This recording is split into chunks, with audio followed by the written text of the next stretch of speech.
What if Naruto is born with 3 very powerful bloodlines? Now let's begin. Chapter 1. 5 years after the Kyuubi attacked, we find the usually peaceful village of Konoha, where people live together in peace and joyful harmony, but not young 5-year-old Naruto Uzumaki Namikaze. He was yet again being chased by a mob of dumb villagers who believe he is the Kyuubi reincarnation, those fools. Naruto had crimson red hair that goes between his shoulders. Yes, Naruto will be a redhead like his mother in the story. He was pretty fast for a kid his age, and he wore orange shirt and black shorts. Why do they chase me so much and try to kill me? Thought Naruto, and he runs into an alley and hides in a dumpster. As he hides, the villagers run past him. Inside the dumpster, Naruto looks out and sees that the coast is clear. He gets out and goes over to Hokage Tower. I need to get to Gigi before they find me, thought Naruto, but when he gets to the base of the tower, wham! A rock hits Naruto in the back of the head and he blacks out. Now we've got you, demon, shouted a male villager.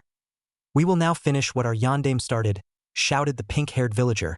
It's Councilwoman Mabuki Haruno. Now you die, demon, shouted a female villager. You killed our loved ones and friends, and now we will end your life, shouted another male villager. They begin beating, stabbing, and hitting Naruto to an inch away from death. But they were rash, they were in front of Hokage Tower. Enough, shouted a voice of authority. The mob stop dead in their tracks. They turn and see the Hokage and a squad of Umbu.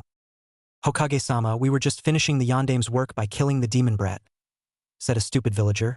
Arrest him, ordered Hiruzen as he pointed at the villager who said that. The Umbu arrest the villager. What, Hokage-sama, you can't do this, exclaimed a villager. I am the Hokage and I make my choice, and I told you all hundreds and hundreds of times not to try and kill him, especially you, Mabuki, Hiruzen said in an angry voice. Hiruzen at this time is getting his backbone back, and he has finally had enough of the civilians and Shinobi trying to kill Naruto. But, Mabuki tried to say, then she hears a voice that she recognizes all too well, Mabuki.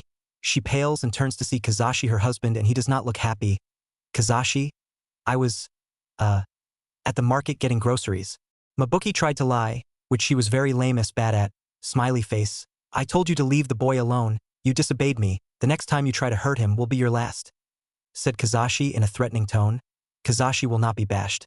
I decided that Kazashi will try everything he can to protect Naruto. Do I make myself clear? Asked Kazashi. But Kazashi. Mabuki tried to say. Mabuki, said Kazashi in a tone that means business. Mabuki looks down in defeat. Yes, Kazashi, said Mabuki in defeat. Good, said Kazashi.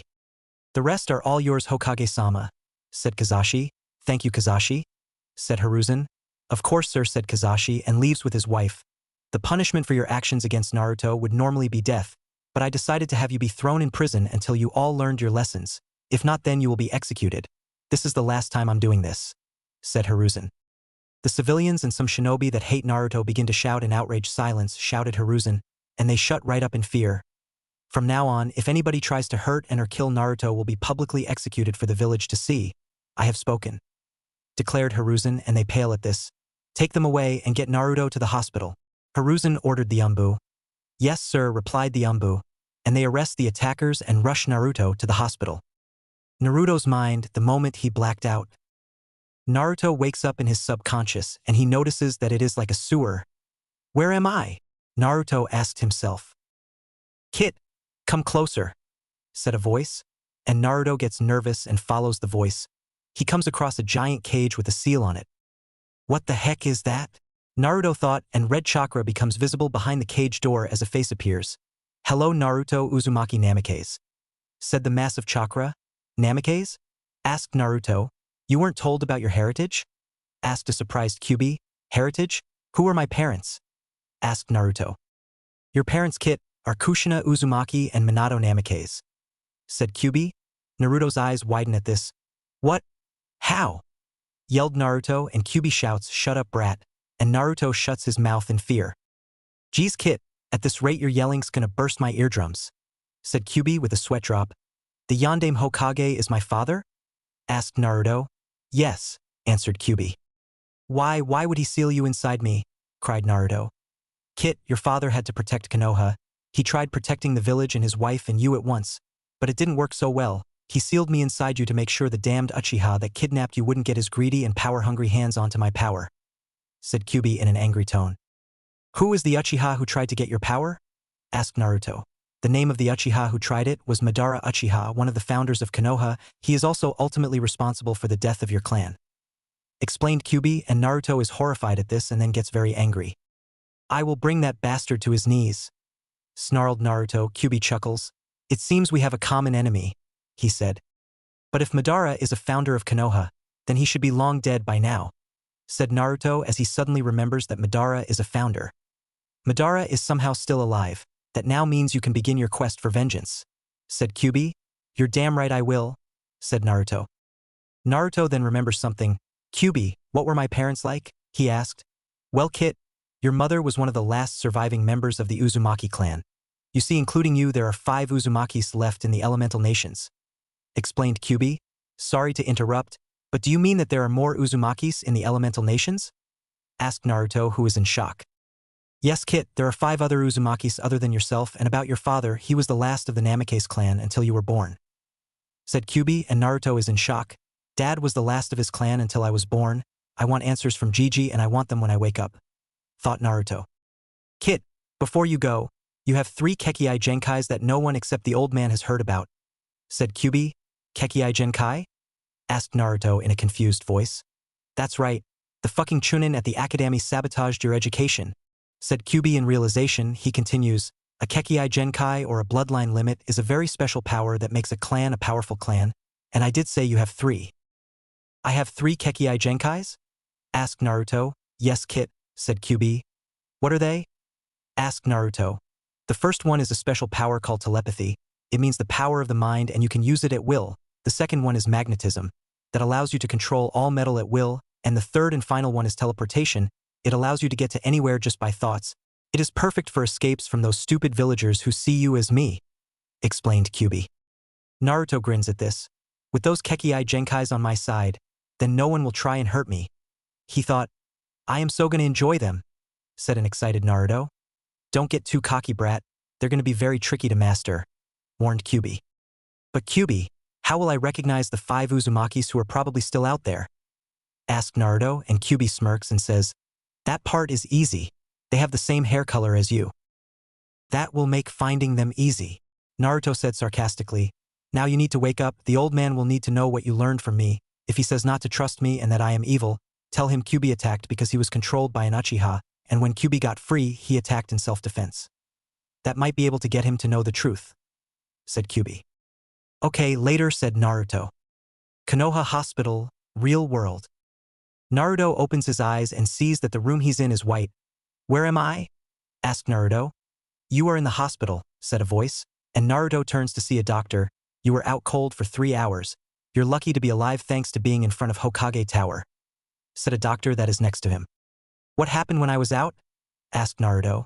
The villagers did the same thing to you like they did last year. They beat, stabbed and hit you until you were an inch away from death. That was until Hokage-sama stopped it, explained the doctor. Yes, and just in time too, said a voice. Naruto and the doctor turn and see Hiruzen sitting on a chair. Gigi, can I tell you something important in private? Asked Naruto. You may, said Hiruzen, and the doctor leaves the room to give them privacy. The moment I blacked out, I came face to face with the Kyuubi, said Naruto. Hiruzen's eyes widen at this. Naruto, don't listen to it, it's pure evil and will try and corrupt you, said Hiruzen in worry, and Naruto says, Kyuubi wanted me to say something to you for him in case you said that, and it was Kyuubi attacked because he was controlled by an Uchiha, and when Kyuubi got free from the mind control, he attacked in self-defense. That is the reason Kyuubi attacked, his words not mine. Hiruzen calms down and asked, did he say the name of the Uchiha? And Naruto says, he said Madara Uchiha. Hiruzen becomes even more shocked at this. Madara should be long dead by now, he said in shock. That's exactly what I said, Naruto exclaimed. Did he tell you anything else? Asked Hiruzen. My parents, Minato Namikaze and Kushina Uzumaki, said Naruto, and Hiruzen's eyes widen yet again. And that I have not 1, but 3 powerful Kekii Genkais. Naruto continued. You were supposed to be told about your parents when you either turn 15 or become a Chunin, but since Kyuubi told you, then you can have your heritage, said Hiruzen with his head down in shame. Why would keep my parents' identities secret from me? Asked Naruto, feeling betrayed. I'm sorry, Naruto. Your parents had many powerful enemies outside the village and would try and get their revenge by killing their son, so I kept it a secret from nearly everyone in the village, explained Hiruzen in guilt. Now I know why Gigi was keeping my heritage from me, thought Naruto. And what's this about having 3 Kekii Genkais? Asked Hiruzen. Kyuubi said I have 3 Kekii Genkais. Said Naruto. What are they? Asked Hiruzen. Kyuubi told me that the first one is telepathy, the second one is magnetism, and the third one is teleportation. Explained Naruto. Hiruzen is now beyond shocked. I haven't heard of those 3 Kekii Genkais in a long time. Said Hiruzen. You know of them? Asked Naruto. Yes, I fought a couple of telepaths, magnetism manipulators, and teleporters before, and that was 40 years ago. It is very rare to have those powers. Said Hiruzen. Am I the only telepath in the elemental nations that exists right now? Asked Naruto.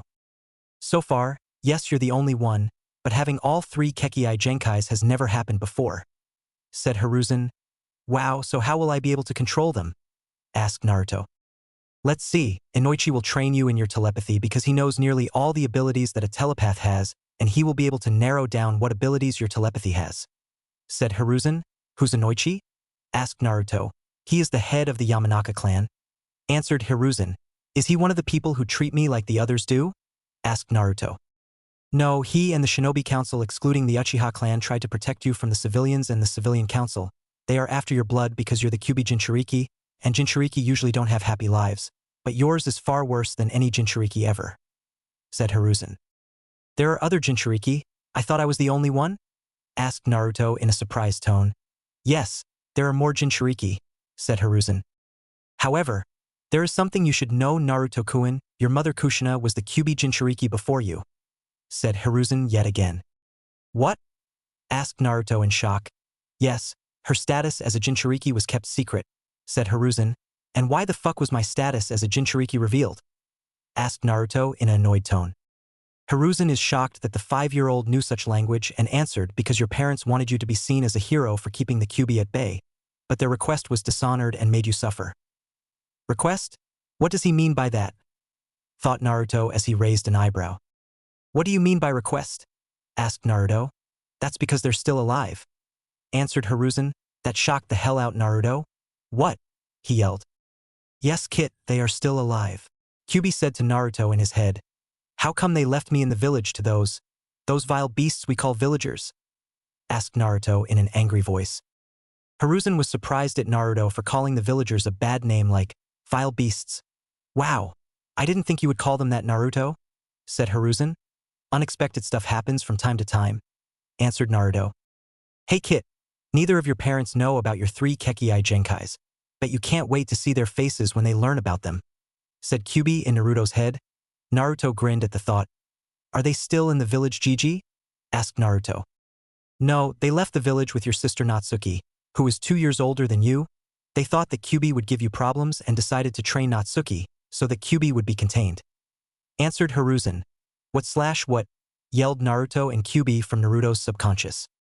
Wait, are you and Kyuubi in good terms? Asked Hiruzen. Yup, Naruto heard Kyuubi say in his head. Kyuubi says yes, answered Naruto. Then Minato and Kushina are training Natsuki for nothing then. You see, Jinchuriki don't have very good chakra control. Explained Hiruzen. Kit, I can teach you chakra control better than anyone. I can train you in it. I offered this chance to Mito and Kushina. Mito accepted because she is nice to me like you are. Kushina, however, was way too stubborn to listen. Naruto heard Kyuubi. Kyuubi offered me training in chakra control. He also said that he offered this chance to my mother and Mito-sama when he was sealed in them. Mito-sama accepted, but my mom was way too stubborn to listen to him. Said Naruto. Is that so? I'm glad Kyuubi is inside you. You get your own private training. Said a happy Hiruzen. Ha! Mom and Dad are in for a big shocker when they find out about my 3 Kekii Genkais. Thought Naruto. Meanwhile, in unknown area. Achoo, sneeze to certain shinobi. Someone must be talking about me. They thought as they continue to train their daughter. I hope that Naruto is being treated like a hero and receiving special training, and if he isn't, then all hell's gonna break loose when Kushina learns about it. Thought the blonde shinobi. My Sochi better be treated like a human, because if he isn't, then I will tear those who harmed him limb from limb. Thought the blood-red-headed shinobi, as the thought caused many Konoha villagers who harmed Naruto get shivers in their spines. I hope you're being treated fairly, little brother, cause if you aren't, then I will open up a great big can of whoop-ass on those who disrespected you, Uzumaki style. Thought a 7-year-old redhead. Back at Konoha. Well, as I said, Inoichi will train you in your telepathy. I will try and help you with your magnetism training and teleportation training, said Hiruzen. Naruto grins and hugs Hiruzen. Thank you, Gigi, he said. You're welcome, Naruto, said Hiruzen as he smiled. A week later. Naruto is standing in front of Hiruzen's desk waiting for Inoichi to arrive. All right, Naruto. Once you master your 3 Kekii Genkais, I want you to keep it a secret until I say you can reveal it, explained Hiruzen. Yes, Gigi, said Naruto. I also want you to make sure you pass the Genin exams when I enroll you into the academy for the exam. I have suspicions that one of the Chunin at the academy is a traitor. I sense that one of them had dark chakra, and I want you to be my eyes and ears when it's time. Hiruzen told Naruto. As you wish, he said. Hey Gigi, what age do academy students have to be to take the exams to become Genin? Asked Naruto. The age to take the Genin exams is 15, answered Hiruzen. Thanks, said a grateful Naruto. No problem, Naruto, said a smiling Hiruzen. They hear a knock on the door. Come in, ordered Hiruzen, and a man with blonde hair in a high ponytail comes in. You wanted to see me, Hokage-sama? Asked the man. Yes, I did, Inoichi. I would like to introduce to you Naruto Uzumaki here, answered Hiruzen. Any reason for this? Inoichi again asked. Because young Naruto here unlocked 3 Kekii Genkai that haven't been around for 40 years, answered Hiruzen yet again. Inoichi's eyes widen at this. You mean he has the 3 Kekii Genkai's telepathy, magnetism, and teleportation? He asked in realization. Yes, and I would like you to train Naruto in his telepathy, said Hiruzen with a smirk. You have picked the right person for that kind of training. My clan does have skills with the mind. I would be honored to train Naruto in his telepathy training. But who will train Naruto in his magnetism and teleportation? Asked Inoichi. I am, because I understand them better than anyone, answered Hiruzen. Are you sure, Hokage-sama? What about paperwork? Asked Inoichi. I'll take care of it after Naruto's training is done for the day. I will also be teaching him some jutsus myself, answered Hiruzen. How long till Naruto's training to be complete and that he can enter the academy for the Genin exam? Asked Inoichi. It would be 10 years, answered Hiruzen. Perfect. Naruto will be well prepared for the exam and the outside world, said Inoichi in a happy voice. Yes, but when he begins his training under me, I will teach him a jutsu that will be a big help for his training, said Hiruzen. It wouldn't happen to be the shadow clone jutsu now, wouldn't it? Asked Inoichi. Yes, answered Hiruzen with a smirk again. What's the shadow clone jutsu? Asked Naruto. The shadow clone jutsu is a A-class forbidden jutsu that can give the user of the jutsu the memories of the shadow clone if dispelled. It is a Jonin class jutsu, explained Hiruzen. Wow, that sounds like an awesome and handy jutsu to have. Hey Gigi, ever thought of using shadow clones for paperwork? Asked Naruto. Hiruzen froze at that. He then gets a wooden plank with a red target that says, bonk head here, from under his desk and bangs his head on it several times while saying, stupid with each bang. Why didn't I think of that? Said Hiruzen while crying anime tears with Inoichi and Naruto sweat dropping at Hiruzen's tactics. Naruto, for telling me the secret to defeating paperwork, you have my permission to use forbidden jutsus, Hiruzen started to say and then gets a dark expression. But I want you to promise me something, Naruto, only use the forbidden jutsus for when you really need to, he finished. I promise, Gigi, said Naruto, but you can use the shadow clone jutsu whenever you please, for battle, training, and messages, said Hiruzen. Thanks, Gigi, said a happy Naruto. Of course, Naruto, said Hiruzen. So Gigi, when does training start? Asked Naruto. It begins tomorrow morning, answered Hiruzen. All right, I will get prepared for the training, said Naruto, and he leaves to prepare for the training he will be receiving. Hiruzen sighs sadly. Hokage-sama, is something wrong? Asked Inoichi. Yes, Inoichi. I fear that Naruto will face some warriors that will want his Kekii Genkais for their own gain and greed, said Hiruzen in a worried voice. If that's what you're worried about, then we need Naruto to be well prepared for his journey as a shinobi, said Inoichi. Yes, and Naruto also must be able to survive the wrath of the civilians and they have their last warning, said Hiruzen in agreement. Perhaps I can be of assistance? Asked a voice that Hiruzen recognized very well. They look at the door and see the head of the Root Umbu and a member of the Elder Council, Danzo Shimura. What do you need, Danzo? Asked Hiruzen with narrowed eyes. I would like to offer the Uzumaki Namikaze boy the protection of the Root Umbu, said Danzo. How do I know that this isn't one of your seems to have Naruto enrolled into the Root Umbu? asked Hiruzen. You see, old friend, I have been in the shadows for long enough, the Uzumaki boy has suffered enough, and more importantly the civilian council has been in control of things around Konoha for long enough. The time of the civilian council's corruption has come to an end, said Danzo, surprising Hiruzen and Inoichi. So you've finally come to your senses, old friend, said Hiruzen in a happy tone. Indeed, said Danzo while smirking. Rudumbu can watch over Naruto and protect him from all dangers that the civilians have in store, said Hiruzen. Of course, and I also know that young Naruto has the 3 Kekkei Genkai's telepathy, magnetism, and teleportation, said Danzo. Hiruzen and Inoichi's eyes widen at this. I've done my own research on telepathy, and what I discovered on telepathy is what I call its darkest secret. It's that the telepath can copy any jutsu and bloodline that their enemy wields, and that is very rare for a telepath to copy Kekkei Genkai's, explained Danzo, making both men beyond shocked at what they heard. How is that possible? If a telepath can do that, then telepathy can make the Sharingan look like a joke, said Inoichi. That is exactly what I mean, said Danzo with a smirk. What must the telepath do to copy a Kekkei Genkai? Asked Inoichi. All the telepath has to do is to look into their enemy's eyes, think the words copy Kekkei Genkai, and the telepath gains the Kekkei Genkai, explained Danzo.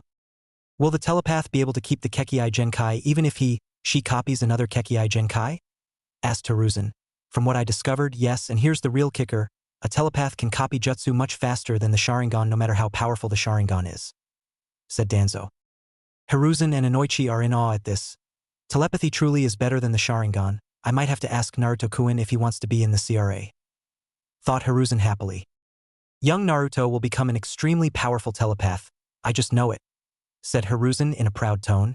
You got that right, Hokage-sama. With telepathy, magnetism, and teleportation on his side and complete control, then Naruto Uzumaki Namikaze will be unstoppable, said Inoichi. Right, young Naruto will be a shinobi that even the bravest of all will fear him. I know he will, said Hiruzen. Meanwhile, with Naruto just as he left Hokage office, Naruto is now walking home with a smile on his face. Okay, hopefully I don't have to run into those bloodthirsty savages again, he thought. He takes a different route to get near his apartment, but then his stomach growls. Time for some ramen, Naruto thought to himself again. Naruto goes to Ichiraku's for some ramen. Tucci and Ayam are some of the Konoha citizens that don't see Naruto as the Kyuubi reincarnation. He gets to the ramen stand and Ayam sees him. Hey Naruto-kun, she says happily, and Naruto smiles and says, hello Ayam-chan. Dad, Naruto is here, Ayam calls out, and Tucci comes out and sees him. Hey Naruto, how are things today? Asked Tucci. Well, I'll be receiving training from Hokagejiji and Inoichi-sama, said Naruto. Both of their eyes widen at this. Wow Naruto, that is an honor to be trained by Hokage-sama and Inoichi-sama. Any reason why they are training you? Asked Ayam. Because we discovered that I have 3 Kekkei Genkais, said Naruto. That threw both Tucci and Ayam for a loop as their jaws drop all the way to the ground. 3 Kekkei Genkais? Asked an extremely shocked Tucci. Yup, answered Naruto. What are they? Asked Ayam. They are telepathy, magnetism, and teleportation, answered Naruto. If Ayam's and Tucci's jaws didn't drop farther into the ground, they did now what? She shrieked. No way, said an even more shocked Tucci. You guys know about them? Asked Naruto. Know about them, we've heard rumors about them, said Ayam. What were the rumors? Asked Naruto. Rumor has it that those with either telepathy, magnetism, or teleportation are said to be nearly unstoppable, but to have all 3 Kekkei Genkai is even more frightening, explained Tucci. What can you tell me about telepathy? Asked Naruto, who became more and more curious. You see, Naruto, from the rumors that we have heard, it's that the very first telepath was born 500 years ago. His name was Koga Fujimoto. He was an extremely powerful telepath. No one could match him, explained Tucci. Wow, said Naruto in awe. At the same timeline, the first magnetism manipulator is named Kazuko Tachibana. She was very powerful herself and no wielder of magnetism could hold a candle to her. Tucci continues. At the exact timeline as Koga and Kazuko, the most powerful teleporter, or should I say most powerful teleporting duel, are a man named Koichi Yukimura and a woman named Masago Mizushima. Both are tied for that rank, nobody can out-teleport them. Tucci finishes. I can't believe that there were shinobi that powerful that lived long ago. Yash, I now have a new dream and goal. I want to surpass the most powerful telepath. magnetism manipulator and teleporters of all time, and I will also become Hokage," declared Naruto proudly. "We're sure you will, Naruto? Oh, I forgot, what would you like?" said Slash asked Tucci. "Oh right, the usual," answered Naruto.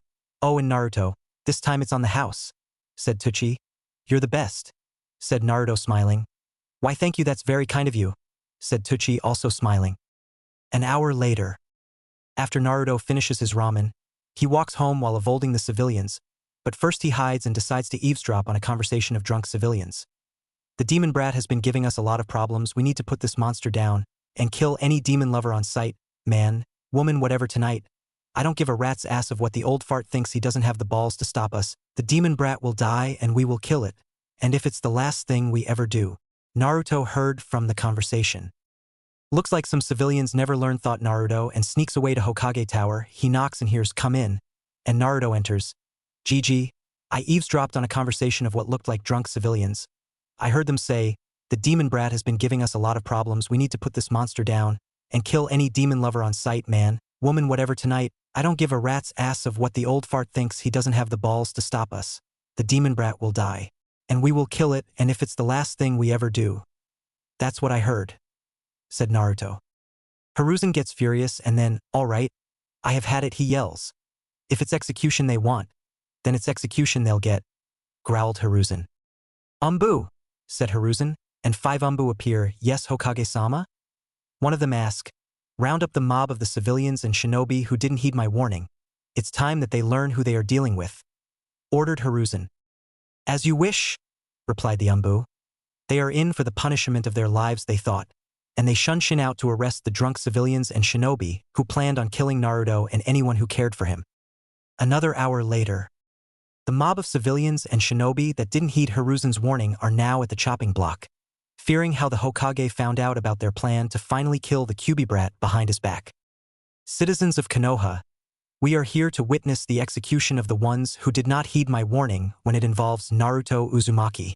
Hiruzen started, and was interrupted by the shouts of outrage from the Naruto haters. "Silence!" roared Hiruzen, and they shut up in fear of his anger. "As I was saying, and they yet don't know who brought the information of what they were planning to me. The one who gave me that information is none other than Naruto himself. As punishment for breaking the law and not heeding my warning, they are to be put to death for their treachery," finished Hiruzen. "Hokage-sama, you can't do this," sniffled one of the civilians that are going to be executed. "And why not?" asked Hiruzen with narrowed eyes. "We were trying to get rid of the demon brat so its taint wouldn't plague us anymore. Please don't execute me, I have a wife and kids," pleaded the man. "You think that getting your family involved will save you from your punishment, it will not," said Hiruzen. "Have mercy," pleaded another civilian.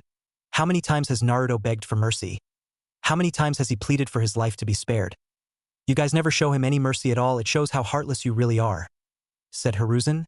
Half of those who harmed and disrespected Naruto look down in shame, while the other half still believe that Naruto is the Kyuubi. "Now you will be released from your lives, but know this, your sufferings didn't end here. No, your sins against Naruto have caused your sufferings to only begin," said Hiruzen. "But," someone tried to say, "Kill them," ordered Hiruzen, and the executioner then gets his axe and chops their heads off. "Anybody else got a problem with the law?" asked Hiruzen in a menacing voice, and everyone else shook their heads in fear. "Good, dismissed," said Hiruzen, and everyone leaves for their homes fearing that they would be next for the chopping block. Naruto walks home. "At least they won't try and attack me," thought Naruto, and he gets home. He undresses and goes to bed. "All right, tomorrow is the day my training as a telepath, magnetism manipulator and teleporter as well as shinobi begins, so I will be needing a good night's sleep," he said to himself and goes to sleep. Chapter 2, Traitor Brought to Justice. It has been 10 years since Hiruzen and Inoichi trained Naruto in his shinobi and Kekkai Genkai training and chakra control from Kyuubi. Over those 10 years Naruto learned every ability that Inoichi knew that telepathy wielded. Naruto is now ready for his Genin exam as the results for his skills in his Kekkai Genkais and other stats for shinobi are rated in ranks. Naruto's training results. Telepathy, high Umbu. Magnetism manipulation, low Kage. Teleportation, mid Umbu. Ninjutsu, mid to high Jonin. Taijutsu, low to mid Jonin. Genjutsu, high Umbu, thanks to telepathy. Fuinjutsu, high Kage, Uzumaki blood. Kenjutsu, low Kage. Chakra control, mid-umbu. Accuracy, low jonin. Chakra level, high kage. End of results. Naruto is standing in the Hokage's office facing Hiruzen. Naruto's appearance changed as well as his personality. Naruto now had a metal-armored red vest under a purple-hued cloak that has golden kanjis that reads, Konoha's Mastermind, with a red whirlpool above it. He wears a purple headband with a golden Egyptian-style eye on it, wore black steel-toed boots with metal shin guards, and wore a purple and golden medallion around his neck that has a gold kanji on it that stands for mind. His red hair was in a high ponytail similar to Ino's hair, which reached the base of his spine and had red bangs framing his face. The clothing Naruto is wearing is almost a mix between Magneto and Mastermind, without the helmet. Naruto is still cheerful and nice, well, most of the time. He also became calm, clever, and mysterious. During the 10 years of training, Naruto lost all his baby fat and has the looks that make him look like he is the son of Aphrodite herself. He also stood an impressive 5 feet 8 inches. Well, Naruto, your training has gone perfectly. Now you can take the genin exams, but I also want you to find out who is the traitor in the academy, said Hiruzen. Of course, Sarutobi-sensei, right away, said Naruto. Just to give you a heads up, Naruto, your parents and sister have just returned today. That means you'll find Natsuki taking the genin exams as well, warned Hiruzen. Thanks for the warning, said a grateful Naruto. Of course, Naruto, said Hiruzen. Hiruzen gives Naruto a note that states that Naruto is to take the genin exams with the graduating class. Naruto, I want you to go to room 103, that is the graduating class, and the teacher is Irika Umino. Give this note to him, said Hiruzen. As you wish, answered Naruto. Naruto leaves for the academy. Normally it takes 30 minutes to get to the academy by walking, but it took Naruto a second to get there thanks to his teleportation. This must be the place, said Naruto, and he enters. As he enters, he starts to look for room 103, room 99, room 100, where is it? Room 101, room 102, no, that's not it. Aha, there it is, room 103. Thought Naruto as he found the room. He walks in, and inside the classroom he saw multiple students and the teacher. Naruto used his telepathy on them and now knows who everyone in the room is. One of them is Natsuki Uzumaki, much to his surprise. Natsuki Uzumaki is a beautiful young woman with long flowing red hair which is the same color as his. She also had blue eyes like his. The style Natsuki's hair is in his 2 high side ponytails. She had on a fishnet mesh bodysuit similar to Anko under an orange sleeveless t-shirt, a black short skirt that goes to the top of her thighs almost like Anko, and had black knee-length sandals. Well, Kit, you didn't know what your sister Natsuki looks like, but now you do. Naruto heard QB in his head. Yeah, and I admit she is a beautiful young woman. Naruto thought, she almost looks like the splitting image of Kushina when she was her age, said QB in Naruto's head. Please don't give me dirty thoughts about her, thought Naruto. Why, Kit, is it because? QB started to say with a teasing grin. Stop it, Naruto shouted in his mind as he started to have a tiny blush. As he entered, everyone looked towards him, and all females except Sakura blushed madly at the man's godlike looks. But even Sakura had a small blush, but she quickly hid it. In their minds they had thoughts like, wow, that is the most handsome man I have ever seen. Whoa, so gorgeous. And I wonder if he's single. In Natsuki's mind, the whisker marks on his cheeks. It's my little brother, and I gotta say, he is so handsome. Natsuki also noticed that Naruto is 2 inches taller than she is. In Sakura's mind, I admit he's good-looking, but he's not better than Sasuke-kun. Yet none of them knew that Naruto can read and hear minds. Naruto walks up to the man with the scar on the nose which he assumed as Irika through his telepathy. He gives Irika the note and he nods. It seems we have another new student taking the exams with us, he said. What? Irika-sensei, that's not fair. How come he and Natsuki get Tio take the exams early and we had Tio go through 5 years of the academy? Barked out the brash-looking boy. Kiba, I told the class that Natsuki was on a training trip, but Naruto is taking the exams early under orders from the Hokage, explained Irika. Would you like to introduce yourself? Asked Irika. Naruto nods and says, I am Naruto Uzumaki Namikaze. I like training, ramen, gardening, reading, my precious people, and creating new jutsu. I dislike perverts, rapists, arrogance, the civilian council, the elder council minus one of them, the Uchiha clan, corruption, and those who don't see the difference between the kunai and the scroll it is sealed in. My hobbies are training, gardening, learning, and creating new jutsu. My goals, however, I would rather keep to myself. That shocked everyone except Natsuki and Irika. He's related to Natsuki and the Yondaime? They thought as Naruto heard their thoughts. All right, Naruto, have a seat there between Natsuki and Hinata, said Irika as he pointed to the seat. Of course, said Naruto, and he goes to the seat. Natsuki and Hinata are nervous because they are not only sitting next to Naruto, but they don't know if Naruto will accept their feelings towards him. OMG. Naruto sitting next to me, what should I do? Say hi, maybe I'll wait. Thought Hinata. Brother sitting next to me, I wonder if he know about our heritage, maybe he knows about our talent in Fuinjutsu. Thought Natsuki. Naruto wondered if his sister agreed to leave with their parents, so he looks into her mind. He searches her memories of what happened after the Kyuubi attacked. He saw that Natsuki didn't have a choice in leaving the village, that their mother didn't want to leave him in the village and that their father chose to leave him in the village, but he noticed something strange about Minato. He saw a lust for power and evil in his eyes. He had both Kushina and Natsuki fooled. So, Natsuki didn't have a choice. Mom didn't want to leave me in the village and Dad chose to leave me in the village, but there is something strange about him. I see a lust for power and evil in his eyes. In order to not to cause suspicion, I'll play dumb and act like I don't know about his true nature. I'll try and give Natsuki and Mom a chance to be a part of my life, but I'll need to keep an eye on you, Minato. Thought Naruto with suspicion. Naruto then looks into Hinata's memories. He sees Hinata and her sister Hanabi. Yes. Naruto knows who Hanabi is because his telepathy can show him anyone's family tree. How they lost their mother due to murder but don't know who killed her. But Naruto became suspicious when he saw the looks in the eyes of the Hyuga clan elders. How their father favored Hanabi over Hinata because Hanabi defeated Hinata in a taijutsu fight and was made the Hyuga clan heiress. Oh poor dear, Hinata-chan and Hanabi-chan lost their mother. Their father favored Hanabi-chan. I can see why Hanabi-chan was made the heiress of the Hyuga clan. Hinata-chan hesitated in the fight for the title of clan heiress because young Hanabi-chan looks so much like their mother. And Hinata-chan felt like she was hurting her own mother and couldn't bear to see her hurt. I don't blame her. Some people feel like that when they don't want to hurt someone that looks like the one they care about the most. The looks on the faces of the Hyuga clan elders. I think they might be responsible for the death of Hinata-chan and Hanabi-chan's mother. Thought Naruto in pity. Alright class, we will now start the genin exams. We will start with the writing part of the exams. Mizuki will pass out the papers. Said Irika, and Mizuki passes out the papers.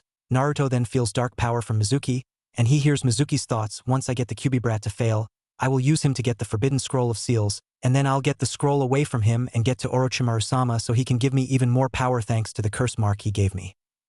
Thought. Mizuki. Naruto has an unseeable smirk on his face.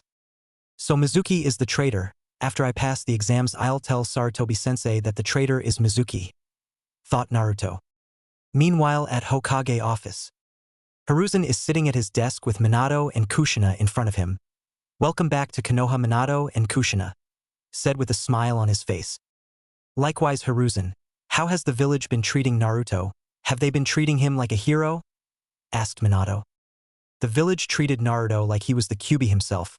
They've done so many unspeakable things to him.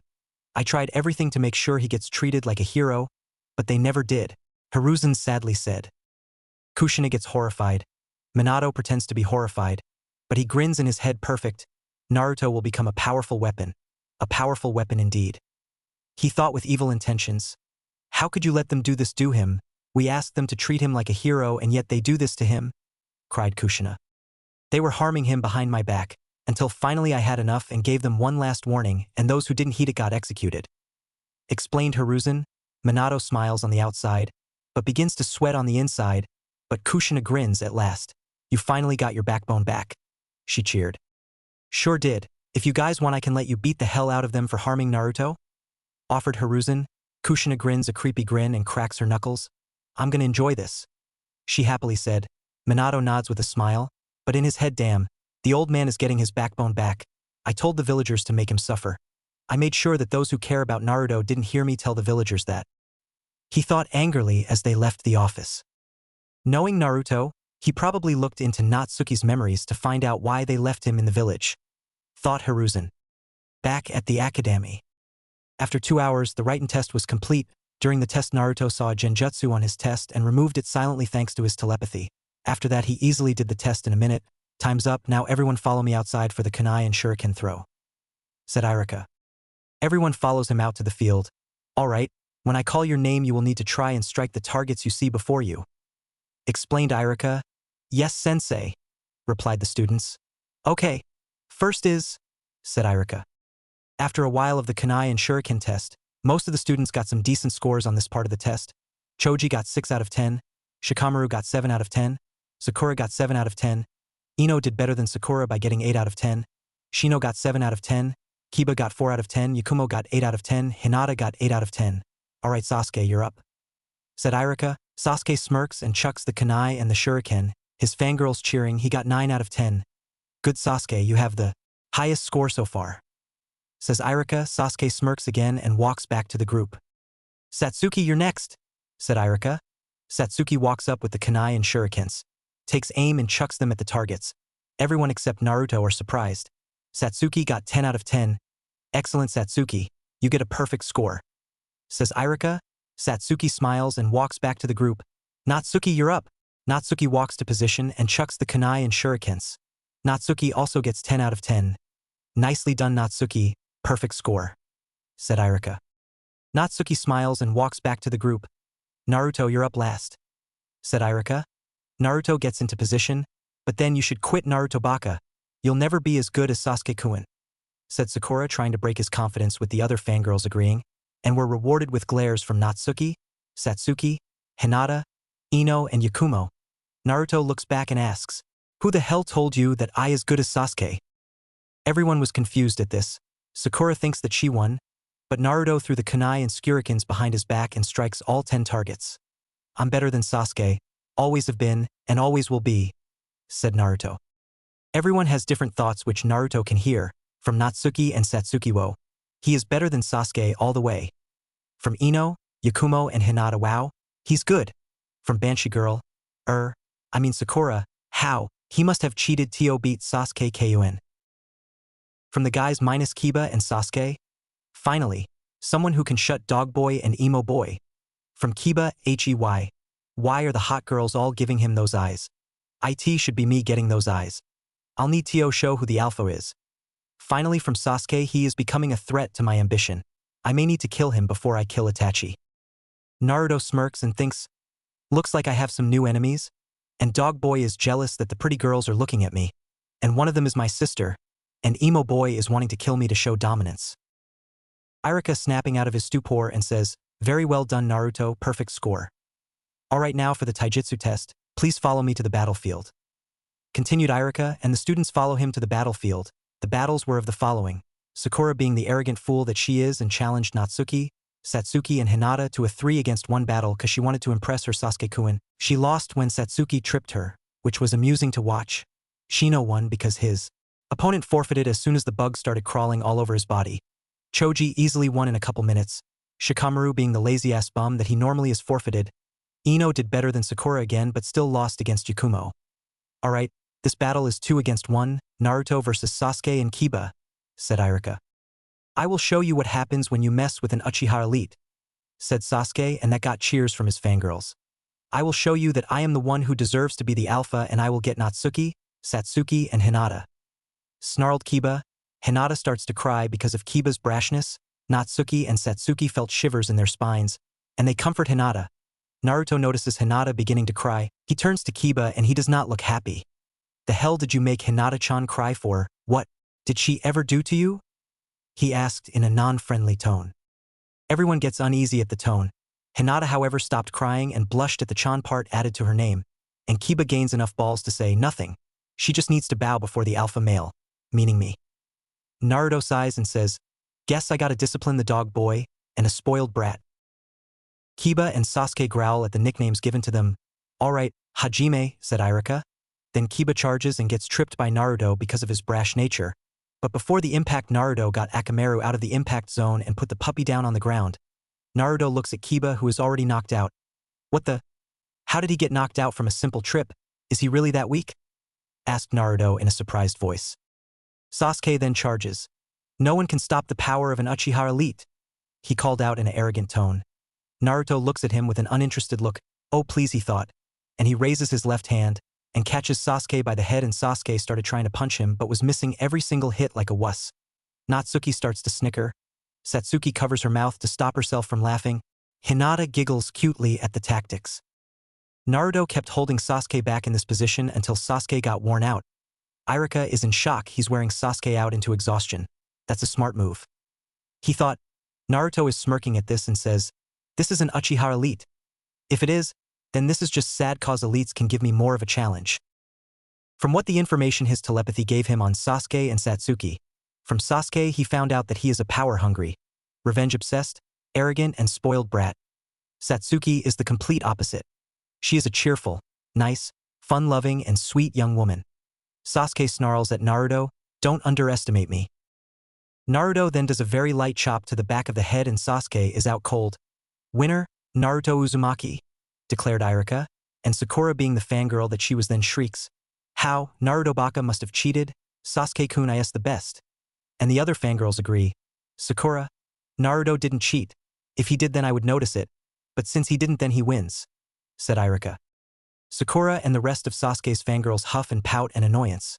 "Okay, now that taijutsu is done, now for the ninjutsu, follow me to the target range," said Irika, and the students follow him to the target range. During the ninjutsu test, the students did D-rank jutsus and C-rank jutsus and got good scores on it. "Sasuke is up next. Sasuke, you're next," said Irika. Sasuke walks up and does some hand signs fire style. "Fireball jutsu," he called out and blows a fireball the size of a beach ball at the dummy. "Well done, Sasuke. Satsuki, you're up." And Satsuki walks up as Sasuke walks back. Satsuki does hand signs fire style. "Phoenix flower jutsu," Satsuki called out, and 10 huge streams of fire appear and the dummy didn't stand a chance. "Excellent, Satsuki. Natsuki, you're up," said Irika, and Satsuki goes back while Natsuki steps up then does a couple hand signs water style. Raging waves and blows a large torrent of water at the dummy and the dummy is soaked. "Great job, Natsuki. Alright, Naruto, you're up last," said Irika. Natsuki goes back to the group and Naruto walks up to position, does some hand signs and calls out Earth style, Earth Dragon Bomb. Everyone is surprised at this. A huge mud dragon head appears from the ground and fires 5 huge mud bullets at the dummy which obliterated it. Irika is shocked at this. "Nicely done, Naruto. Alright, we will head back inside and you guys will take the genin exams," he said, and the students follow Irika back inside. Back inside the building, the students are taking the exam to see which ones pass and which ones fail. "The others passed. Sasuke Uchiha," said Irika, and Sasuke walks in and does the test, and he comes out with his shinobi headband. "Natsuki Uzumaki Namikaze," said Irika. Natsuki goes in for the exam. After a couple minutes Natsuki comes out with the headband.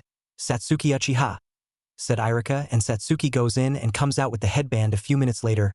"Naruto Uzumaki Namikaze," said Irika, and Naruto goes in. "Alright, Naruto, first we would like you to perform the transformation jutsu," said Irika, and Naruto transforms into Hiruzen Sarutobi. Irika smiles. "Transformation pass. Now the substitution jutsu," he said. Naruto substitutes himself with Mizuki's chair and he falls onto his bottom with a bump. Irika tried his best not to snicker at Mizuki's misfortune. "Substitution pass? Now the last one is clones?" said Irika. "Can it be any kind of clone?" asked Naruto, and Irika says, "Yes, it can be any kind of clone." Naruto grins and makes a cross-hand sign shadow clone jutsu, he called out, and 15 perfect shadow clones appear. "Excellent, you have used an advanced clone jutsu called the shadow clone jutsu. That counts as a pass. You pass, Naruto. You are now a shinobi to Konoha," said a happy Irika as he gives Naruto the headband and Naruto puts it around his neck. Mizuki, however, is furious. "Damn it, the brat passed. I was hoping that he would fail so getting the forbidden scroll of sealing would be easy. Now I gotta do it myself," he thought. Naruto smirks, which is unseen. "Foolish Mizuki, I will tell Sarutobi-sensei your plan about to steal the scroll before you can even get to it," thought Naruto. After the test, Irika is standing in front of the class and is going to give out the class ranks. "Alright, now we will be giving out the class ranks. The rookie for the shinobi is Naruto Uzumaki Namikaze with Sasuke Uchiha behind by a hair," said Irika. Naruto smiles, but Sasuke is pissed off. "I will kill you, Dobe, then Itachi," he thought. It is a tie for Kunoichi of the year, Natsuki Uzumaki Namikaze and Satsuki Uchiha. "Congratulations," said Irika. Both girls smile at that. "The dead last, however, is Kiba Inuzuka. Tough luck for you, pal," said Irika jokingly, getting some snickers. Kiba is growling at this. "Damn it to hell, that red-haired guy stole my spot as Alpha. I'll beat him for the title of Alpha, and if it's the last thing I do," he shouted in his head. Naruto smiles as he heard his thoughts. "Oh Kiba, you will never be the Alpha. You need to be able to let your brash and arrogant behavior go and grow up," he thought in amusement. "Dismissed," said Irika, and everyone leaves the room. After that, Naruto is walking to a spot where no one can see him, but then he stops and turns around. "I know you're back there. Come on out. I prefer to talk face to face," he said, and Natsuki, Satsuki and Hinata come out. Hi Naruto, I'm Natsuki Uzumaki Namikaze, your older sister. Said Natsuki in a shy voice because this is the first time she's seen her brother in years, and Naruto calmly says, I know who you are, I also know who you two are. Satsuki Uchiha, the younger twin of Sasuke Uchiha, and Hinata Hyuga, the firstborn daughter of Hayashi Hyuga and older sister of Hanabi Hyuga. Said Naruto, their eyes widen at this. How did you know who we are? Asked Satsuki. I have knowledge on everything in Konoha. I know all about you and everything in this village, explained Naruto. Then you know about our parents and heritage? Asked Natsuki. I know you didn't have a choice and Mom didn't want to leave me in this hellhole and that our dad chose to leave me here. Now if you'll excuse me, I have some business to take care of. You three go home, said Naruto. Naruto walks around a corner and the three try to get to him, and when they turn to the corner he wasn't there. What they didn't know is that Naruto teleported to Hokage Tower. At Hokage Tower, Naruto walks up to the secretary. I'm here to see Sarutobi-sensei? He asked, and she looks and sees him. Go away, brat. The Hokage doesn't want to see you. She rudely said to him. Naruto sighs. I didn't want to do this, but, he thought. He looks into her eyes as the irises in his own begin to glow white. She then becomes calm and says, Hokage-sama has been expecting you. She said, Thank you, said Naruto, and he goes in and she goes back to normal. She looks around and sees that Naruto isn't there anymore. He must have left. Good, now I can be in peace. She said, not knowing that Naruto heard her. She is looking forward to being fired if she keeps that up. Naruto thought, and he knocks on the Hokage's door. Come in, said the voice of the Hokage, and Naruto walks in and sees Hiruzen at his desk relaxing as he finished paperwork. Hello Naruto, I see you passed the Genin exams, said Hiruzen. Indeed, said Naruto. Have you found out who the traitor at the academy is? Asked Hiruzen, and Naruto nods. Yes, the traitor is Mizuki. I heard his thoughts about stealing the forbidden scroll of sealing and giving it to Orochimaru, something about making his curse mark stronger and gaining more power, and he was going to get me to fail so he can get me to get it and not him, he said. Hiruzen's eyes widen and silently curses himself for letting his weakness stop him from killing his student. I should have known this would happen, and I can't believe that he has a curse mark, he said. Nobody does, answered Naruto, and after he calms down, Hiruzen asks, Have you met your sister Natsuki yet? Yes, answered Naruto. You looked into her memories with your telepathy, didn't you? Asked Hiruzen again, and Naruto nods. Yup. Natsuki didn't have a choice. Mom didn't want to leave me in this village and Dad was the one who chose to do it. But, he said. But what? Asked Hiruzen. At Natsuki's memory of our dad, I noticed something strange about him. Naruto explained. How so? Asked Hiruzen. I noticed a lust for power and evil intentions in his eyes, said Naruto. Do you have proof? Asked Hiruzen, and Naruto nods again and makes a holographic projection of Minato with his telepathy. Man, that comes in handy. Hiruzen looks the projection in the eyes, and he sees that Naruto was right. So Minato is power-hungry as well, and he is using deception to make himself look like a caring husband and father. Naruto, we may need to play dumb to make sure that Minato doesn't know that we know his true nature, he said. That was my plan as well, said Naruto with a grin. All right, first we let Mizuki take the scroll of sealing to the forest of death and you will stop him there, said Hiruzen. As you wish, said Naruto. Later in the night, Hiruzen is standing in front of two groups, Chunin group and Umbu group. All right, I want you to find the traitor who stole the scroll of sealing and bring him to justice. Kill him if he refuses to surrender. Hiruzen ordered them. Hi Hokage-sama, they say together, and they shun Shin to locate the traitor. But two figures heard everything. Natsuki Uzumaki Namikaze and Satsuki Uchiha. We need to help them find this traitor, said Natsuki. But we don't know where to look, whimpered Satsuki, and they see Irika heading for the forest of death. Let's follow him, said Natsuki. Yes, let's, agreed Satsuki, and they follow Irika to the forest of death. Forest of death. Mizuki is panting because he got away from Hokage Tower. He now has the scroll of sealing. Ha ha ha. Now ultimate power will be mine when I give Orochimaru-sama the scroll of sealing. He crackled insanely.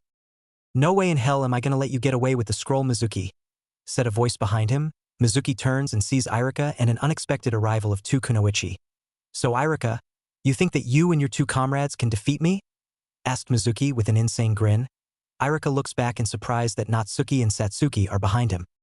What are you two doing here? You two should be at home. Irika asked in shock that they are with him. We wanted to help catch the traitor, answered Natsuki. Get out of here. This is too dangerous for you too, ordered Irika. No, we will not abandon you in a situation like this, yelled Satsuki.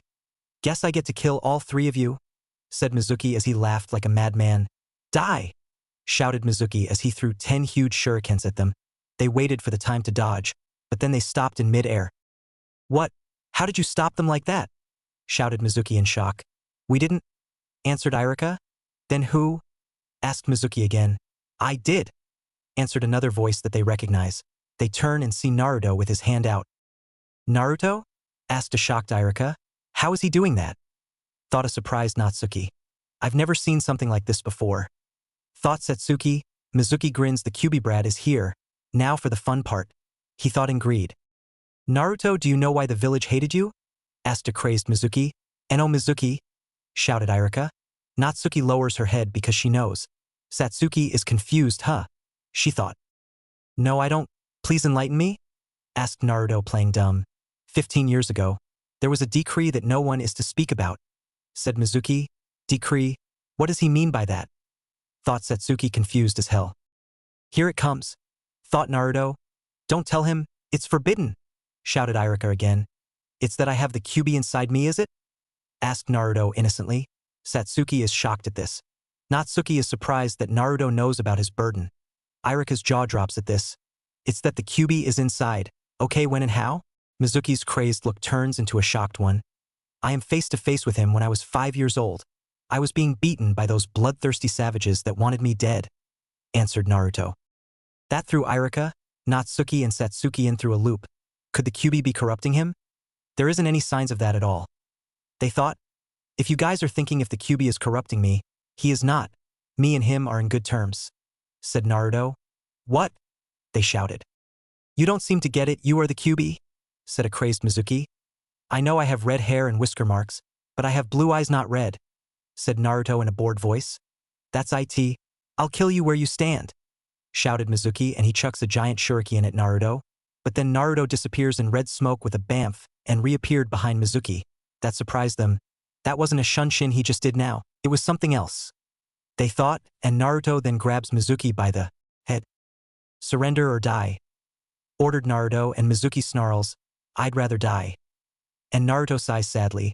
All right, I didn't want to resort to this, but you leave me no choice, he said, and his eyes then glow dark purple, and Mizuki then starts to scream out in pain.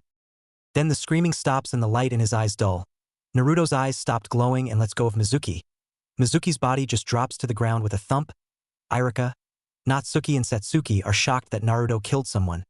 Then Naruto goes to a nearby bush and vomits. You all right, Naruto? Asked Irika. First kill, answered Naruto. What did you do to him? Asked Natsuki. I shut down his mind. He is now dead, answered Naruto. How did you do that? Asked Satsuki. And before Naruto could say anything, a group of Umbu show up. Excellent work in stopping Mizuki, Naruto, but Hokage-sama wants to see you. Irika, Natsuki, and Satsuki in his office now. We will take the scroll back to where it belongs, said the Umbu captain. Of course, answered Naruto, and they go to Hiruzen's office and they are standing in front of Hiruzen's desk. I want to thank you for finding Mizuki, and I want to thank you, Naruto, for putting him down. Who knows what could happen if he succeeded, said Hiruzen. My pleasure, Hokage-sama, said Naruto. Naruto, how were you able to do all that stuff, stopping the shurikens in midair, teleporting behind Mizuki and shutting down his mind? Asked Irika. Naruto and Hiruzen look at each other and they sigh. I'll activate the privacy seals, said Hiruzen, and he activates the seals. What we are going to tell you is top secret, so we want you to promise to never reveal it to anyone, said Hiruzen. We promise, said Irika, Natsuki, and Satsuki. Okay, Naruto, tell them. I'll fill in what you didn't add in, said Hiruzen. Of course, Hokage-sama, you see, I have 3 very rare Kekii Genkais that are thought to have died out 50 years ago, said Naruto. Irika has a good idea, but Natsuki and Satsuki are confused. What are they? Asked Natsuki. They are telepathy, magnetism, manipulation, and teleportation, said Naruto, and they are shocked all the way to the core. When did you get those 3 Kekii Genkais? Asked an extremely shocked Irika. Kyuubi told me about them, and I told Hokage-sama about them, and he had Inoichi-sama train me in telepathy, and Hokage-sama trained me in the ways of the Shinobi, the secrets of magnetism, manipulation, and teleportation, explained Naruto. How long have you had them? Asked Satsuki. I've had them for 10 long years. They are my greatest weapons. I'm the only one with those 3 Kekii Genkais that exists right now, said Naruto. So, does your chakra ever run out when you use them a lot? Asked Irika. No, they don't require chakra at all, answered Naruto. That shocked all 3 of them. What? They yelled. But that's impossible. All Kekii Genkais require chakra for them to work.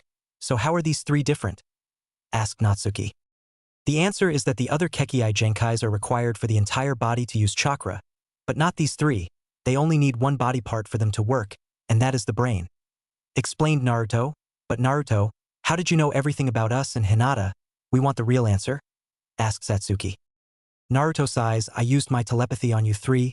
My telepathy not only gives information on the ones I scan, but also lets me see their family tree, even lets me scan their memories. He answered. So that's how you know all about us? But why keep it hidden?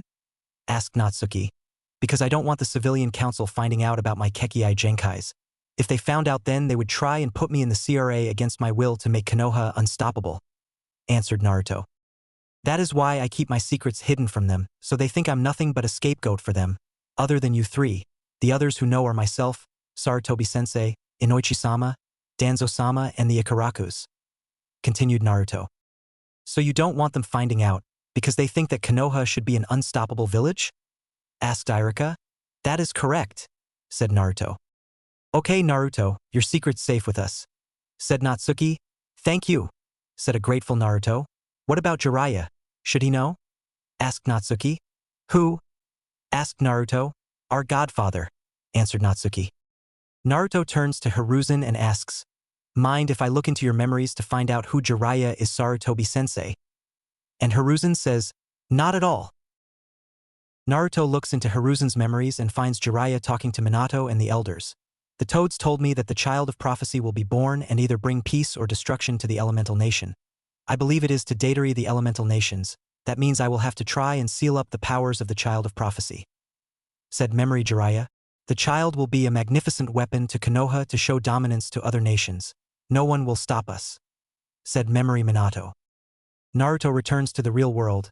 Jiraiya is too obsessed with the child of prophecy. He thinks that the child of prophecy will destroy the elemental nation. The child of prophecy is me. He knows that the child of prophecy is the Kyubi Jinchuriki. He explained. How so?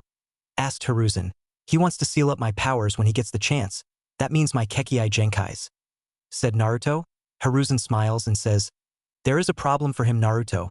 Thanks to your telepathy, Fuinjutsu is useless against you. Ha! Sucks for him, laughed Naruto. Okay, you guys need to get some sleep. Tomorrow is the team placements, and Naruto, this will be a surprise for you when you are on the team you were put in, said Hiruzen. What surprise? Asked Naruto. Don't even think about using telepathy on me to find out, cause that will ruin the surprise. Hiruzen told Naruto.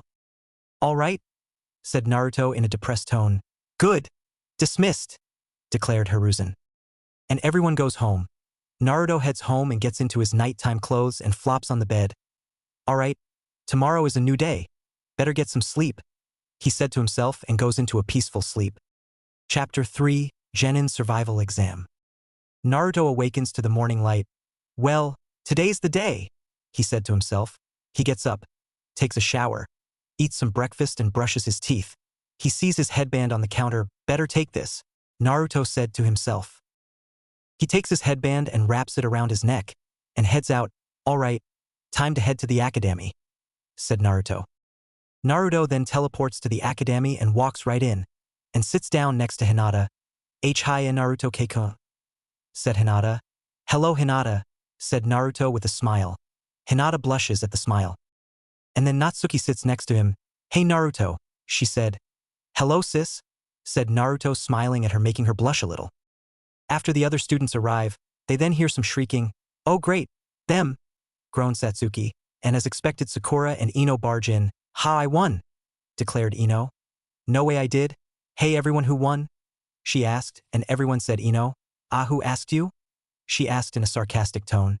You're actually the one asked who won, so that's your misfortune, said Naruto, making Natsuki, Satsuki and Hinata giggle, and the rest of the students laugh at Sakura. Oh, burn, laughed Choji. Shut up, fatso, she shouted, and everybody that knows Choji pale and he gets pissed.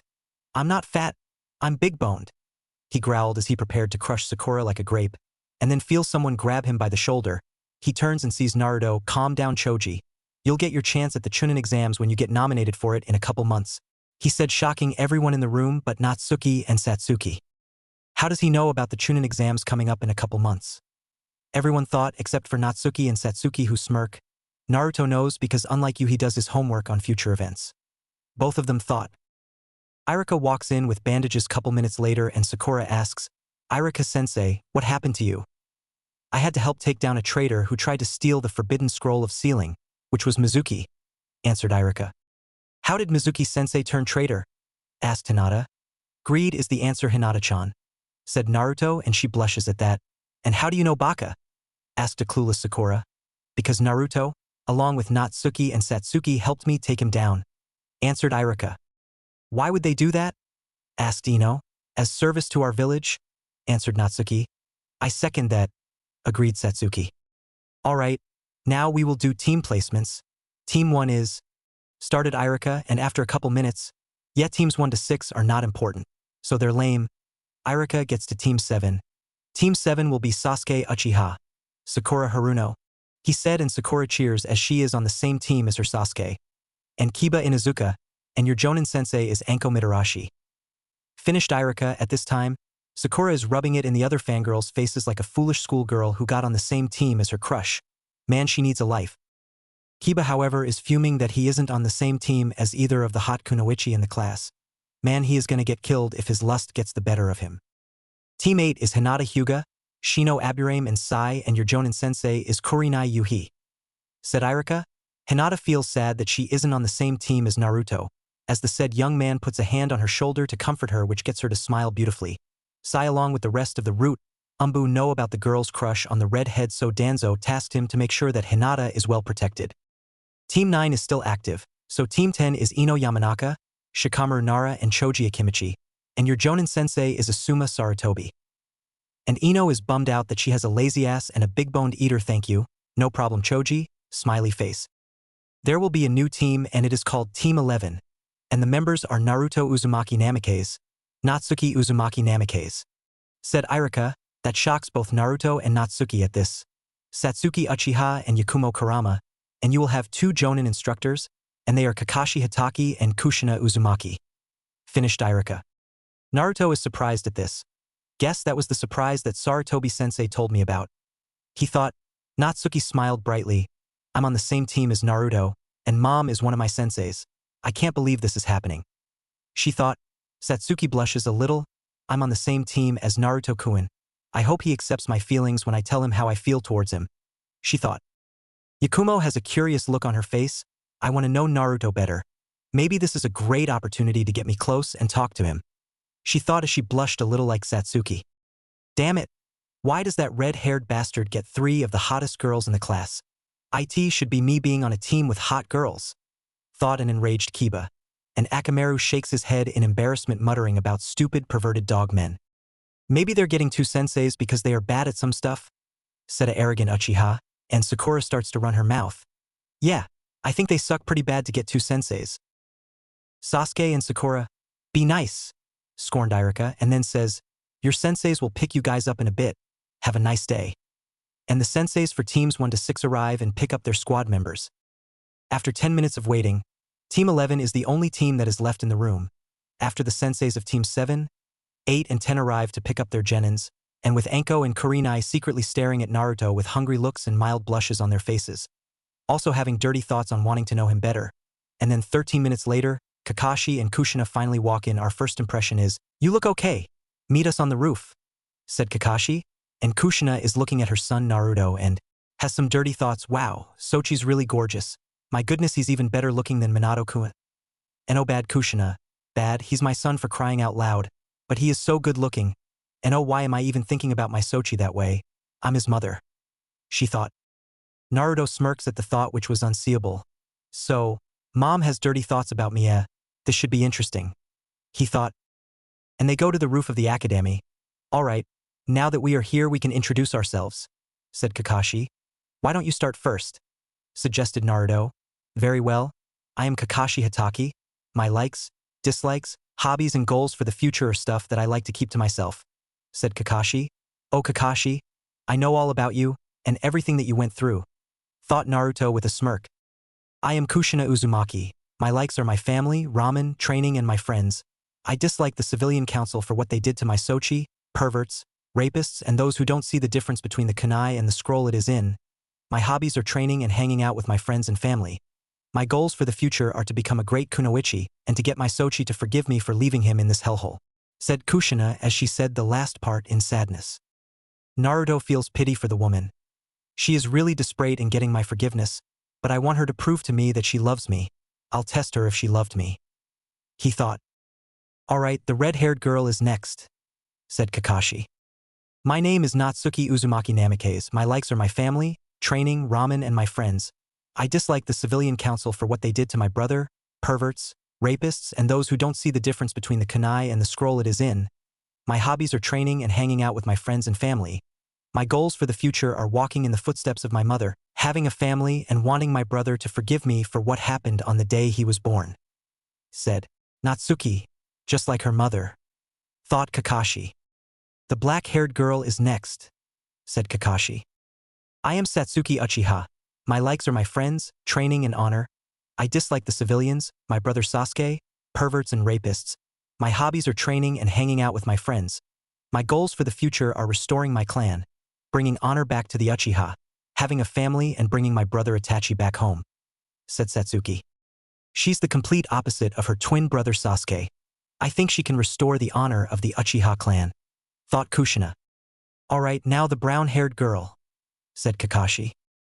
I'm Yakumo Kurama. I like my genjutsu and my friends. I dislike the civilian council, perverts, rapists, and those who don't see the difference between the kunai and the scroll it is in. My hobbies are training in my genjutsu and hanging out with my friends. My goals for the future are restoring my clan, having a family, and becoming the greatest genjutsu mistress in Konoha, said Yakumo. She really wants to surpass Kurenai in genjutsu, does she? I think she can do it, thought Kakashi. Now the red head with the purple headband, said Kakashi. I am Naruto Uzumaki Namikaze. I like training, ramen, started Naruto. Damn right, thought Kushina and Natsuki. Gardening, reading, my precious people, and creating new jutsu. I dislike the civilian council, the elder council minus one of them, the Uchiha clan, perverts, rapists, corruption, and those who don't see the difference between the kunai and the scroll it is in. My hobbies are training, gardening, learning, and creating new jutsu. My goals for the future are restoring my clan, bringing down the one who destroyed my clan, become Hokage, and become a living legend. Finished Naruto. Everyone is surprised at this. Satsuki looks sad that Naruto hates the Uchiha clan. Kushina and Natsuki want to know why Naruto wants to take down the one who destroyed the Uzumaki clan. Yakumo is curious as well, and Kakashi wanted to know as much as they did. Why do you hate the Uchiha clan? Asked Kushina, and Naruto immediately scowls and says, because one of them is the one who destroyed the Uzumaki clan. Did you learn the name of this Uchiha? Asked Natsuki. Madara Uchiha, answered Naruto, and everyone is shocked at this. Satsuki feels terrible because her ancestor destroyed her crush's clan many years ago. Wait, where did that come from?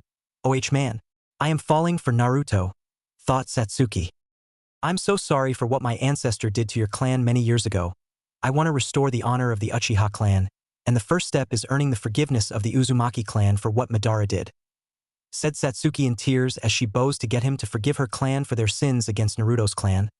Satsuki, you are one of the first Uchihas to show honor, so you are the one who will restore the Uchiha clan, and so you have my forgiveness, said Naruto. As do ours, said Natsuki with Kushina nodding. You got our forgiveness, but you need to earn our respect, said Kushina. I will do everything I can to earn your respect, declared Satsuki. I'm sure you will, said Kakashi, smiling. Alright, now that we've introduced ourselves, we will do the real Genin exams, said Kakashi, and Natsuki asks, but we already became Genin. Why are you saying real Genin exams? He means the survival part of the Genin exams, explained Naruto. Naruto's right, Natsuki. This way we can weed out the weakest links and take in the strong, said Kakashi. More like we got a pass by using teamwork, thought Naruto. Now we would like you to be at the Team 11 training grounds at 8 a.m. and try to skip breakfast or you'll puke during the exams, said Kakashi, and he along with Kushina leave not before Kushina catches some glances at Naruto because of his looks. I know that he wants us to skip breakfast so they can make the exams harder for us. Well, sucks to be him cause I read his mind. Thought Naruto with a smirk. Natsuki notices the smirk and asks, "What's with the smirk? Have you figured something out?" And Naruto looks at her. He wants us to skip breakfast so the exams can be harder for us and easier for them. So I suggest that we fight on a full stomach to keep our energy. He said. So eat breakfast so we have enough energy for the exams? Asked Satsuki. Exactly. Now let's prepare for the exams tomorrow, said Naruto, and all three of them nod. They leave for home. The next day at 8 a.m. Naruto got to the training grounds with a belly full of food and sits down to meditate. After a couple minutes, his team members come with stomachs full of food, and they come across a scene that they have never seen before. Naruto was levitating while meditating. Whoa, how is he doing that? Thought Yakumo. This must be one of the abilities to Naruto-kun's telepathy. Thought Natsuki and Satsuki. Naruto opens his eyes and levitates back down to the ground. How did you do that? Asked Yakumo with stars in her eyes. I'll tell you after the exams, Yakumo-chan, I promise. Naruto said to her. Yakumo pouts cutely and mutters, "You better," which gets Naruto to smile. And Kushina arrives. Hey everyone, are you ready for the survival exams? She asked, and Naruto says, We are, but where's Mr. Pervert? And Kushina giggles at the nickname for Kakashi. You know, that is actually a good nickname for that pervert, she said while giggling. Meanwhile, near the academy. Achoo! Sneezed a certain masked perverted Jonin sensei as he is reading a orange book. Oh boy, not that book again. Straight face, someone must be talking about me. Maybe it's a pretty girl, he said to himself with a perverted giggle that can make Jiraiya proud. Back at the training grounds. Kushina gets a feeling and it gets her in a bad mood. For some reason, I feel like I want to give Kakashi a broken nose, she said to herself. Mom? Asked Natsuki in confusion. Wah. Oh right, I'll go get him, said Kushina. After 20 minutes, Kushina returns dragging Kakashi by the hair as the said ninja was trying to get Kushina's hand to let go of his hair. Kushina puts Kakashi down, and then the temperature drops to below freezing. Now Kakashi, if you are late again for the rest of the team training and meetings, then I will burn your precious books in the fireplace, and then shove my foot so far up your ass you'll think twice about it. Am I clear? Asked Kushina in an oddly sweet voice with a smile that promised death, similar to the one that Captain Unohana does to make sure no one gets hurt in Squad 4 barracks. Kakashi is sweating like crazy from fear and nods. The 4 genin get shivers of fear in their spines. The shiver in Naruto's spine, however, was different. I think I just got a boner from that threat from Mom to Kakashi-sensei. Thought Naruto in the seal. A certain tailed beast is cheering for Kushina for the threat that she gave Kakashi. Kyuubi heard Naruto's thought and does a fox-like grin. Naruto-kun is starting to get attracted to Kushina-chan. Oh, I am so gonna tease him when he finds out my true gender, thought Kyuubi. She knows that Naruto is a telepath, but Kyuubi is thankful that Naruto can't read a tailed beast's mind because it was impossible for him to do so. Thank Kami that Naruto-kun can't read my mind, nor any other tailed beast mind, then he would know my true gender before I can tell him. She thought in relief. Kakashi gets up and says, all right, now that we are here, we can start the survival exam. Now you 4 need to get these bells from us. Oh boy, this is going to be tough. Thought Natsuki, who is nervous. Naruto on the other hand smirks, which is unseeable too easy. But I want to see if Mom really loved me. I know. I'll put her in an illusion of me as a 12-year-old child all lonely and sad that no one would help. He thought. You're going to test her heart, are you? Asked Kyuubi inside his head. Yup. I want to see if she loved me at all. To see if she regrets her choice. Thought Naruto. Okay. Just don't go overboard with it, said Kyuubi. All right. Thought Naruto again. You 4 have until noon to get the bells. When we set the timer, you will need to get the bells until the timer goes off, explained Kakashi. All right. Now begin, said Kushina. And they scatter into the bushes, or in Naruto's case, the trees. All right, Mom will be the first that I will be going for to pass this test. I'll get the bells from her when she is caught in the illusion, he thought. Kakashi's location. Kakashi is waiting on the genin to come at him. They are pretty good hiders, but I can still sense them, he thought, and then they jump out and go for him. Kakashi notices something. Naruto is not among them.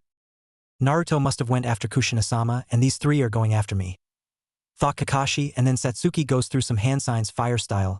Fireball jutsu, she called out, and blasts Kakashi with it, and he dodges, then does some hand signs of his own. Water style, water shark bomb jutsu, he called out.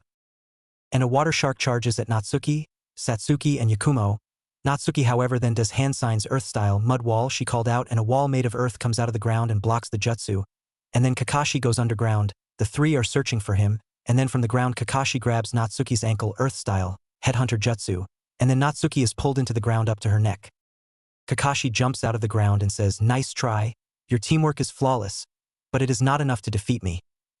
And then from behind, Yakumo casts a genjutsu on Kakashi, and Kakashi is in horror that he is seeing his precious book being burned by the girls. "I shall avenge thee," he cried out. As he charges, Natsuki appeared behind Kakashi as she finished the hand signs water style. "Water prison jutsu," she called out, and Kakashi is now trapped inside the water prison. While he is imprisoned, the girls then charge for the bells, seeing their chance, and as they got closer, Kakashi then poofs into smoke and a log is in his place. Natsuki gets annoyed. "Oh come on, he just had to use the substitution jutsu," she complained. Satsuki's eyebrow is twitching in anger. "Damn it. I really hate it when they use that jutsu," she thought.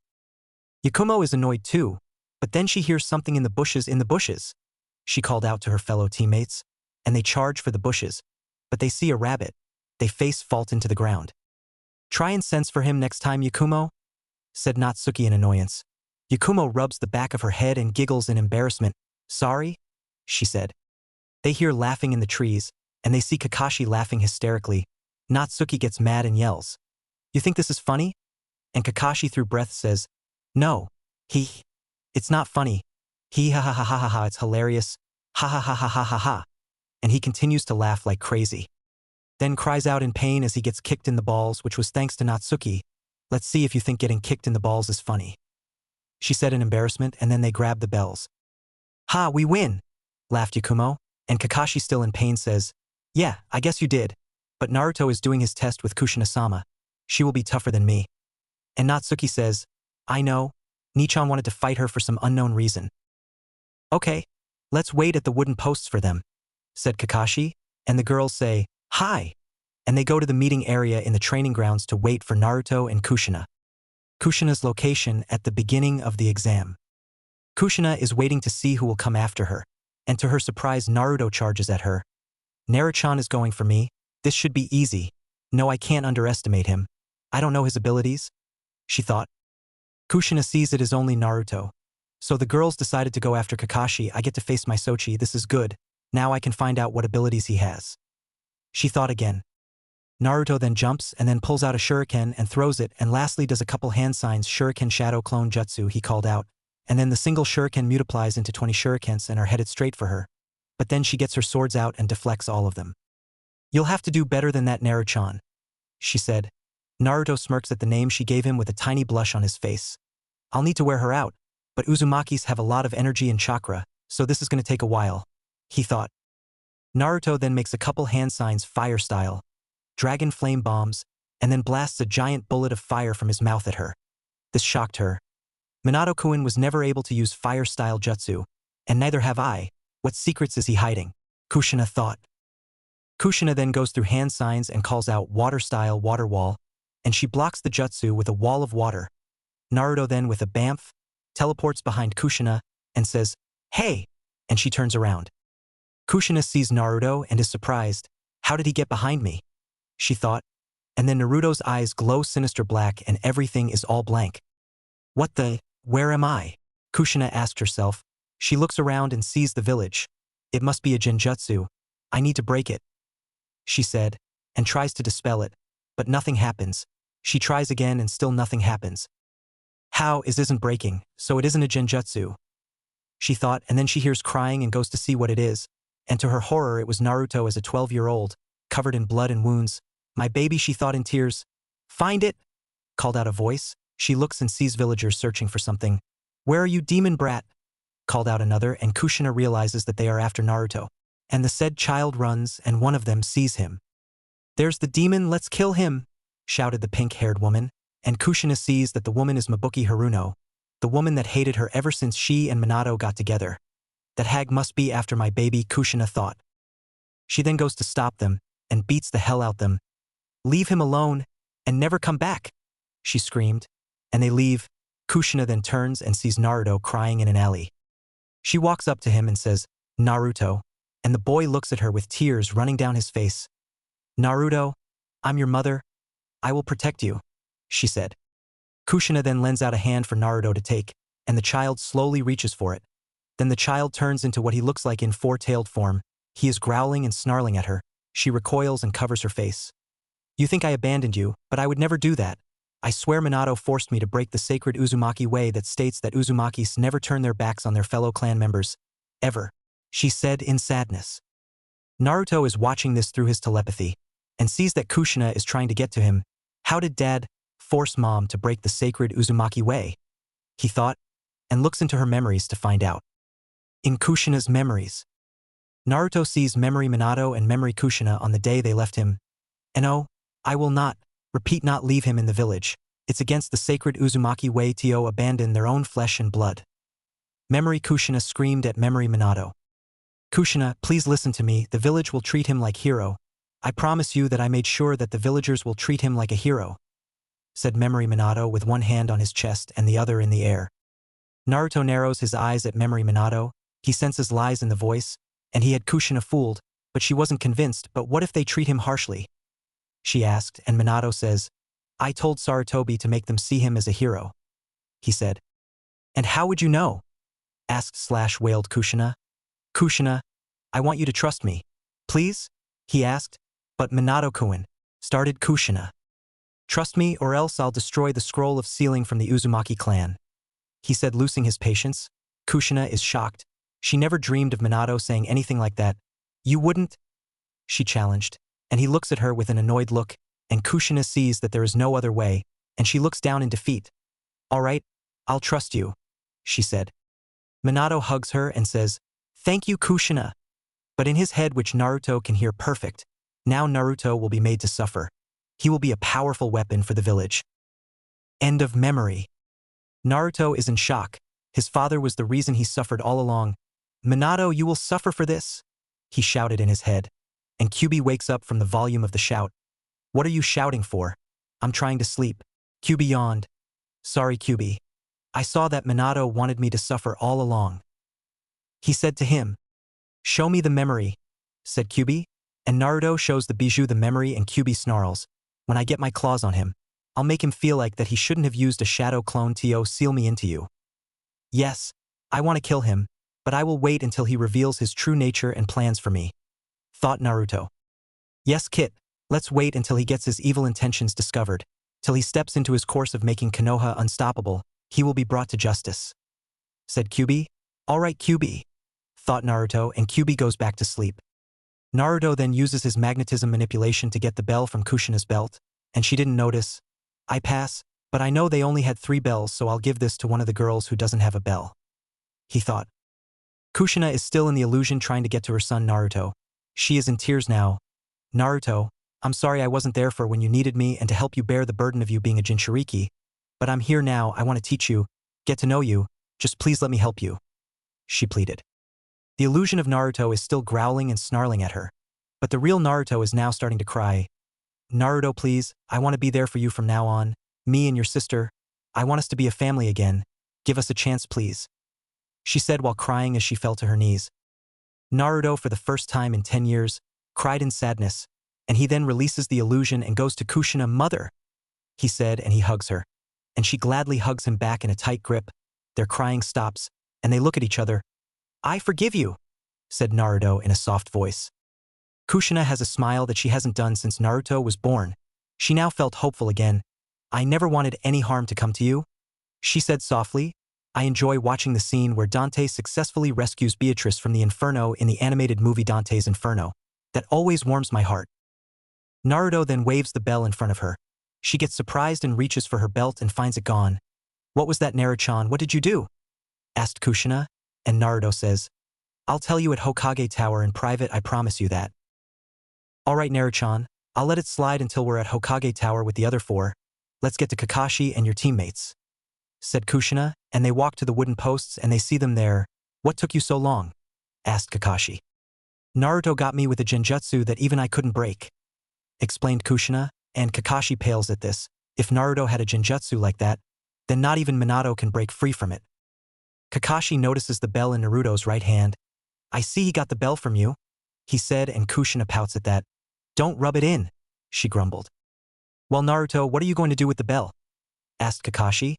Naruto looks at his teammates and sees that Satsuki doesn't have a bell, and to their surprise, he tosses the bell to her. I'll give it to Satsuki-chan, and the true meaning of the test was teamwork. He said, and both Kakashi and Kushina are in shock at this. Natsuki, Satsuki, and Yakumo are surprised as well. How did you know that, Naruto? Asked Kakashi, and Naruto smirks and says, I've known all along. I just chose to keep it to myself, and I see that the girls got you together. And Kakashi is now in total shock that this genin figured it out so easily. Then you all pass, said Kakashi, and Kushina says, yes, all 4 of you. And they are happy that they passed.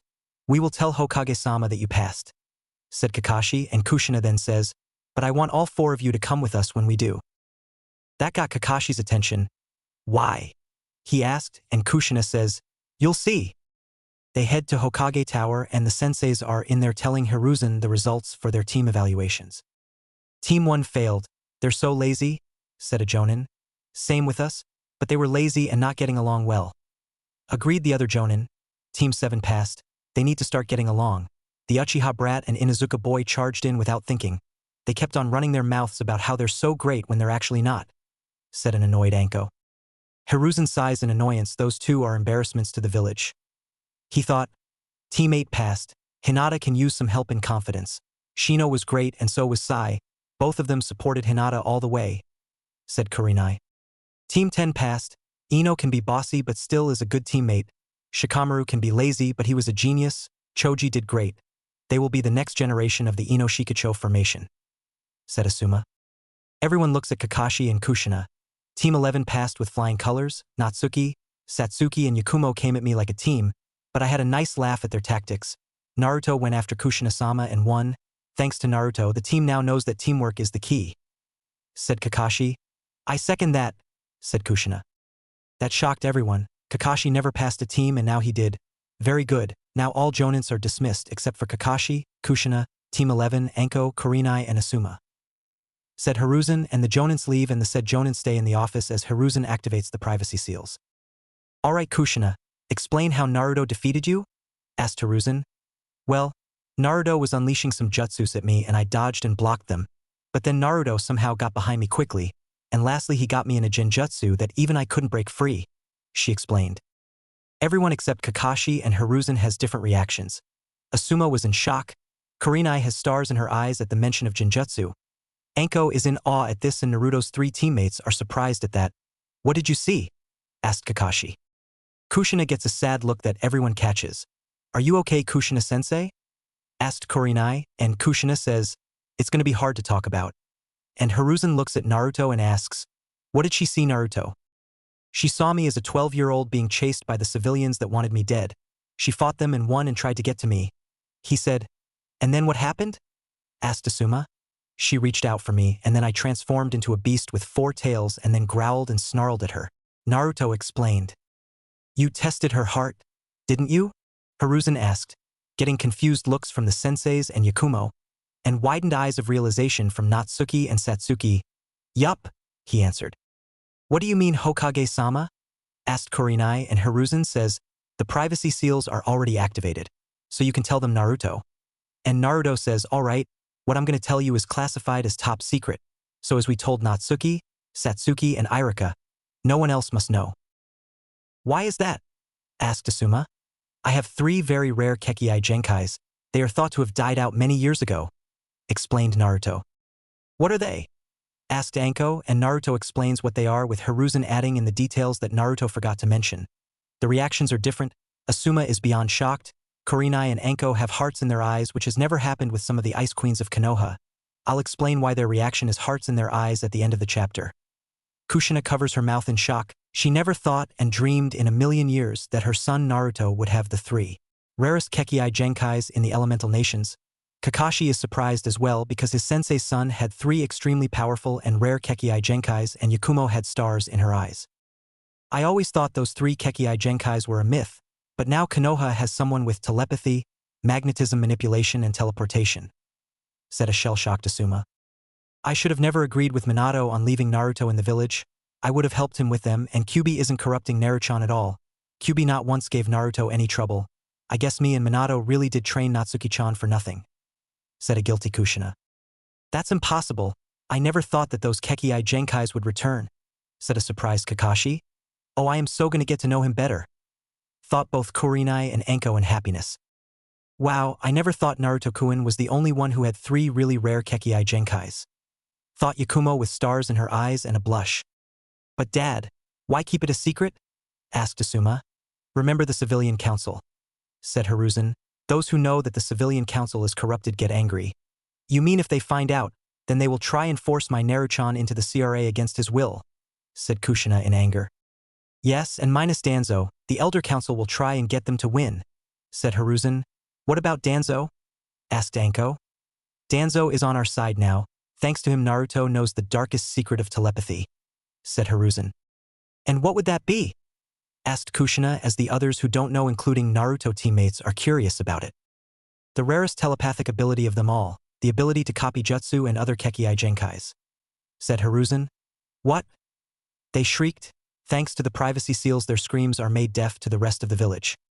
You mean telepathy has a rare ability that allows the telepath to copy jutsus and other Kekii Genkais? Asked Asuma still in shock. Hiruzen smirks and says, Yup, and here's the real kicker, the sharingan can copy jutsus, but not other Kekii Genkais. Telepathy can make the sharingan look like a joke. Everyone who didn't know, their jaws drop to the floor. They look at Naruto and Anko says, You really are the most unpredictable ninja. I know that you will be a legendary shinobi. And Naruto smiles, which makes the girls blush at the smile. He has a handsome smile, the girls thought. Thanks, Anko. I hope you straighten out your genins, said Naruto. Anko grins and says, I plan to, as she cracks her knuckles. Now that you've been told, Naruto and myself want you to keep this a SSS rank secret. Only Naruto and I can reveal it. Do you guys understand? Said Hiruzen, and the senseis, Kushina and Yakumo say, We understand and we promise. Hiruzen smiled. Good. Dismissed, he said. Everyone then leaves. All right, Team 11 gets to start their first mission tomorrow, said Kakashi. Kushina grins and says, That's right, so you 4 need to be full of energy when the missions start. Hi, Sensei, said the genin, and they start to leave. Naruto, said Kushina, and Naruto turns around. What is it? He asked. I would like you to move back into the Namake's household, please, for me, she lightly pleaded, and Naruto looked surprised at that. You mean I don't have to live in an apartment where the civilians will try and destroy everything? He asked. Yes, answered Kushina. Then the answer is yes, said Naruto with a smile that made Kushina very happy, and she hugs him. Thank you for giving me and your sister a chance, she said happily. Of course, but I will need you two to be careful around Dad, said Naruto. Kushina gets confused and asks, Why? And Naruto says, I'm a little suspicious of him. He doesn't seem like someone that I can trust. Now that I think about it, he did threaten to destroy the scroll of sealing of the Uzumaki clan before we left you in the village. I have some suspicion of my own around him, said Kushina. So you'll tell Natsuki to be careful around him? Asked Naruto. Yes, I planned on telling her to be careful since the day you were born, said Kushina. Good, let's go home, said Naruto, and they go to Namake's manor to end the day and begin the new day tomorrow. Chapter 4. Mission to Wave Part Number 1, Revelation. It's a beautiful morning in Konoha, and a small animal figure is walking in the forest. However, luck was not on its side, as 4 more figures are waiting for the perfect time for the catch. This is Greyhound and Red Devil. Do you have the target in sight? Asked Kakashi with Kushina next to him. Red Sword Mistress in position, we have eyes on the target, said Natsuki. Black Shadow in position, target just 5 meters from us, said Satsuki. Lady Genjutsu in position, yes, the target is in sight, said Yakumo. Mastermind in position, target has been spotted, said Naruto. Right, the target is beginning to go on the run, Gyo, commanded Kushina. The genins jump for the animal figure, and the animal begins to run away, but Naruto, with a bamf, teleports in front of the animal. He looks it in the eyes and hypnotizes it. Sleep, commanded Naruto, and the animal went to sleep. The animal is now sleeping in his arms, and Naruto walks over to his teammates and senseis. Got the target. Tora, the missing cat, has been caught, said Kakashi. Back at Hokage Tower. Oh, Tora, thank you so much for finding my cat. The woman cried in happiness as she began to show a little too much affection to the poor cat. Excuse me. I apologize for interrupting your happy reunion, but it seems that Tora thinks that you're showing a little too much affection. So if possible, that can you take it easy and pet Tora lightly, for the cat's sake? Please, said Naruto. Oh, Tora, Is that why you're always running off away from me? Mommy will be gentle to you from now on, the lady said, and the cat is now happy. The lady walks home, and the Hokage says, thanks to you, Naruto, the shinobi don't have to worry about catching Tora again. At least now they'll be able to relax for once. I hope so, said Naruto. Ah man, that was the third time we had to catch that damn cat. At least that we don't have to catch that cat again, said Natsuki in annoyance. I know, I don't think I can handle another D-rank mission because that is just what civilians need to do, but they're just too damn lazy. Agreed Satsuki. I'm sorry you too, but newly made genins need to start off with D ranks until they are considered to be able to handle C rank to higher rank missions, said Irika. Suddenly, Team 7 come in after they finished another D rank mission. Sasuke being the snobby and arrogant spoiled brat that he has had the balls to say, I'm sick of the D ranks old man. An Uchiha elite like me needs a higher rank mission, so the Uchiha isn't considered weak. And Kiba says, for once I agree with the Uchiha. An alpha like me needs a high-ranked mission to show others who the dominant one is. With Sakura agreeing to their bullshit. Come on Sasuke, they just don't think that you're ready for a mission like that yet, said Satsuki trying to calm her brother down. Screw you Uchiha disgrace, snarled Sasuke. Satsuki looks like she is ready to cry. Her teammates are glaring at him for that insult. Hey, that was so uncalled for, snapped Naruto. Piss off dope, you're not part of a clan so you're a clanless nobody. Sasuke snapped back at Naruto as Natsuki and Kushina are comforting Satsuki. Naruto then releases a lot of killing intent that causes nearly everyone to fall to their knees except the Hokage and his teammates. You just dug your own grave, and by the way, that arrogant mouth of yours will get you and your teammates killed, along with Dogboy's lust, growled Naruto. That's enough you two. I will not stand it if two of Konoha's shinobis are fighting in my office. Now stop fighting and don't look at each other, roared Hiruzen as he slammed his fist onto his desk. Sasuke and Naruto glare at each other and face the Hokage. If you want a C-rank mission so bad Sasuke, then you and your team will get one, Hiruzen said in an annoyed voice. Sasuke and Kiba smirk. About time old man, said Kiba, and that got him a smack on the back of the head by Anko. Kiba be nice, she scolded. Bring in Tazuna, ordered Hiruzen, and an old drunk walks in and looks at them. What is this, you expect these kids to defend me? The pink-haired one looks like she can't even fight properly. The dog boy looks like someone who would kill first, ask questions later. The duck but looks like he'll just shit himself. The lady with the leather coat is the one who I believe will do a better job, said Tazuna. Naruto, Natsuki, Satsuki, Yakumo and Kushina snicker at the nicknames for Sasuke. Sakura and Kiba as the said genin get pissed. Hey. Don't insult the might of the Uchiha clan, barked Sasuke with Sakura adding her bullshit. Saying, yeah, don't insult Sasuke-kun or his clan. It's not only them Tazuna, Team 11 here will help defend you as well, said Hiruzen, and Tazuna looks at Team 11. They look like they can handle themselves, especially the red-haired boy, said Tazuna giving Team 11 a thumbs up, making them chuckle, while Team 7 minus Anko was fuming at the fact that the old fart gave them a better reputation. Meet me at the gates tomorrow at 9 a.m., said Tazuna, and he leaves. Team 7 leaves as well except Anko telling them that she needed to speak with the Hokage for the moment and they left. Naruto however had his eyes closed the entire time, and he says, it's not a simple C-rank mission, it's going to be risen to an A-rank mission. Everyone looks at Naruto. You read his mind, didn't you? Asked Hiruzen. Sure did, answered Naruto with a smirk. What did you learn from his mind? Asked Kushina. He is Tazuna, master bridge builder of the Wave Village, has a daughter named Tsunami and a granddaughter named Ane. Their village is under the tyranny of Gado Corp and the bridge is the only way to make Gado's company come crashing to a halt, explained Naruto. That surprised everyone in the room. Thank God that you have telepathy, Naruto. What would we do without it? Said Irika with happiness. What are you going to do, Sarutobi-sensei? Asked Naruto, surprising Kushina at that. Hiruzen trained you himself? She thought, yes mom, but it wasn't only him but also Inoichi Yamanaka. Sarutobi-sensei trained me in magnetism manipulation and teleportation as well as the way of the shinobi. Inoichi-sama trained me in telepathy. Hell, even Kyuubi decided to train me, but it was in chakra control. Naruto spoke to her telepathically, getting an even more shocked look from her. I'll send Team 8 with you as extra protection. They can help with protecting Tazuna, said Hiruzen. Very clever move, Sarutobi-sensei. It seems getting your backbone back has also given you your smarts back, said Naruto in humor. Haha, very funny Naruto, said Hiruzen being sarcastic. Oh, you know that it's funny, said Naruto, waving his hand, getting giggles from the girls, including Kushina and Anko. Kakashi is snickering and so is Irika, while Hiruzen starts to chuckle. All right, be at the gates tomorrow so the mission will begin. Dismissed, said Hiruzen. They leave and Naruto decides to head to a weapons shop for Shinobi and Kunoichi called Higurashi Weapons. He sees Isao at the counter. Hello Naruto, what will it be? Asked Isao. Oh, you know, I'm gonna stock on supplies for a mission which would be C rank, but I have a feeling that it will be more of an A rank, said Naruto. Oh, take a look around the store and pick out anything that you need, said Isao.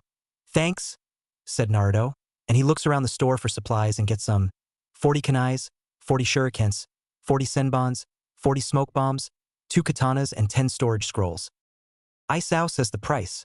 I'm not good at telling the difference in money from other places. Thanks to Naruto getting some of his clan money was able to pay for them. Pleasure doing business with you, said Isao, and then something catches Naruto's eye. A display case with a rusty-looking pitchfork. It's the Nejibana. What's that? Asked Naruto as he pointed at the display case. Oh, that's an old rusted pitchfork. I'll take it down so you can hold it if you want, answered Isao. Sure, said Naruto. Isao walks over to the display case and takes the pitchfork out and hands it to Naruto. Upon touching Naruto's hands, the pitchfork then started to glow ocean blue, and then it started to change. Could this pitchfork be? Thought Isao in surprise. The pitchfork stops glowing and it has a new look to it. It now looks brand new. Naruto could feel power radiating from it. It had a silver 3-tipped spearhead, a ocean blue handle, a green tuff at the bottom of the spearhead and a metal bottom end that looked like a kid's top. In all my years, I've never seen this weapon with my own eyes, said Isao with stars in his eyes in awe. Is there a problem? Asked Naruto. Everything is perfectly fine, Naruto. For the weapon in your hands is the legendary weapon called the Nejibana, said Isao. The Nejibana? Asked Naruto. Legend has it that only an Uzumaki pure of heart can use this weapon to its full potential. To an Uchiha, however, it's useless. The powers it grants is the power of the seas. It can cause earthquakes and lets you breathe underwater. Legend also says that the Nejibana is a weapon blessed by the sea god, Poseidon himself, and it's said to be indestructible. Explained Isao. Naruto is in awe at this intel. He has a legendary weapon that only pure-hearted Uzumakis can wield. How much for the Nejibana? Asked Naruto. Since you reawakened its power, it's yours to keep free as charged, said Isao. Wow, thank you so much, said Naruto. Anytime, Naruto, Isao said, and Naruto bids him farewell and runs into a girl about a year older than him and sees her on the ground. I'm so sorry. I should have looked where I was going, said a guilty Naruto as he helped her up. Thank you, said the girl. Naruto Uzumaki Namikaze, said Naruto. That shocked the girl. He related to the yondaime? She thought. I'm Tenten Higurashi. My uncle owns the store here, said the now named Tenten. Nice to meet you, said Naruto in a friendly tone with a smile making her blush at it. She then sees the Nejibana and gets stars in her eyes. Is that the Nejibana, the legendary weapon of the Uzumaki clan? She asked excitedly. Yes it is, said Naruto. Can I hold it? She asked, adding the puppy dog eyes. Sure, Tenten-chan, said Naruto, making Tenten blush madly at the chan part added to her name. He gives her the Nejibana and she is squealing like a fangirl who just got kissed by their crush. It's so beautiful, is it yours? Asked Tenten. Yes, I just got it here, said Naruto. Here? But how? She asked again. Remember the rusty pitchfork, said Naruto, and Tenten nods. Well, when I touched it, it transformed into this, explained Naruto. Tenten is in awe at this. Wow, I really wish that I could see it transform, she said in sadness. Seeing this, Naruto then gives her a hug which makes her blush once again. He then whispers into her ear, don't worry, Tenten-chan. You'll be able to see the Nejibana in action in the Chunin exams in a couple months. And she widens her eyes. How did he know when the Chunin exams were coming up? And I'm open for some weapon training after my mission. I'll be happy to accept your help in that kind of training, Tenten-chan, Naruto added, whispering into her ear. But this time it was a flirty voice which makes Tenten a little wet. She was starting to fall in love with this young shinobi. See you later, Tentenheim, he finished whispering in her ear, which makes her blush heavily at the Heim part added to her name this time. He then surprises her with a light and soft kiss on the cheek. Tenten is now in a full body blush, and she is watching Naruto leave for his home. Her uncle was watching everything from the store with a grin. It now seems that his niece has a crush on the young telepath. Tenten walks into the store and sees her uncle grinning at her. Looks like somebody's in love, he said teasingly. Tenten blushes angrily. Shut up, she yelled at him. Back with Naruto. Naruto is walking home and he is thinking, I know that Tentenheim is on a team and her teammates are Niji Hyuga, the cousin of Hinata Hyuga, and Rock Lee, the shinobi without the ability to mold chakra to use ninjutsu and jinjutsu, but is a specialist in taijutsu, and her sensei is Mato Guy, the green beast of Konoha, he thought. And he goes home and he teleports to his room and goes to bed after he undresses. The next day, Teams 7 and 8 along with Natsuki, Satsuki, and Yakumo are waiting at the gates for the rest of the people. Where are they? It's been 10 minutes and Kakashi-sensei, Tazuna-san, and Naruto-kun are not here, complained Satsuki. Don't worry, Satsuki-chan, they'll be here, and I'll make sure of it, said Kushina, with the last part becoming a growl, and Natsuki then sees Kakashi and Tazuna. There are Kakashi-sensei and Tazuna-san, but where is Naruto-kun? She asked. I dunno, replied Shino. Sorry we're late. A black cat crossed our path, so we had to take the long way, replied Kakashi. That's the lamest excuse I've ever heard, said an angry Kushina. Then Naruto appears. Sorry I'm late. My alarm clock didn't go off and it was a real pain to pack up my stuff, he said in an embarrassed voice as he rubbed the back of his head. Now that we are here, do we have everything we need? Asked Kushina. Question, why is Team 8 here with us? Asked a brash Kiba, and Kakashi answers that because Hokage-sama decided to give Tazuna-san some extra protection. And that make Tazuna-sai in relief. Now again, do you guys have everything that you need? Asked Kushina again, and they reply by saying, Hi. Hey, where's your pack, Naruto Baka? Sakura asked rudely, which rewarded her glares from the female senseis and the girls. I do have my stuff. They're just sealed inside of the scroll, said Naruto as he patted the scroll. Sakura huffed in anger as she couldn't embarrass Naruto. They accepted his answer and they walk out the gate and they are walking. Naruto is in the back with the girls while Kiba is in the front, leering at Natsuki, Satsuki, and Hinata, and also having lustful thoughts on Kurenai, Anko, and Kushina. Naruto heard his thoughts and telepathically tells the girls and female senseis the thoughts from Kiba's head, and they glare at him, making him tremble in fear. They notice the puddles on the road. Wow, what complete retards, the demon brothers, Gozu and Meizu. They are hired by Gato of Gato Corporation to assassinate Tazuna to stop him from completing the bridge, thought Naruto as he read their minds. As he predicted, the demon brothers jump out the moment they pass the puddles. Their clawed gauntlets wrap around the senseis and rip them to pieces. 4 down, said Gozu. Sakura screams and Teams 7, 8, and 11 minus Naruto get into position in shielding Tazuna, who was trembling. Naruto, however, was calm as a bear and twitched one of his fingers, and the metal gauntlets that were going for the group came to a halt, which shocked everyone, especially the demon brothers. It can't be, thought Meizu. Naruto then gets out one of his katanas and slashes them in the gut, and everyone is shocked to the core. What? No, impossible, thought the demon brothers, and they dropped to the ground. They were dead before they even hit the ground. I really don't like killing, but I will if I have no other choice, said Naruto in regret. Come on out, senseis. I know you're hiding in the trees, called out Naruto. What are you talking about, Yubaka? They're dead, asked Sakura, who was by far the most clueless kunoichi in the elemental nations.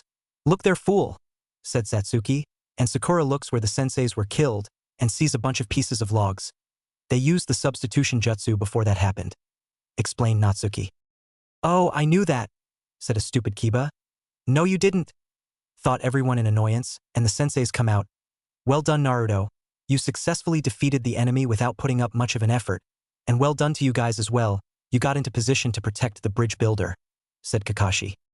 Sensei, who were those guys? Asked Hinata, and Naruto says, the demon brothers. They are Rouge ninjas from the Mist Village. They went Rouge after the failed assassination attempt on the Mizuki's life because of a bloodline rebellion. And Sakura arrogantly says, Sasuke-kun could do better. Getting groans from the senseis and the members from Teams 8 and 11. Tazuna, are you going to tell the truth on why they are after you? Asked Kakashi, and Tazuna begins to sweat. I don't know what you're talking about. He lied. Really now, you have Rouge ninjas after you, and they are hired by Gato of Gato Corporation, and their main target is you, said Naruto. Tazuna looks down in shame. All right, you got me. The tyrant Gato is draining the Wave Village dry. I don't have enough for an A-rank mission because of how poor we are in Wave, he explained. So, anybody want to continue on this mission? Asked Kakashi, and all the genin says, Hi! And Naruto then takes the gauntlets and seals them into a green scroll, and seals the bodies into a red scroll. What are you doing, Baka? Asked Sakura and got glared at by Kushina. What? She asked in cluelessness. He's my son and Minato's as well, said Kushina, shocking those who chose to refuse to accept it. Sakura now looks like she's seen a ghost as she was told that, and she feels that her life was forfeit. You see, Sakura, I'm sealing the gauntlets because they'll come in handy someday, and I'm sealing the bodies so I can get the bounty for the demon brothers, said Naruto. How high are their bounties? Asked Hinata. They are B-rank rogue ninjas, and their bounty is 500,000 yen, said Naruto, shocking everyone except the senseis. Now we should be heading to Wave. Some more of Gato's henchmen might still be out there, said Tazuna, wanting to get to Wave ASAP, and they head down to the Wave village. At Gato's hideout. What do you mean they failed? I had good money for them and they failed trying to kill him, yelled a old midget. Stop whining, said a scary voice as he got his huge blade and held it near Gato's throat, preparing for the strike. It looks like that I'll have to go and take the old man down myself, said the tall man. You better, I'm not in the mood for more failure, warned Gato. Back with the gang. They're taking a boat over to the other side of the huge river. We're nearing the other side of the river, but that is as far as I'm gonna get you, said the boatman. How long will we have to be on this stinking boat? Complained Kiba a little loudly. Quiet, fool, you want them to hear us? Ordered the boatman as he looked around to see if anyone heard. Much to his relief, no one did. Sensei, are there any ninjas in the Wave village? Asked Sakura. I'm afraid not, Sakura. Wave doesn't have shinobis nor kunoichis at all, said Kakashi. Why? She asked again. Not all villages have ninjas, Sakura. There are merchant villages and minor villages in the world, explained Naruto. Who asked you, Baka? Said Sakura rudely, getting a punch in the back of the head by an angry Natsuki. Call my brother a Baka again, and I'll break you into pieces, she warned. I'd like to see you. Try, Sakura challenged. Natsuki gets a katana out and says, let's do it. Sakura is now scared.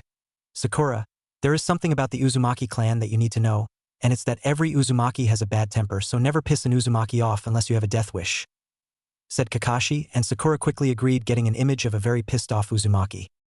Natsuki puts her katana away and glares at Sakura, who is regretting disrespecting Naruto a little. Suddenly the bushes start to ruffle and Naruto throws a kunai into the bushes. Naruto walks into the bushes and comes out with a white rabbit. Naruto, you nearly killed a poor defenseless rabbit, shrieked Sakura, making everyone except Naruto face fall into the ground. Man, she really is an idiot, and yet she calls Naruto an idiot. You really are a fool. This rabbit is white, which means it's a winter coat, and it's the summer. That means it needs to be brown, said Naruto in an annoyed tone, making Sakura uneasy at it. That means it was raised indoors, it was used as a substitution, added Satsuki. Kakashi then senses something coming from behind and yells out, get down, and everyone gets down with Kakashi pulling Tazuna down. A massive blade spins over them and strikes a tree, and a lone figure is standing on the blade. They all look at him. Is somebody going to tell him that he's standing the wrong way, or is he overcompensating for something? Said Naruto, making the girls giggle and the guy snickering. I admit that was pretty funny, thought Kiba as he snickered with Sasuke. The man gets an anger vein on his head and barks, watch who we are talking to, brat. I could kill you in a heartbeat. And Naruto smirks and says, good luck with that. Kakashi walks up and says, Zabuza Momochi, the demon of the bloody mist, a rank rogue ninja, you need to be careful with him. Making some of the genin to get uneasy, Kiba, Sakura, and Sasuke to be exact. Zabuza then says, Kakashi of the Sharingan Eye, Kurinai the Genjutsu mistress, Anko the snake princess, and Kushina the red death of Konoha. Did I get them right? Sasuke is shocked at this intel. Sharingan Eye? How can he have the Sharingan? Only an Uchiha wields that kind of power. He thought as he looked at Kakashi, could he be? Sasuke thought again. Stand back, Kurinai-san, Anko-san, Kushina-sama, and I got this. If he's our opponent, then I'll be needing this, said Kakashi. The genins look on and Kakashi pulls up his headband covering his left eye, and it opens to reveal a Sharingan eye. I'm ready, he declared. The genins who don't know gasp. His eye? What is that? Thought Kiba in shock. Well, looks like I get to see the Sharingan in action. This is an honor, said Zabuza. What the hell is the Sharingan? Asked Kiba. A rare power? It only resides in the Uchiha. The Sharingan user can instantly see and comprehend any genjutsu, taijutsu, and ninjutsu, and can reflect the attack back at the attacker. The Sharingan is a special and rare form of Dojutsu. However, there is more to the Sharingan than that, a lot more, explained Sasuke. Kiba is in shock, and Zabuza then smirks and says, "You got it right, boy, but you only scratched the surface. The sharingan can analyze an opponent's technique and then copy it to the smallest detail. And then mist covers the entire forest. As for you, Jonin, the assassination unit of the Hidden Mist, we had a standing order to destroy you on sight. Your profile was in our bingo book. They called you the man who copied over 1,000 jutsu, Kakashi, the copy ninja. Continued Zabuza. The genins except for Naruto are in shock at this. What? Could our senseis be famous ninjas? Thought Sakura. Whoa, that's awesome, said Kiba in awe. That red-haired boy doesn't seem surprised. It's like he knew about it the whole time and never said anything. I may need to be careful with him. Thought Zabuza with suspicion. Now, I need to kill you so I can get to the old man, said Zabuza, getting a look of fear from Tazuna, and the genins minus Naruto get into position to protect him much to the surprise of the other genins. Naruto, we need you to stay out of this fight until it starts to get rough for us, ordered Kakashi. As you wish, answered Naruto in understanding. Oh, for against one this should be interesting, said an amused Zabuza, and then they start to fight. Kushina, Anko, and Kurenai fought clones of Zabuza while Kakashi fought the real Zabuza.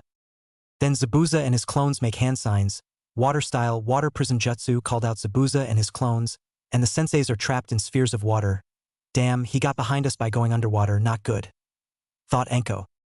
Go. Get the bridge builder out of here, he is out of your league, you guys don't stand a chance, Kakashi told the genins. But we won't leave you for, yelled Sakura. Just go. We'll be fine, shouted Anko. Naruto then walks up and gets into a fighting stance. No, I will not abandon my comrades, it means I won't abandon my senseis at all, he declared. Zabuza is now grinning. Well, looks like we have a genin who's brave enough to face off a former Umbu of the Mist Village, he said. The genins then pale at that. Zabuza was an Umbu rank shinobi. Even the senseis are surprised at this. We know that Naruto received special training from Hiruzen and Inoichi. Maybe he will have a better chance at defeating Zabuza, thought Kushina in worry. Naruto, get out of there. He's an Umbu ranked shinobi. He'll kill you, shouted Sakura, and Naruto says, No, I have received some special training in Konoha ever since I was 5 years old. Now it's time to put my years of training to the test against an Umbu ranked shinobi, said Naruto with a confident smirk. Boy, what is your name? Asked Zabuza. I am Naruto Uzumaki Namikaze, son of Minato Namikaze and Kushina Uzumaki and the shinobi who's going to kick your ass, said Naruto, making Zabuza's eyes widen at this. Another Uzumaki? I thought Kushina was the only Uzumaki left. I guess there's more still in Hittering, thought Zabuza in shock. Naruto then goes for his sleeve, pulls it up and reveals a symbol on his left arm. Everyone is surprised at this. A seal? Thought the senseis. That dope had gotten training in Fuinjutsu. I will need to get him to teach me that power so I can kill Itachi, thought Sasuke in anger. Naruto then bites his thumb and swipes the blood on the seal, and then the seal poofs smoke. As the smoke cleared, everyone is in shock and awe at what they saw. There in Naruto's hands was the famous Nejibana. Naruto gave the Nejibana a few twirls and swipes. Is that what I think it is? Thought Kakashi in awe. What? How does he have it? Kurenai screamed in her head from the shock she is in. It can't be, thought Zabuza in awe, causing him to lose focus on holding up the water prison jutsu. The Nejibana, thought Kushina in awe. With the genins? What? How did he find it? Shouted Natsuki in her mind from shock. No way, thought Sakura. What is that? Asked Kiba. The Nejibana, a legendary weapon of the Uzumaki clan. It's said that only an Uzumaki pure of heart can wield it and use it to its full potential. It grants the wielder the power of the seas, the ability to cause earthquakes, and lets the wielder breathe underwater. It's said to be indestructible, and legend has it that the Nejibana was blessed by the sea god Poseidon himself, explained Sakura. How many legendary weapons of the Uzumaki clan are there? Asked Kiba. There is a total of 7, said Natsuki. Well, brat, looks like I get to fight you in a weapons battle, the Kubikirabocho versus the Nejibana. This battle will be legendary, said Zabuza with a grin. It will be legendary indeed, agreed Naruto. Then Naruto and Zabuza clash. The onlookers are in awe that Naruto is going toe-to-toe with Zabuza, a member of the 7 swordsmen of the mist. Naruto then goes through some hand signs fire style. Fireball jutsu, called out Naruto, and blows a huge ball of fire at Zabuza. Zabuza then goes through some hand signs himself. Water style, water dragon jutsu, Zabuza called out. When it was about to hit, Naruto with a bamf, teleported behind Zabuza much to his shock. How did you get behind me? He shouted. That's my secret? Answered Naruto with a playful grin, and then grabs his head and reads Zabuza's mind, copying what jutsu Zabuza knew, learning what he did and about when Zabuza was told to kill Tazuna by Gato. As Naruto was about to finish off Zabuza, 2 Senbon needles flew through the air and struck Zabuza in the side of the neck, causing Naruto to let go. Naruto then looks at where the needles came from and saw a woman in a mask. I thank you for finding him. I've been hunting him down for months. You have my gratitude? She said. Naruto then checks for a pulse on Zabuza and finds none. A death-like state. That means he must be Zabuza's partner. Thought Naruto, and then the hunter nin shunshin to Zabuza's dead body and then shunshin away, and the senseis walk up to Naruto and Kakashi says, well done Naruto, that special training has paid off. And Kushina says, you did great Naruto-kun, and I'm surprised that you have the Nejibana. We are going to need an explanation from you, mister. Naruto then feels a little lightheaded and collapses. Naruto, called his teammates. It's alright, he just used up a lot of chakra. Nothing that some bed rest can fix, said Kakashi. Alright, my house is not that far from here. I'll lead you to it, said Tazuna, and the teams follow him. Naruto was being carried by Kushina. The girls couldn't help but blush at how peaceful Naruto looked. He looks so cute when he's asleep, thought the girls. Chapter 5. Mission to Wave. Part number 2, Prepare. Naruto wakes up to the sunlight and finds himself in a bed. He sits up and sees his teammates and senseis by his bedside. How are you feeling, Naruto-kun? Asked Natsuki worriedly. Naruto smiles and says, a little better. Naruto tries to sit up, but Kushina stops him and gently pushes him back onto the bed. Naruto-chan, you need your rest, you suffered chakra exhaustion. She said. Kushina was just as worried as Natsuki. Right? Said Naruto. So sensei, who was that girl that defeated Zabuza? Asked Sakura. That was a hunter nin from the mist. They are trained in knowing the human body and its weak points. Answered Kakashi, and then Hinata asks, how come she took the body with her instead of destroying it on the spot? If she really was a hunter ninja from the mist, then she would have destroyed the body on the spot immediately. But she took it with her because she's his accomplice. Naruto said with a smirk. Sakura was about to berate him about who asked him, but she remembered Natsuki's threat and wisely kept her mouth shut. That's correct, Naruto. It seems you were suspicious about her, said Kakashi with an eye smile. Then a beautiful young woman walks in with a cup of water. Here you go, this should help you, she said as she handed the cup to Naruto. Thank you, ma'am, he said politely. Call me Tsunami, said the now named Tsunami, who has a small blush at his looks. Sure, answered Naruto. What are you guys talking about? You demolished that assassin, said a clueless Tazuna, and Kakashi says, here's the truth, Zabuza is still alive. And Sakura, Kiba and Tazuna are in shock, while Tsunami's eyes widen. But Naruto checked his pulse. He said no heartbeat, said a clueless Sakura. His heart did stop, but that was only a temporary state, explained Naruto. How did you figure that out, Naruto-kun? Asked Natsuki, and Naruto reaches into his pouch and pulls out a Senbon needle. This is what that hunter nin used to take Zabuza down. Anyone care to guess what this is? Asked Naruto with a smirk. Sasuke gets a look of shock. Throwing needles, he said. Correct, these are Senbon needles and they are used for acupuncture, but the needle struck Zabuza in the neck, putting him in a death-like state, said Kushina in wisdom. But how did she know which spot to strike for a death-like state? Asked Sakura. Hunter nin are also umbu. You see, umbu are trained to know the human body and its weak points. That's what makes umbu ninjas so terrifying, explained Naruto. Very good, Naruto. Maybe you should have been made a jonin instead of a genin, said Kakashi.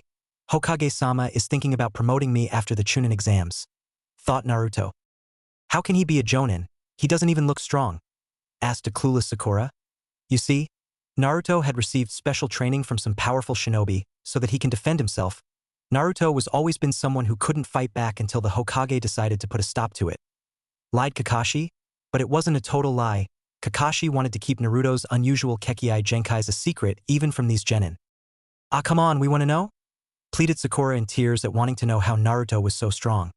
This made Sasuke very curious about it as well, and Naruto then says, Sakura, sometimes it's better not to know, because knowing too much can be bad for you.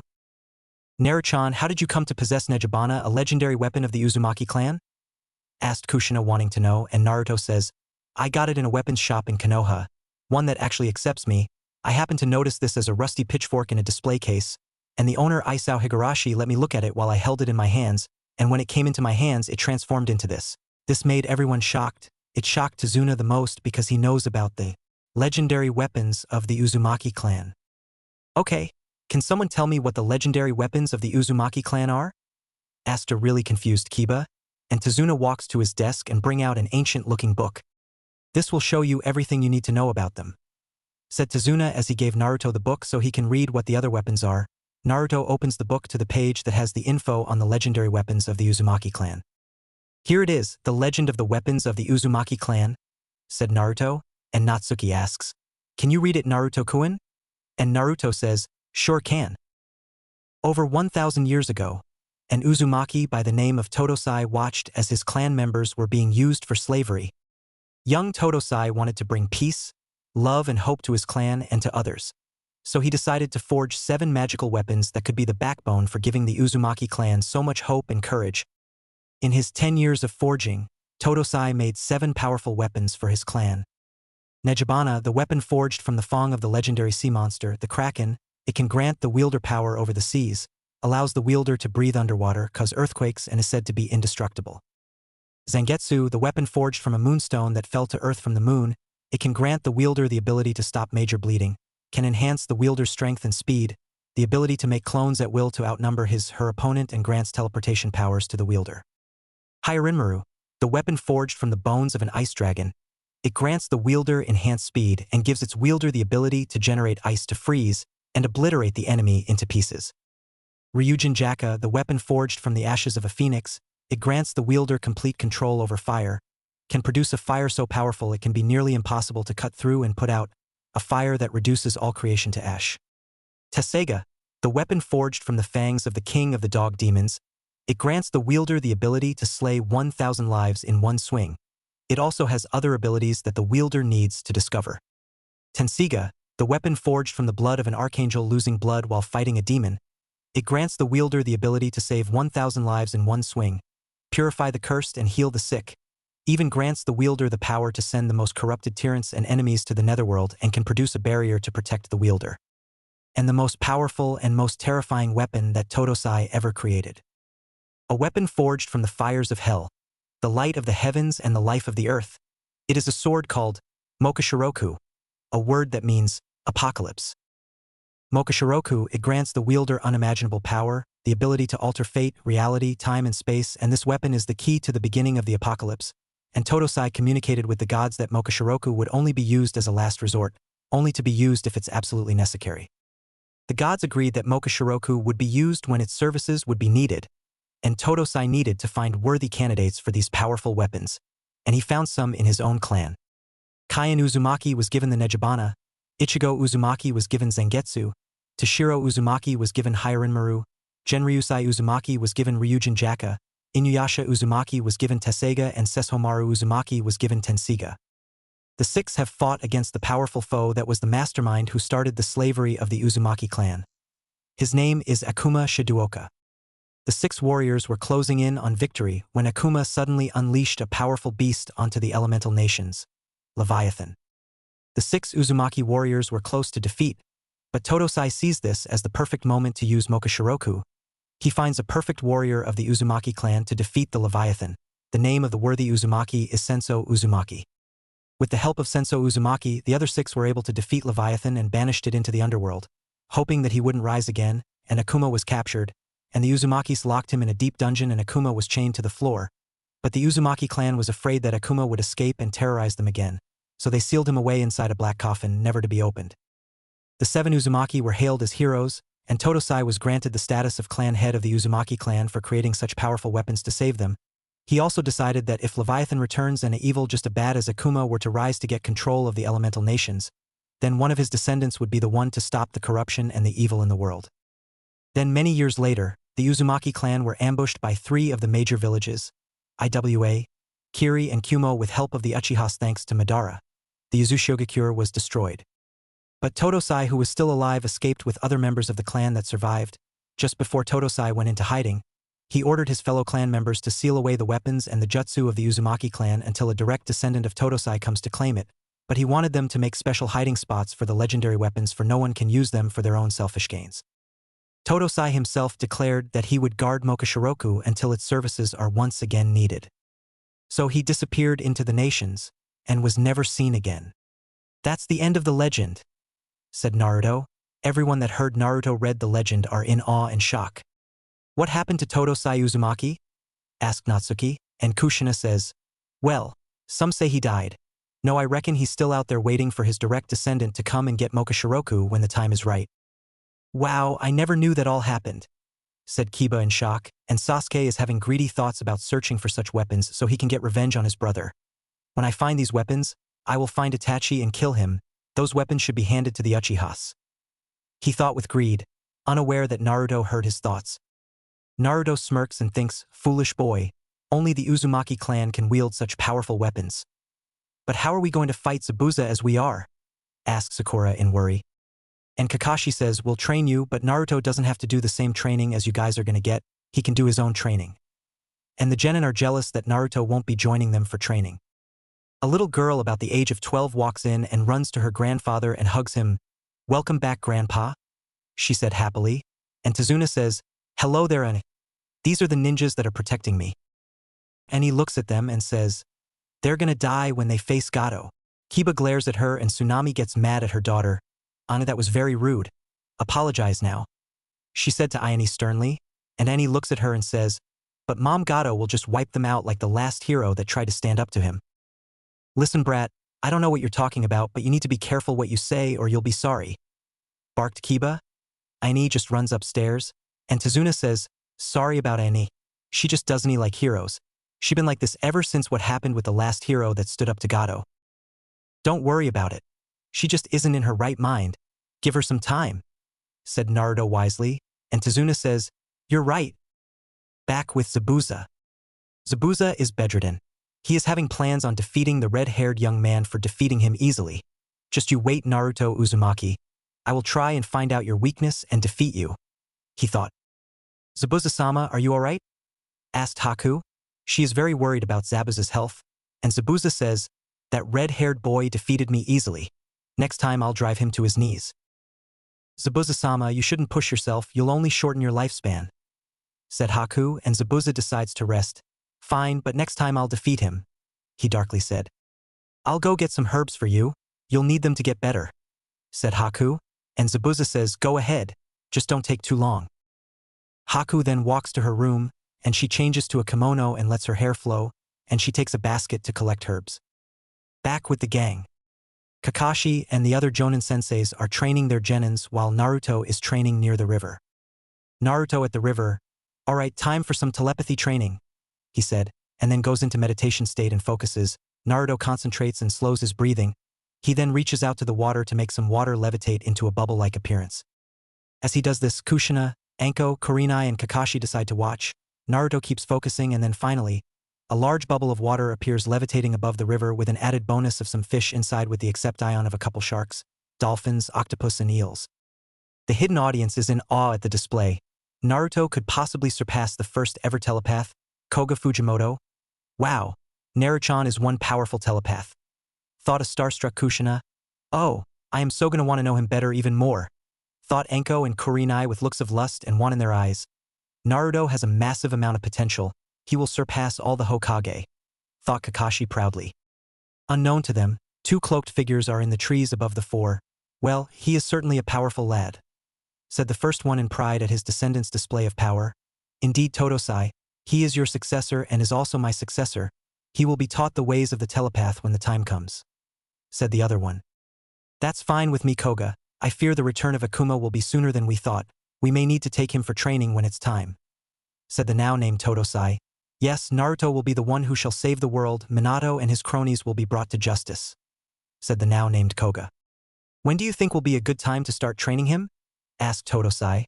About a year, but that should be enough time to get some more of the citizens of Konoha onto his side, so he can rebel against Minato's corruption in the future, said Koga.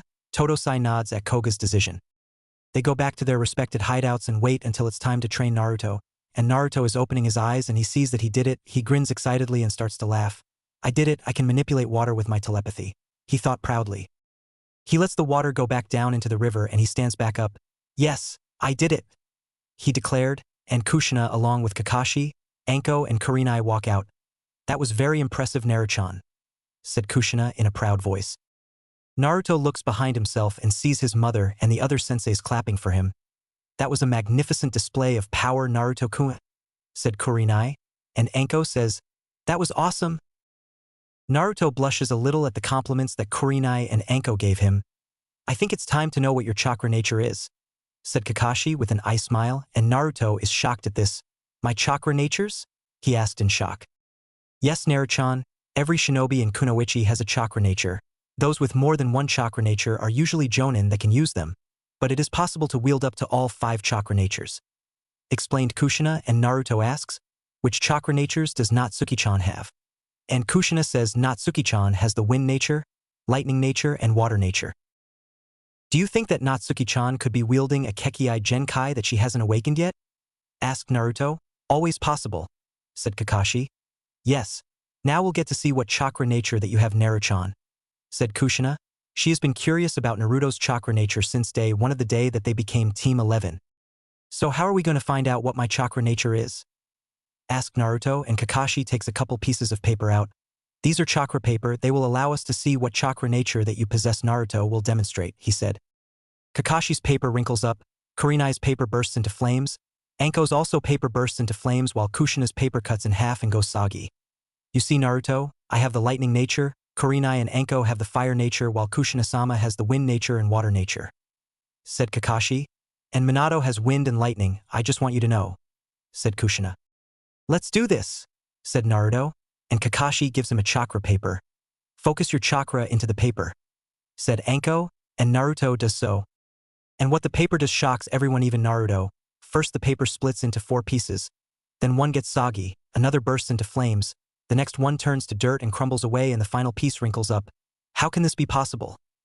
Asked Kakashi in shock. Kushina is the most shocked. I can't believe it, my Naruto-chan has all 5 chakra natures, she thought. Is this normal?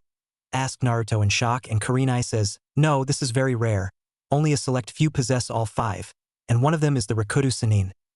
And Naruto says, guess I gotta start training then. Yes, Naruto-chan, but we will start with the water. We haven't seen you use water-style jutsu, so if you want I can teach you the water-style jutsu that I know, said Kushina, and Kakashi says, and me too. And Naruto asks, you know water-style jutsu too? Yes, I'm not the copy ninja for nothing, said Kakashi, and Naruto says, I scanned Zabuza's mind and I also learned what jutsu he possesses.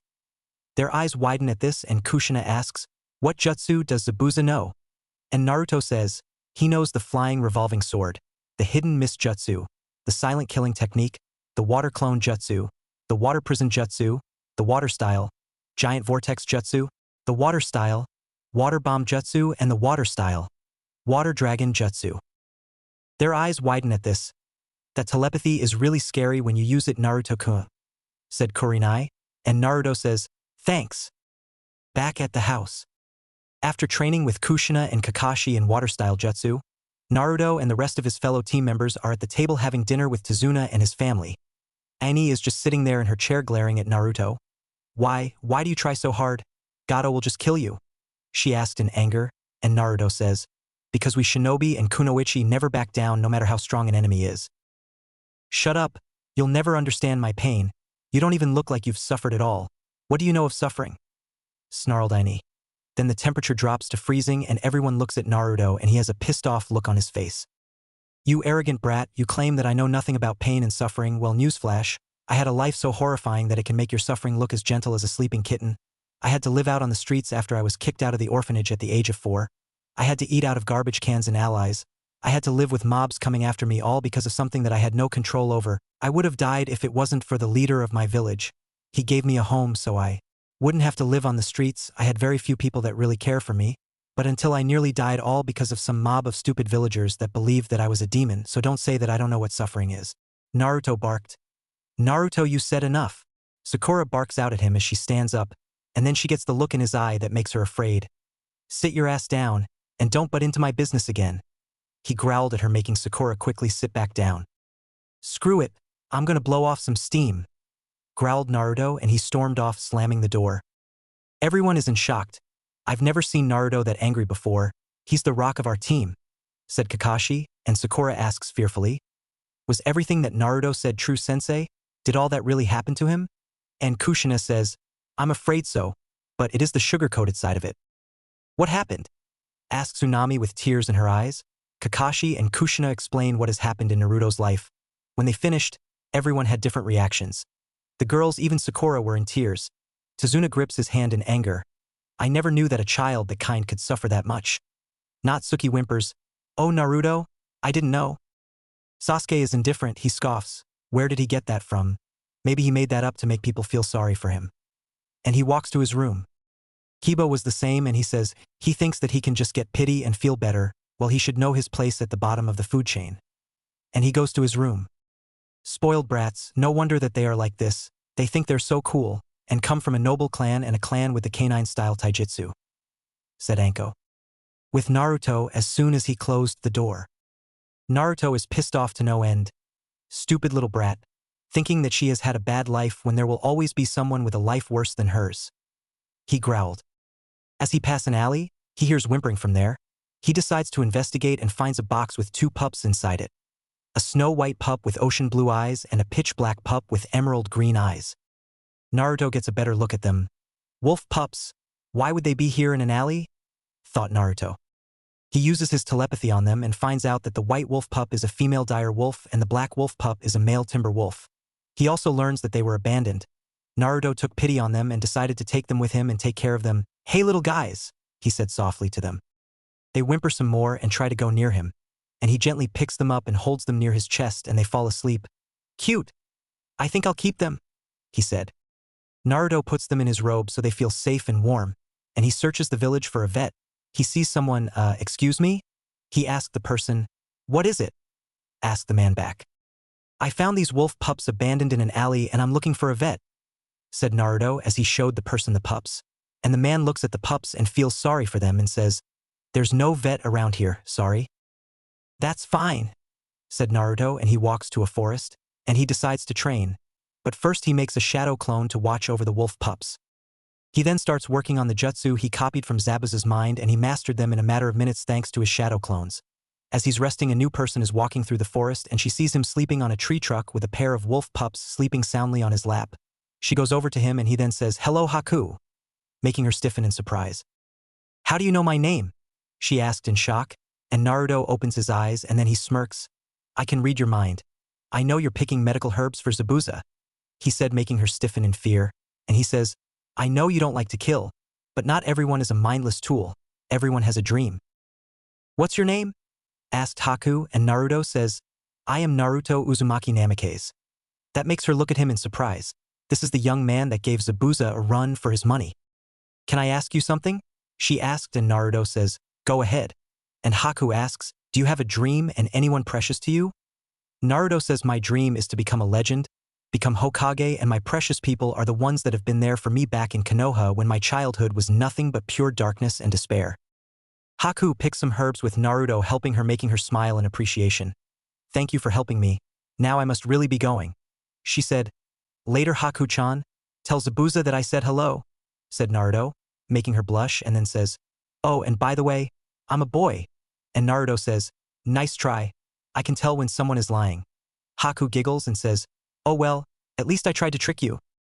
No one can trick me, said Naruto, and he goes back to Tazuna's house and he tells the senseis about finding the wolf pups. The girls squealed like schoolgirls and tried to cuddle them, but Naruto used his telepathy to stop them. Naruto apologized to Sakura for what he said, and Sakura just said that she deserved it and that she was sorry for her behavior towards him during the mission. Kakashi said that Naruto would have to take them to Hana for a checkup back in Konoha. Naruto said that he would do that, Kiba being the fool that he is, and tried to take the wolf pups away from Naruto, but the senseis had to discipline Kiba about trying to take Naruto's new pets, and Naruto was thinking of names for them and is having trouble with it. Chapter 6. Mission to Wave. Part 3, Survive. After a week of training, Naruto wakes up in his bed and finds a note by his bedside. His pups are sleeping on the bed with him, feeling comfortable around him. Naruto looks at the note and it reads, Naruto-chan, me and the senseis wanted you to rest and conserve your strength until we get back from defeating Zabuza at the bridge. I know that you'll just teleport to the bridge just to help, but we want you to guard the house so that no one can harm Tsunami and Ayane. Please Naruto-chan, do this for me? Your mother Kushina. Naruto sighs and says, guess they want me to be the secret weapon, well I may need to teach them a lesson when it comes to comrades. And then he hears a scream. Naruto jumps up and looks outside and sees Ayane standing up to Gato's thugs as they have Tsunami hostage. Naruto gets pissed off, foolish thugs. I can easily defeat them, he thought. But one of the thugs has a sword that Naruto feels power from. The gray-haired thug is holding that sword that has power. Naruto uses his telepathy on the sword. To his surprise, it's the Tesseiga. How did he find a legendary weapon for my clan? I need to get it away from him. He thought in shock. Ayane charges at the thugs that have her mother hostage. The thugs go in for the kill, ignoring the cries of Tsunami to leave Ayane alone. When the thugs get into striking position, they try to slash Ayane down, but someone else blocks their way. Naruto had teleported between Ayane and the thugs. You two have made the biggest mistake of your lives, and you, he said, but he said the last part to the gray-haired one. You have something that belongs to my clan, I'd like it back. He finished. The power that Naruto was radiating made Ayane go unconscious. You mean this useless thing? He asked arrogantly, and then Naruto just teleports in front of him and stabs him in the chest with his katana. The Tesseiga is a weapon that only a member of my clan can wield, said Naruto as he gets Tesseiga from the man. You'll pay for killing him, brat. I'll kill you and then go for the lady there, said the other thug, making Tsunami widen her eyes in fear. But Naruto unsheaths Tesseiga and swings at him as Tesseiga takes a different form as the blade becomes huge. He sliced the thug's head off. Naruto sheaths Tesseiga as it goes back to sealed form. He goes to Tsunami and frees her. Thank you, Naruto, she said. And Naruto says, no problem. Naruto was about to head towards the bridge, until Tsunami grabs his hand, turns him around and just slams her lips onto his. This surprised Naruto as no woman did this to him. They separate and Naruto says, wasn't expecting that. And Tsunami with a blush says, I'm sorry Naruto, but I love you. That shocked Naruto even more. He then smiles, thank you Tsunami-chan. I really appreciate that, he said. Naruto-kun, I overheard the thugs say that there are females being shipped to Gato from other countries. Please save them so they don't suffer a fate worse than death. She pleaded to him. Naruto then gets angry, damn that little man to hell. I'll make him suffer for that. He growled, making Tsunami shiver with lust and want. Go get him, said Tsunami with determination, and Naruto grins and teleports to the river after he makes a shadow clone to protect Tsunami, Ayane and the pups, and sees the boat with 4 females that are beautiful to his eyes. One was blonde with a Kumo headband, dark eyes and umbu-style clothing. Another has dark skin with green hair and orange eyes. She was also wearing a white short sleeveless midriff with a fishnet armor under it, long white armlets and fishnet shorts with a short white apron skirt over it. The third one has long reddish-brown hair under a bandana, bluish-green eyes and a mole under her left eye, adding more beauty to her. The last one has long orange hair, brown eyes, wearing a gray vest and a pair of brown knee-length shorts. Naruto growls at this. He absolutely despised rapists and Gato was so gonna die for this. Naruto uses his magnetism manipulation on the boat and it levitates into the air, and then Naruto crushes it after making a shadow clone to get the 4 females off the boat. The girl with blonde hair says, thank you so much for saving us. Naruto smiles at them. You're welcome, he said. The smile he gave them made them blush a little. Who are you? Asked the green-haired girl. I am Naruto Uzumaki Namikaze, son of Minato Namikaze and Kushina Uzumaki. I'm also the Jinchuriki of the Kyuubi, said Naruto, making their eyes widen. This is the son of the Yondaime Hokage. I am Yujito ni, Jinchuriki of the Nibi, said the blonde girl. I'm Fu, Jinchuriki of the Nanabai, said the green-haired girl. I'm Amaru, an apprentice doctor, said the reddish-brown-haired girl. I'm Sasami Fuma, a former member of the Fuma clan, until I was banished, said the orange-haired girl. Banished? How did that happen? Asked Naruto, and Sasami says, because I went against the beliefs that the rest of the Fuma clan members had when they joined Orochimaru. And Naruto says, I'm sorry to hear that. And Sasami smiles, thank you, she said sweetly. Okay, now I gotta get to the bridge, said Naruto, and the girls get confused. Why? Asked Amaru. Because my teammates are up there. They're fighting Zabuza Momochi and I need to assist them, explained Naruto. Can we come? We can offer backup? Asked Fu, and Naruto says, sure, I appreciate the help. He holds out his hand and they grab on and he teleports to the bridge. At the bridge before Naruto woke up, Kakashi and his fellow team members are on the bridge with Tazuna. We need to be ready, we don't know what they'll be planning, said Kakashi, and Sasuke just grunts. They won't last against me. I'm an Uchiha. An elite. He boasts. The others groan, oh boy, he's gonna get us killed if he keeps on bragging about his clan being so great. They thought. What? Gasped Tazuna in shock at what he saw. All the bridge builders are on the ground unconscious. What happened here? They're on the ground, asked Kakashi in confusion. Then he notices the mist appearing. Oh no, he thought. Everyone into position, we're not alone. He orders, and they get into position and hear a voice all too familiar. Well, Kakashi, we meet again, and I hope your little genin are going to fight this time. That Naruto boy is worthy of being a swordsmaster and a worthy opponent. Kakashi and the other senseis are shivering in fear. He wants to fight Naruto-chan, he just wants to settle the score with him. Thought Kushina in worry. Sasuke is shaking and then Zabuza says, well, looks like one of your genin is shaking in their shoes. I guess he's afraid that he'll lose. And Sasuke says, I'm not shaking from fear. I'm shaking with excitement. The senseis look at him and think, bullshit, he's scared. Well, Haku, guess you can get the so-called Uchiha elite, said Zabuza. As you wish, Zabuza-sama, said Haku, and she charges at Sasuke while Sasuke charges her. Haku and Sasuke clash with Kunai and Senbon. You've gotten better, Uchiha, she said, and Sasuke says, this is nothing. Nobody can stop an Uchiha. And Haku narrows her eyes under her mask. You believe that because of your sharingan. Your clan is unstoppable by copying other jutsu. Such arrogance, she said in annoyance. Sasuke snarls, don't insult my clan, you nobody. And Haku says, well, someone is being more arrogant, you see. I have two tools in gaining the advantage. Number one is that we're surrounded by water, and second is that you only have one free hand to defend yourself. She smirks under her mask as she lifts her left hand into a hand sign. Sasuke's eyes widen in shock. What, using one hand? He thought in surprise.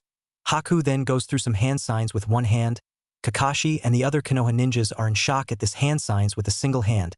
I've never seen that before, thought Kakashi in shock. Haku finishes up the hand signs and says, secret jutsu. 1,000 needles of death, and then 1,000 water needles appear from the water surrounding them, aiming right at Sasuke. Sasuke then goes into a one-handed hand sign and thinks, remember the training, just focus and wait for the perfect moment. The needles now move full speed at him and he dodges, and Sasuke says, that won't get me. And Haku says, cocky aren't you? Well, let's see your Sharingan stop this.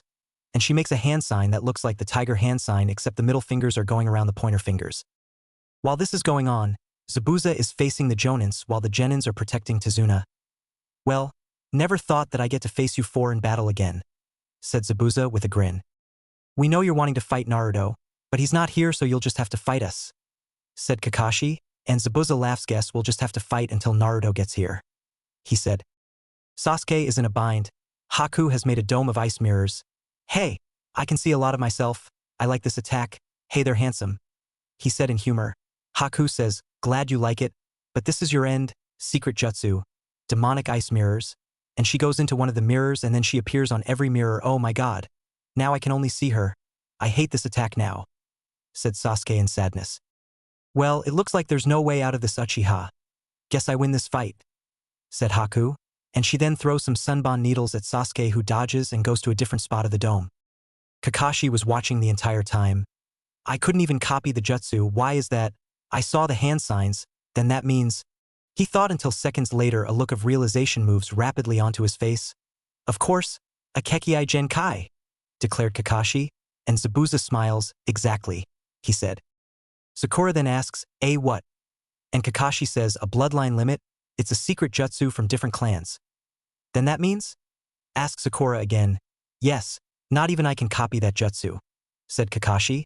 I can't copy the jutsu based from a Kekkei Genkai, but Naruto can, he thought.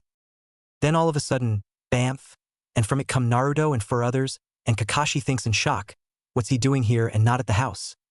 And Naruto says, I have a shadow clone at the house protecting the others. Kakashi thinks again, damn it, forgot that he can read minds. Naruto-kun, who are those 4 with you? Asked Natsuki with confusion. I'll explain later, we have a battle to win, said Naruto. Naruto looks at the girls behind him and says, stay here, I need to help Mr. Arrogant over there. The girls giggle at that and nod. Naruto with a bamf teleports into the dome. Sasuke and Haku are in shock at this. How did you get in here? Asked Haku in disbelief that he somehow got in. Not telling, said Naruto, and then he gets into meditation state. What are you doing, Dobe? This is no time for screwing around. Shouted Sasuke, and Naruto then calmly says, Shadow Clone Jutsu. And then 14 shadow clones appear and they charge at the mirrors. As this happens, Haku then begins to mirror jump. But unfortunately for her, Naruto was using his telepathy the entire time to track her down. He then teleports in front of Haku and throws her out the dome, and the dome of ice mirrors collapses after Naruto gets Sasuke out. How were you able to do that? No one can stop my jutsu? Asked Haku in shock, and Naruto says, Sorry Haku-chan, but it's useless against me. Now if you'll excuse me, I have a score to settle with Zabuza. Naruto then teleports towards Zabuza to fight him, leaving a seething Sasuke and Haku who was blushing under her mask at the name he gave her. Naruto appears between the senseis and Zabuza. Zabuza grins at this. He now has his chance to settle the score with the brat that almost defeated him. Well, looks like we have a new arrival and I get to fight him to settle this once and for all, he said with a crazed grin. Naru-chan, get out of here. You won't be able to defeat Zabuza this time. He's gotten stronger. Kushina cried out, and Naruto looks at her with a look that says, Are you kidding me? Watch me, he challenged. Naruto turns his attention towards Zabuza and brings out Nejibana. Never thought that I would use Nejibana in battle against you again, said Naruto, and Zabuza says, You are indeed worthy of the title of Weapons Master, so let's do this. Naruto charges, and so does Zabuza. They clash and clash. Zabuza then does some hand signs and calls out Water Style, Water Dragon Jutsu. And a huge dragon of water appears and charges Naruto, who is going through hand signs himself. Earth Style, Mud Wall, he called out, and a wall of rock appears from the ground blocking the water dragon. The wall is destroyed along with the water dragon, and Naruto does more hand signs Water Style, Water Bomb Jutsu. He called out and sends out a water ball the size of a 6-foot boulder at Zabuza. Zabuza dodges and then was about to do more hand signs when all of a sudden, the sound of clapping was heard. They turn and see the midget known as Gato. Young man did quite an impressive job on you, didn't he, Zabuza? He said. He has a smirk on his face. But however, I must say that I'm disappointed, he said, and Naruto reads his mind. He saw Gato having both the Tesseiga and the Tenseiga as trophies and gave the Tesseiga to one of his thugs as a reward. He also saw that he also raped a lot of women in Wave for his pleasure and saw everything that he did to the Wave village, and the most shocking memory that he saw was that Gato is a servant of Akuma Shizuoka and he killed Ayane's adopted father Kaiza. Naruto began to get angry at this and thinks he is the most vile, most twisted and most disgusting pig that I have ever read the mind of. Well, Zabuza, this time I have a different choice for what I'm going to do with you, said Gato as he grinned evilly, and then says, You are going to die here on this bridge. And Zabuza widens his eyes at this. Well, what? He asked in shock. You see, Shinobi as assassins costs a lot of money, and to make it less expensive I'll have non-Shinobi assassins kill you, explained Gato. The thugs cheer and Gato continues, Well, guess the teenager has the great Zabuza defeated and has made you look gentle as a wet kitten. And the thugs laugh at the insult at Zabuza as the said man is seething in anger at being betrayed. Well, Kakashi and the rest of you, looks like we're no longer enemies, now we have the same enemy, said Zabuza, and Kakashi says, Looks like it. And Naruto says, You have something that belongs to my clan, I would like the sword back. And Gato says, Oh, you mean the Tenseiga? I figured that an Uzumaki would get them back so that the world would be peaceful again. You're a servant of Akuma, aren't you? Asked Naruto, and Gato grins like a madman and says, So, you figured it out. Lord Akuma promised me immortality if I can gather the legendary weapons of the Uzumaki clan and use them to unseal him from the black coffin of eternal slumber. And Naruto says, You won't get away with this, Gato. And then Gato says, Well, guess I'll just take away another thing that an Uzumaki holds dear. I'll start by killing that pale-eyed girl. And he sends a blast of violet energy from his hand at Hinata. Hinata couldn't move. It was like the power of the blast was keeping her in place, and Naruto luckily used teleportation to get near her. And oh, Hinata! He cried out and shields her from the blast. As the blast collides with him, his body then changes, blocking the blast so that Hinata was safe and sound. As the light died down, everyone can see that Naruto's body looked different. It looked like crystals. Wow, look at him, said Natsuki in awe at what she saw. The impact of the blast caused Naruto's ponytail to come undone and just fall freely like Kushina's hair does. Naruto then suddenly feels a lot of pain in his head. H. He cried out in pain as he clutched his head in agony. Hinata runs to him. Naruto-kun? She asked in worry. Naruto looks at his body in surprise. My body, what's happened to it? He asked in surprise. Kakashi is in shock. He has never seen something like this before.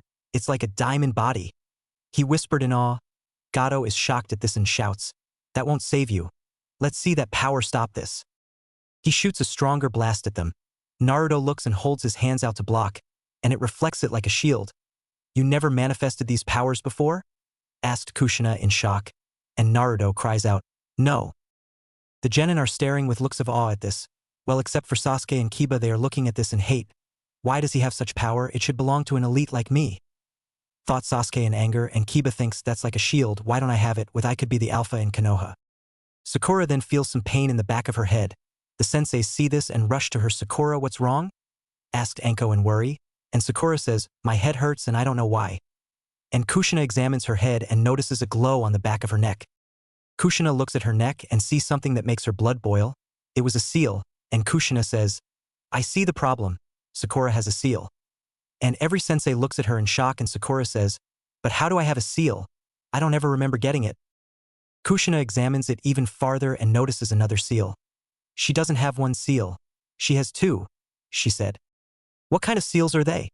Asked Kakashi, and Kushina says a memory suppression seal and a true personality suppression seal. And they look at Kushina in shock and horror.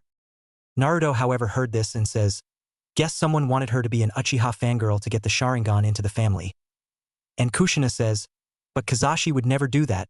He doesn't know those seals. Then, gasp, Mabuki. She snarled Mabuki's name. Stop ignoring me, all right then. I'll triple the pay for anyone who can kill them, but leave the women. They'll do nicely to replace the other women that never got to me for pleasure.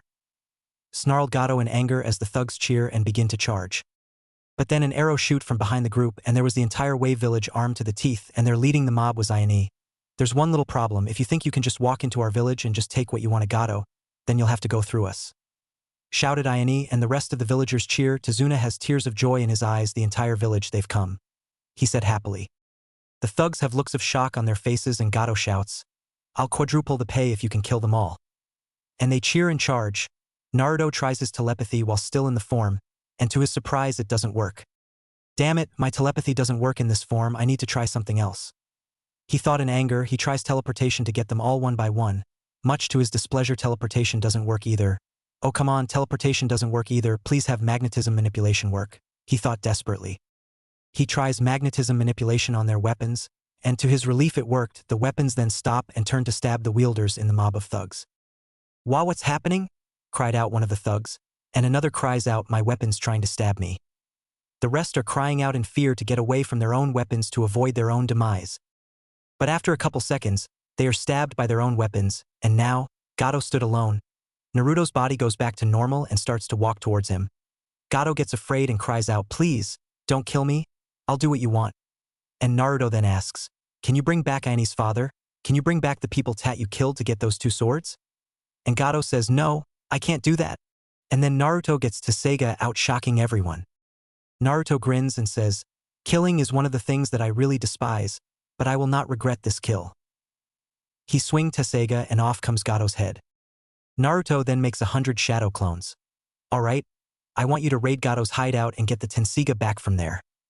He orders them and they nod, and then they teleport to Gato's place to begin the raid. Why are you sending them to raid Gato's hideout? Asked Kakashi in confusion, and Naruto says, he had the Tesseiga and Tenseiga all this time until I took Tesseiga back from him, and the rest of the reason is that since Tazuna couldn't pay off an A-rank mission, I've decided to get Gato's money to AP it off so that Tazuna is off the hook. Tazuna has tears of joy in his eyes. How much money did Gato have, Naruto-chan? Asked Kushina, and Naruto says, Gato has a total amount of 65 million yen. I'll be giving the rest to Wave so they can be happy again. The sensei's jaws drop at this and Sasuke is angry at this. Naruto-kun, you said that you would say who these four are, said Natsuki, and Naruto says, they were getting shipped to Gato for his own sick pleasure. That was until I stopped it in time. Who are they? Asked Satsuki. The blonde girl is Yujito Ni. She's the Jinchuriki of the Nibi and a Kunoichi of Kumo, said Naruto with Yujito nodding. The green-haired girl is Fu. She's the Jinchuriki of the Nanabai and is also a Kunoichi of Taki. Naruto continued. Fu nodded with a smile. The girl with reddish-brown hair is Amaru. She's an apprentice doctor, until she was betrayed by her own master. Amaru feels hurt at being betrayed by the one person she admired, and the girl with orange hair is Sasami Fuma. She was the princess of the Fuma clan until they banished her for going against a belief that Orochimaru would make their clan stronger. Naruto finished while Sasami nodded. That made the sensei's eyes widen at the mention of Orochimaru. "Alright, let's get back to the house where everything can be explained easier," said Kurenai, getting nods from the others. A week later. The bridge was complete. During the week, Kiba tried to flirt and hit on Yujito, Fo, Amaru and Sasami and always got rejected, and to his discomfort they went to Naruto because they felt comfortable around him. The four girls would always be seen with Naruto when walking in town, either staying very close to him like how Amaru and Sasami were doing, or clinging to him like Yujito and Fo did. Naruto had a look at the seals on Sakura's neck and decided to let Hiruzen know about it, and either way, some people in Konoha are in trouble. Sasuke had demanded the Nejibana, Tesseiga and Tensiga along with the jutsu that Naruto knew to be handed over, but Naruto just told him to go away. When Sasuke tried to use his Sharingan on him to get him to change his mind, Naruto copied the Sharingan and just told him that if he ever used the Sharingan on him again, then he would be in serious trouble. Naruto also took care of his wolf pups, Yujito, Fo, Amaru and Sasami squealed and tried to cuddle them like what happened with the other girls, but Naruto did the same thing to stop them. He used his telepathy. Tsunami also developed feelings for Naruto and wanted to have some alone time with him. Kushina noticed this and her motherly instincts kicked in to make sure that her little boy didn't get hurt. And Tsunami told her that it will be fine, and so Kushina finally relented and let her be a part of Naruto's life. Today was the day to head back to Konoha, and we find Naruto standing with his comrades and also has the newly obtained Tensiga. "Is it really time for you guys to go back?" asked Aini. She really came to see Naruto as the older brother figure that she never had. "I'm afraid so, Aini. But don't worry, I'll visit when I have the time, I promise," said Naruto with a smile while ruffling Ayani's hair, affectionately making Aini hug him tightly. "Bye Naruto-kun, I hope you take care of yourself," said Tsunami sweetly, and Naruto smiles and says, "Thank you Tsunami-chan." Naruto and his comrades leave. The pups are nice and snug in Naruto's robes. Yujito, Fo, Amaru and Sasami are again staying near Naruto and away from Kiba and Sasuke, for they felt uncomfortable because of the looks of lust they got from the two, and back at Wave. "Well, the only thing we need to do is come up with a name for the bridge," said Tazuna. "Let's name it the Bridge of Hope," said Tazuna, and the villagers cheer a little, and Annie says, "No, let's call it the Great Naruto Bridge." And Tsunami giggles, "That's a good name," she said with a happy smile. "All right, the Great Naruto Bridge it is," declared Tazuna, and every villager in Wave cheered loudly for it.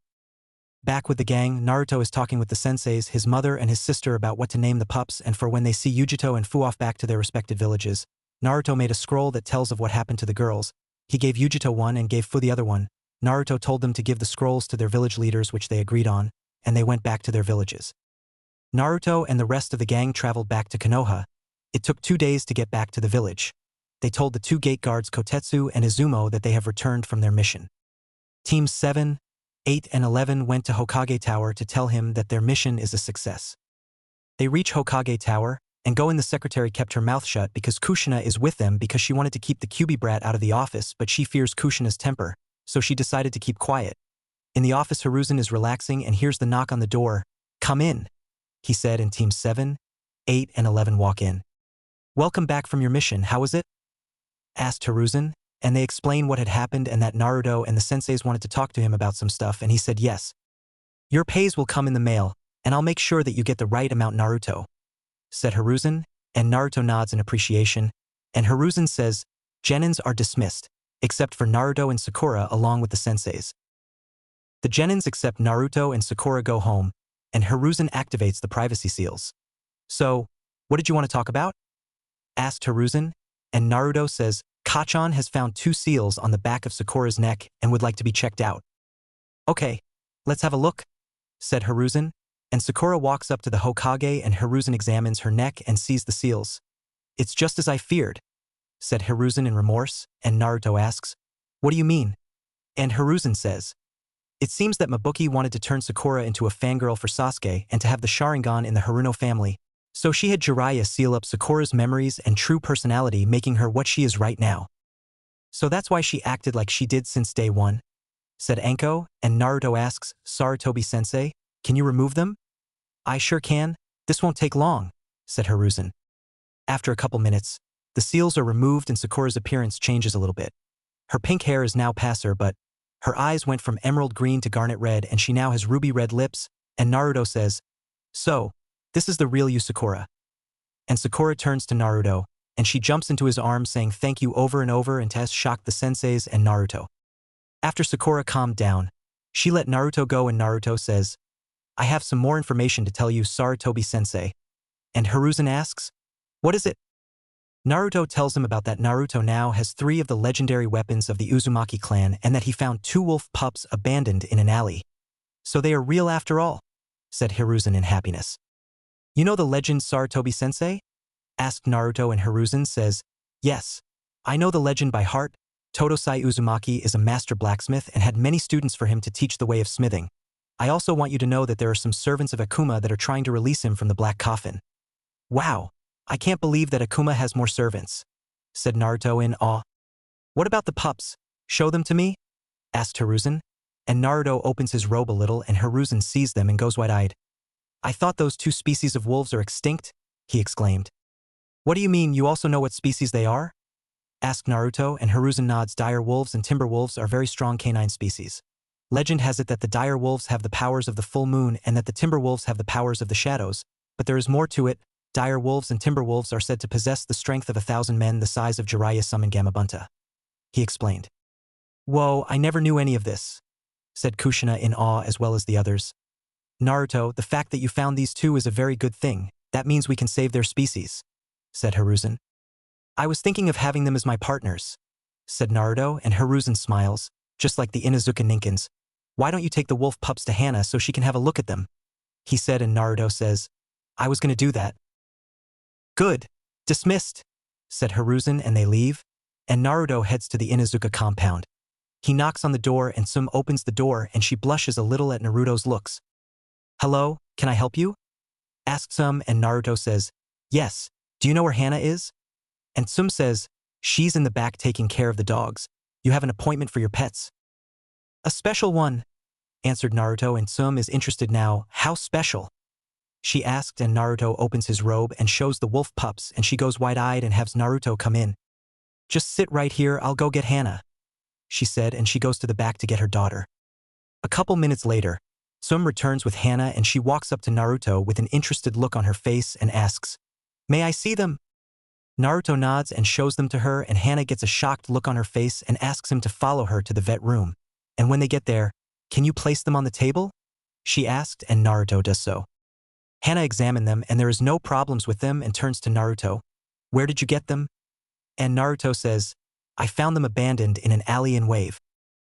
Hana is appalled at this and says, "They've been taken very good care of." "Thanks, I took care of them," said Naruto. "I can't believe that the dire wolves and the timber wolves still exist," said Hana in happiness. "Yeah, I'm thinking about having them as my Nin-ken partners," said Naruto. "Did Kiba see you with them?" asked Hana, and Naruto says, "Yeah, he tried to get them away from me because he believes that only his clan can operate with dogs." And Hana gets an angry look on her face. "Mom, and I will have to have a word with him," she said. "Thanks, I've had to deal with him through the entire mission," said Naruto in a happy voice. "So, what are you going to name them?" asked Hana, and Naruto says, "I've been thinking on them and can't think of any." And Hana decides to help him with it. "Maybe some shut I will help you think of names for them, it's getting late anyway," she said, and Naruto says, "Sure, thank you." "You're welcome, Naruto," said Hana. Naruto leaves the Inuzuka compound and heads home to get some shut-eye. "Now what to name you two? Maybe I'll have them in the morning," thought Naruto in his subconscious. Kyuubi thinks, "I have the perfect names for them, and I'll tell you in the morning, Kit." Chapter 7. Chunin exams begin. After a week free of missions, Naruto finally came up with names for the wolf pups thanks to Kyuubi.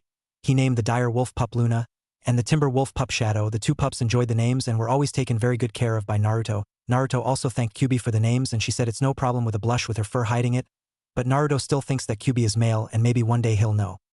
Naruto learned something new about the pups, and it's that these 2 species of wolf are able to understand human speech and are able to speak like a human when they reach a certain age. Also during the week, Naruto went to Hiruzen and told him of the new power that emerged during the mission to Wave and that he saved 4 women from a fate worse than death. 2 of them went back to their respective villages and the other 2 went with him. Hiruzen was shocked at this intel. The diamond body dubbed by Naruto is a very interesting power. Naruto told him that he couldn't use his telepathy nor teleportation in that form. The only power he can use in that form was magnetism manipulation. They decided to do some research on this new power, and they learned that since Naruto was a telepath and a Jinchuriki, he would have a 75% chance of breaking free from the Genjutsu, but the diamond body form makes him completely immune to Genjutsu. They learned that the form makes Naruto unable to be wounded. They also learned that this form can prevent him from being scanned by other telepaths, even the Yamanaka clan. It gives him superhuman strength, makes him resistant to cold and heat, makes him completely immune to poisons, and even gives him no need for water nor food while in the form, and they learned that even this form had a weakness, and it is that only diamond weapons could harm Naruto in this form. They got this intel to Danzo, and he was very interested at this new power and was curious of what new power would emerge from Naruto. Hiruzen was in shock at this, and he's as happy that Naruto has been helping others from other places. He also decreed that both Amaru and Sasami would be under Naruto's protection. That meant that nobody, not even Minato nor Sasuke and Kiba, would be able to get their hands on them. Hiruzen told the three this. Amaru and Sasami were very satisfied and both clinged to him like he was a giant plushie. Naruto of course blushed at this, and the part that both their chests were rubbing against his arms was making him harden. Naruto is now spending time with his mother and sister at Ichiraku's. They have been going there for when they are hungry for ramen. Naruto knows that his mother Kushina has dirty thoughts about him as well as a hidden lust. And he learned that Natsuki is now falling in love with him and will want to be with him forever. When Naruto, Natsuki, and Kushina were walking home, Kushina gets summoned up to Hokage Tower for a meeting, and she told her two kids to go to the training grounds to wait for her. Hokage office. Alright, Konoha is now hosting the Chunin exams, so I want recommendations for the exams, said Hiruzen. Jonin senseis of teams 7, 8, 10, and 11 step forward please, said Hiruzen, and Anko, Kurenai, Asuma, and Kakashi along with Kushina step forward. Now Anko will start with you, said Hiruzen. I lead squad 7, Sasuke Uchiha, Kiba Inuzuka, and Sakura Haruno, and I, Anko Mitarashi, recommend all three, said Anko. This shocked Irika. I lead squad 8, Hinata Hyuga, Shino Aburame, and Sai, and I, Kurenai Yuhi, recommend all three, said Kurenai. I lead squad 10, Ino Yamanaka, Shikamaru Nara, and Choji Akimichi, and I, Asuma Sarutobi, recommend all three, said Asuma. We lead squad 11, Naruto Uzumaki Namikaze, Natsuki Uzumaki Namikaze, Satsuki Uchiha, and Yakumo Kurama, and now we, Kakashi Hatake and Kushina Uzumaki, recommend all four, said Kakashi with Kushina nodding. The rest of the Jonins there are now whispering their thoughts about this, and then, wait just a minute, said a familiar voice, and they turned to see Irika has wanted to say something. There's something wrong, Irika? Asked Hiruzen. Pardon me for interrupting, but I find it too early for these genin to participate in the Chunin exams. I've known these genin since they were in the academy. The only ones that I think are ready for the Chunin exams are Naruto, Natsuki, Satsuki, and Yakumo. They are the only ones I believe are ready, said Irika. Irika proves a point, Kakashi. I've held my team back for a year, so they can enjoy their youth until they feel ready for the Chunin exams, said Guy, and Kakashi says, first off, they are not your genin anymore. They graduated from the academy and became shinobi. Kakashi, I don't think it's wise to rile Irika up like this, said Kushina sternly. That's enough, no fighting. Now Irika, I understand your concern, but they're growing up, so let them have a chance, said Hiruzen. Yes, Hokage-sama, said Irika, still worried for the genin recommended for the Chunin exams. At the Team 11 training grounds, Naruto is meditating and levitating while it is happening. Natsuki is practicing her taijutsu with Satsuki, while Yakumo is painting a picture of Naruto while she is blushing at him. So, what do you guys think about what Kakashi-sensei and Kushina-sensei are going to say to us when they get here? Asks Satsuki, and Naruto says, it would most likely be about the Chunin exams. Naruto, your brain is one of the main reasons that we enjoy having you on our team, said Yakumo in a happy tone. Why thank you, that's very kind of you, said Naruto. Then Kakashi and Kushina appear at the training grounds and Kakashi says, good, you're all here. You nominated us for the Chunin exams, didn't you? Asked an already knowing Naruto with a grin. As a matter of fact, we did, Naruchan, and we will be giving you 4 these Chunin exam slips that proves that you are a contestant for the Chunin exams, said Kushina with a smile. Natsuki and Satsuki hug each other happily with their chests pressing together. Yakumo smiles and Naruto chuckles at their tactics. Guess we'll be heading over to the academy for the Chunin exams tomorrow, said Naruto, and the others nod. A couple moments later, Naruto is walking home with his team and then they hear, "Hey, that hurt you, brat." Someone yells and another cries out, I didn't see you there. They look and see someone picking on Hiruzen's grandson, Konohamaru Sarutobi. Kankuro, what are you doing? We could get in serious trouble for this. What would he say? Said Slash asked a blonde girl. You worry too much, Temari. This won't take long. I just need to teach a brat a lesson for bumping into someone, said the man in black with purple face paint. I would listen to your sister if I were you, said a voice. The two look and see a young man with long red hair, a Konoha headband around his neck, and is wearing a purple and yellow cloak. The young man in black is in shock, but the blonde girl is blushing like crazy at the sight of him. Wow, Konoha is now starting to have some hotties, but he is the most hottest man I've ever seen, she thought in lust. Naruto heard her thoughts and smirks. Well, this girl is having dirty thoughts about me like the other girls that I scan the minds of. This is getting more and more interesting, he thought.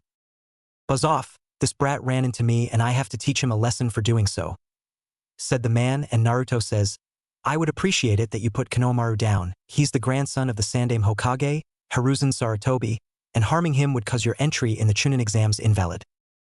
That surprised both of them. How did you know we were entering the Chunin exams? Asked the girl, and Naruto says, why else would ninja from Suna come to Konoha? Now could you please put Konohamaru down, cause the red head in the tree next to Sasuke is not in a good mood right now. That shocked everyone in the area. They look in the tree and see that the red head and a shocked Sasuke looking at him. How did he get here? I didn't even sense him, thought Sasuke in surprise. The red head jumps down and says, Kankuro, why are you picking fights with little kids? You know better than to do that? And Kankuro tries to say, but Gaara But the now named Gaara wouldn't have of it. Shut up, or I'll kill you, now put him down, he said in a voice that means business. Kankuro puts Konohamaru down and Konohamaru runs and hides behind Naruto. I apologize for my brother's attitude. He can be a brat sometimes, said Gaara, getting a look from Kankuro which says, Hey. If I may, who are you three? Asked Naruto, and the red-haired boy says, my name is Gaara of the Desert. These two are my siblings, Temari and Kankuro. I would like to know your name as well. I am Sasuke Uchiha. Sasuke tried to say, not you, the red-haired one, said Gaara, and Naruto says, my name is Naruto Uzumaki Namikaze. Gaara grins like crazy and says, I am hoping to show my existence to the world by killing you, Uzumaki. Well, I have that to look forward to, said Naruto with a smile. The three Suna ninja walk away, and Sakura, who just appears after hearing the commotion, happens to ask, what was that all about? Sand Ninja came for the Chunin exams. Looks like a challenge for us in the exams, explained Naruto. Meanwhile, Minato is in a secret bunker doing some planning. He had the civilian council, Koharu and Hamura, get him images and intel on the contestants for the Chunin exams. Minato looks through them. He was smiling that his little weapon is participating in the Chunin exams. He finds out that several hidden villages are participating as well. Leaf, sand, sound, waterfall, stone, grass, mist, cloud and rain. This will be interesting, he said to himself. He finds out that a female Miss Ninja is a Kagaya. He is starting to make plans for capturing her and turning her into breeding stock. He also found out that a female waterfall ninja is a Zaraki. The Zaraki clan was a very feared clan for their power to enhance and amplify the ninjutsu of others, as well as create new internal organs and skin cells using their chakra on others and themselves. He was very interested and decided that she will be captured for breeding stock as well, and he also discovered that a female grass ninja is a uzumaki. He was going to capture these kunoichi after the exams and turn them into breeding stock. Yatsuba Kagaya, the last female of the Kagaya clan, Azumi Zaraki, the last of the Zaraki clan, and Karen Uzumaki, one of the last of the Uzumaki clan. Well, after the exams, I'll have them captured for Sasuke to repopulate his clan and gain their bloodlines. Yes, with that power in my disposal, I'll be unstoppable and Konoha will conquer the elemental nations, said Minato. He then laughs like an evil maniac. But unknown for him, Naruto happened to send a shadow clone to follow him and eavesdrop on his plans. Naruto's clone was appalled at this. So, he wants to make the Uchiha unstoppable. I've got to get this to Sarutobi-sensei. Oh Minato, you think that your plans are working perfectly, but in the end, I will be taking your plans and I'll be tearing them up and flushing them down the toilet, he thought as he dispelled. Back with Naruto.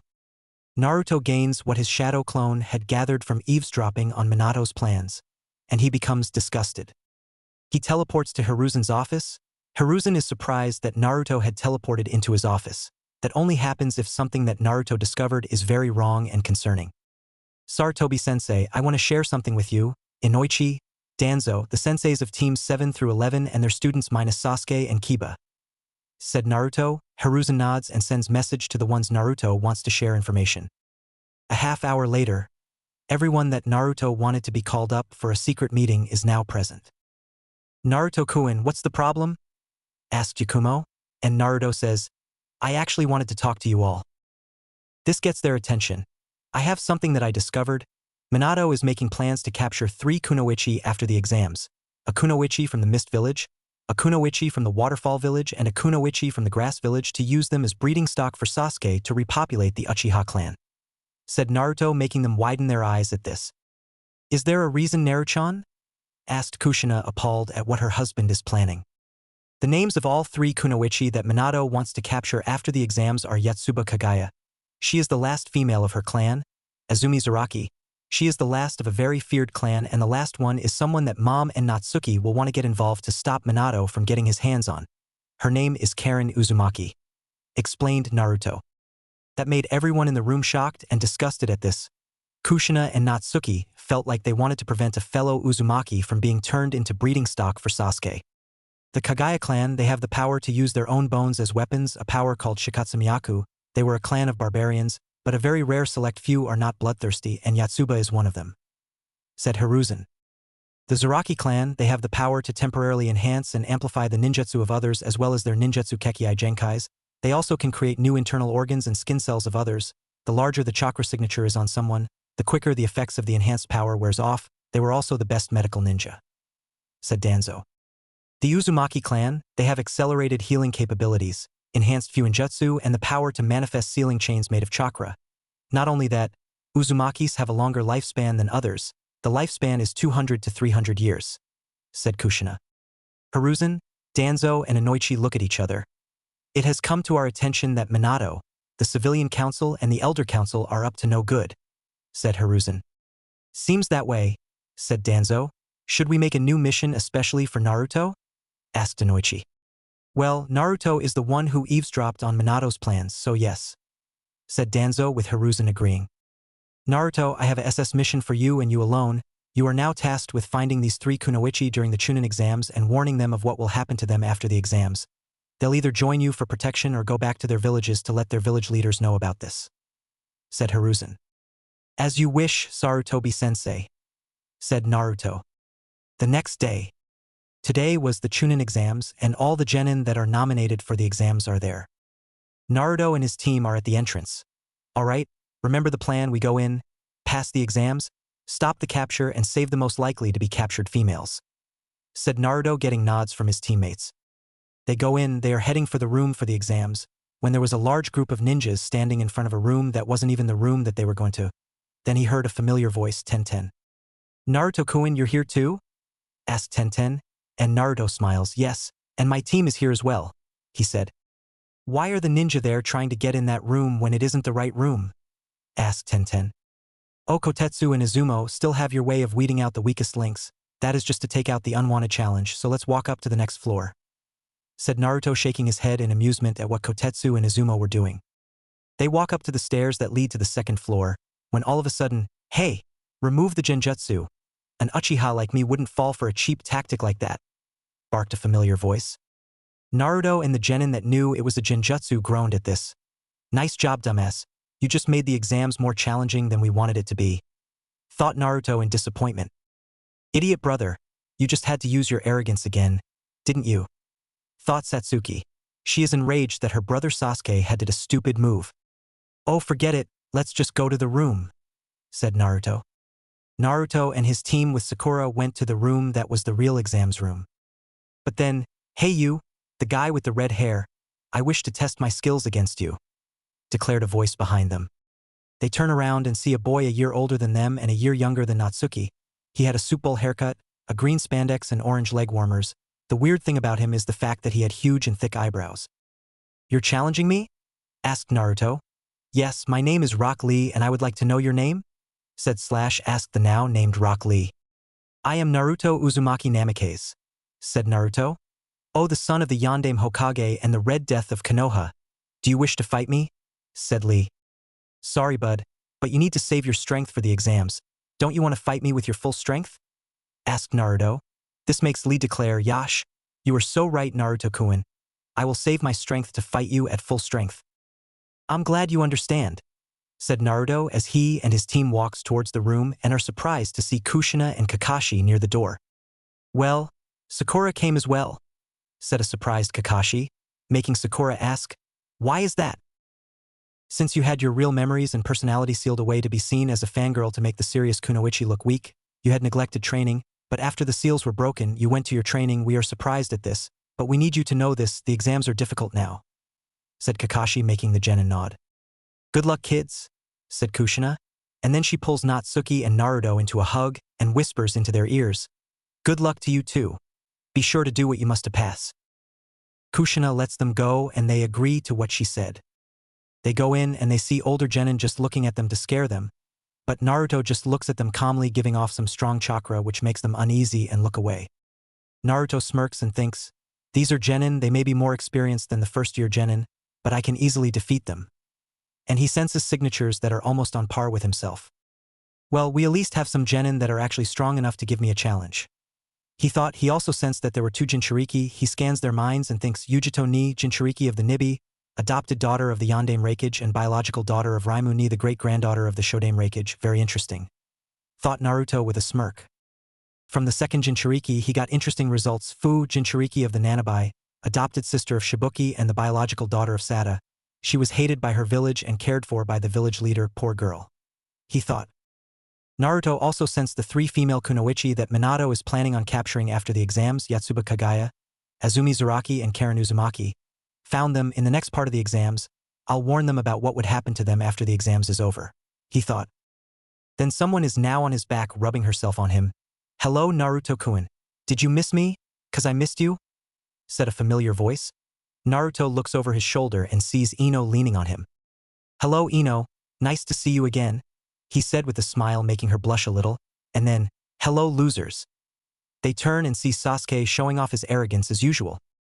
The gang's all here, said a familiar voice. They turn and see the smelly and arrogant Kiba. Hi, Naruto-kun, said Hinata without stuttering, surprising the others. Hello, Hinata-chan, and you didn't stutter, said Naruto, making Hinata blush a little. I had some practice and lessons from Anko-sensei, she said. Looks like the lessons are paying off, said Yakumo. I guess so, said Natsuki, and then says, you must be first-year genins, said a voice that they don't recognize. They turn and see a Konoha shinobi that's much older than them. Who are you? Asks Satsuki, and the man says, I'm Kabuto Yakushi. I guess the exams will be hard this year. I know because I took it before. Naruto secretly uses his telepathy on him. He learned that he is a spy for Orochimaru. He learned that Kabuto was taken in by a woman named Nono Yakushi, raised him as her own and gave him love. Naruto also saw that Kabuto went to different villages and learned from them. He saw Kabuto on a mission to infiltrate a IWA fort and get attacked by Nono and fatality wounded her. He was shocked at that, and it broke his heart when she didn't recognize him when Kabuto tried to save her life. And he saw Kabuto meeting Orochimaru, stating that Danzo had something to do with his mother not recognizing him. Naruto saw that Orochimaru was lying. He notices that same evil intent in his eyes as Minato's. Wow, he's had it bad, and it got worse when his mother figure didn't recognize him.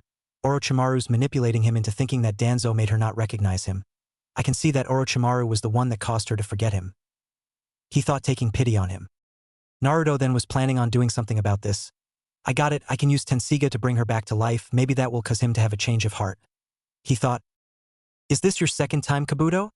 Asked Natsuki. Kabuto rubs the back of his head in embarrassment. Actually, it's my seventh, he said. You must suck, said Kiba. This made Natsuki give him a bitch slap. Be nice, she snarled at him, making him cower. If you guys like, I can give you intel on anyone here with my ninja info cards, said Kabuto, and Satsuki asks, what the heck are those? They can reveal the information on who you're wanting to know. All you have to do is add chakra to them, said Kabuto, and then he asks, anyone you want to know about? I'd like intel on Rock Lee of Konoha and Gaara of the desert, asked Naruto, and Sasuke asks, I'd want to know about Naruto Uzumaki, and Kiba says that's what I was going to ask. Why do you want info on Naruto-kun? Asked Yakumo, and Kabuto says, it's fine, cuz. He then takes out 3 specific cards. Here they are, he said. Show me, Sasuke said. Very well, said Kabuto, and he puts a card down and says Rock Lee. He's a member of Squad 9 of Konoha. His teammates are Tenten Higurashi and Niji Hyuga. He's done 20 D rank and 16 C rank missions. His taijutsu is off the charts and others are exceptional. Kabuto then puts the second card down and says Gaara of the Desert, 24 D rank, 12 C rank, and get this, 1 B rank as a genin. His teammates are his older siblings, Kankuro and Temari. Other than that, there's not a lot of information about him, but rumor has it is that he survived every mission without getting a single scratch. Getting looks of surprise from everyone. Kabuto puts the final card down and says Naruto Uzumaki Namikaze, better known as Konoha's mastermind. He's a member of Squad 11. He's done 40 D rank, 27 C rank. He's even done 5 B rank, 7 A rank, as well as 6 S rank missions. His 3 teammates are Natsuki Uzumaki Namikaze, Satsuki Uchiha, and Yakumo Kurama. He also possesses an unusual power that we don't know. He's very clever, very slick, and more importantly, he's very unpredictable. Basically, out of everyone here in the exams, Naruto poses as the biggest threat. That made everyone in the room who don't know about this look at Naruto in shock and awe. Then a poof appears from the front of the room, and standing there is Ibiki Marino, one of the proctors of the Chunin exams. Alright maggots, now is the time for the first part of the Chunin exams, the written test. He barked. Everyone goes to the room and goes to their seats and prepares for what Ibiki has to say. I will go over the rules. Rule number 1. You get caught cheating 3 times, then you fail. Rule number 2. You fail, then your whole team fails. And rule number 3. You are to answer the 10th question when I say so, and I will ask the question after the hour is up, he said. Ready, start. He said, and everyone begins their test. Sasuke uses his sharingan to cheat. Niji uses his byakugan. Tenten uses her mirrors to help Lee. Sakura just easily answers them like a bookworm. Kankuro had to use the bathroom and one of the proctors went with him. Naruto uses his telepathy to cheat, which is a very smart way to cheat without getting caught at all. Some were caught 3 times and were thrown out after an hour. Pencils down. Now before we do the 10th question, there is something else that you should know, and it's that if you fail, then we can forbid you from becoming Chunin ever, said Ibiki. Bullshit, said Naruto unimpressed, causing everyone to look at him. And what makes you say that? Asked Ibiki with a smirk, and Naruto with a bored look says, I don't give a damn of what you think, you scar-faced bitch. I will accomplish my dreams. Even if I have to beat your sorry scarred ass, I don't run away. I will not back down, and if you got a problem with it, then you can go fuck yourself. This caused everyone's jaws to drop as he insulted the proctor. Naruto's little speech caused every genin who's scared of Ibiki to gain their confidence back. Ibiki looks at him, and then he laughs. I like you, you have balls of steel and will not back down from anything, he said, and then asks, is that your final answer? Naruto flips him off and says, damn right it is. Ibiki is now smirking at Naruto's tough guy tactics. Then you all pass, declared Ibiki. This caused them to get shocked to the core. Wait, what? Then what's the point of having the 10th question? Yelled Temari, still in shock. It's to test you to see what your decision is, answered Ibiki. Then someone poofed into the room, and from the smoke was Zabuza Momochi. All right, brats. I want your asses outside at the entrance of the Forest of Death by tomorrow morning, he declared. You're early, Zabuza, said Ibiki, and Zabuza looks at him and says, the early bird gets the worm. After the test. Ibiki is collecting the tests and he gets to Naruto's test. He begins to notice something. That red-haired guy used a power to cheat, I just know it, but nobody even me noticed it. Naruto Uzumaki Namikaze is an interesting guy, he thought. He also sees a note. Ibiki-san. I have suspicion that Kabuto Yakushi may be a spy for some snake faggot that Anko-chan really hates. If anything, I should at least weaken him enough for Anko to kill him. Naruto Uzumaki Namikaze. Ibiki widens his eyes at the thought of Orochimaru and decides to take this information to the Hokage. The Sandaime Hokage, should he suggest. Chapter 8, The Forest of Death. The next day, we find the genin that made it through Ibiki standing near the fence with the Forest of Death.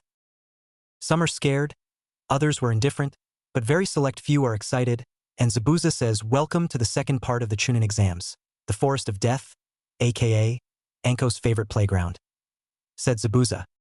While this is happening, Naruto, keeping his telepathy on so he can understand what Zabuza is saying, walks up to Yotsuba and Azumi.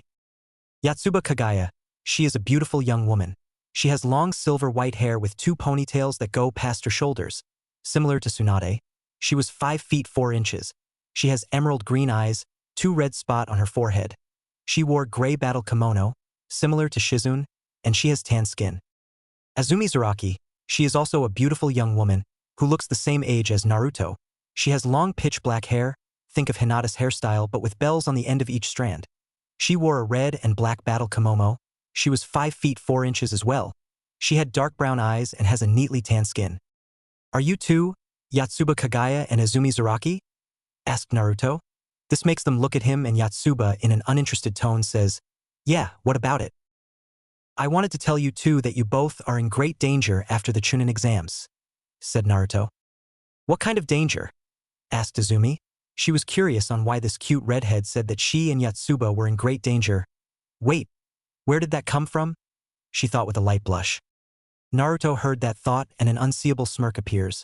My power-hungry father, Minato Namikaze, has been planning on capturing you two and another girl to use as breeding stock for the Uchiha boy to repopulate his clan, he said. This makes them widen their eyes in alarm. No way in hell were they being used for breeding stock. Why are you telling us this? Asked Yotsuba. The civilian council and elder council along with my father are power-hungry and will do anything to be unstoppable. I'm telling you because I want to protect you from them, said Naruto. While wanting to protect us is sweet of you, but why would they want to use us as breeding stock? Asked Izumi. Sadly, it's because they're after your Kekiai Genkais, said Naruto in a sad tone. They're wanting to breed super soldiers from our bloodlines? Asked Yotsuba in shock. Yes, and I am on a mission to make sure that doesn't happen, said Naruto, making both Yotsuba and Izumi blush at this. They smile and say, thanks for the warning. And Naruto says, you're welcome. Yotsuba, you have a brother, don't you? Naruto suddenly asked. That question made Yotsuba widen her eyes. How did you know that I have a brother? She asked in shock. You'll find out soon. His name is Kimimaro, isn't it? Naruto said/asked. Yes, I've been looking for him for years. He's gotten sick and I've been looking for a cure. If he doesn't get cured soon, then I'm scared that he will die. Please, if you find him, can you bring him to me? I would appreciate that, she asked as she looked down with tears in her eyes. Of course, Yotsuba-chan, I'll do it for you, he said, making her blush at the chan part added to her name. Naruto turns to walk to his team when Yotsuba asks, wait, we want to know your name. Naruto Uzumaki Namikaze, said Naruto, and he walks to his team. Alright brats, there are 2 different scrolls, a heaven scroll and an earth scroll. Once you have both at the same time, then you need to head to the tower in the middle of the forest, explained Zabuza. Naruto gets an uneasy feeling that someone with evil chakra is somewhere in the area. Using his telepathy, he found out that the grass kunoichi is really Orochimaru. He decided to play dumb and fight Orochimaru in the Forest of Death. Orochimaru's here, I need to keep an eye on him, thought Naruto. Kit, that will be very difficult for regular shinobi and kunoichi, but you're not a normal shinobi, so locating him will be easy as pie, said Kyubi. Okay, I'll keep my distance for now, thought Naruto. Smart choice, Kit, said Kyubi. Naruto gets to the gate that his team is at.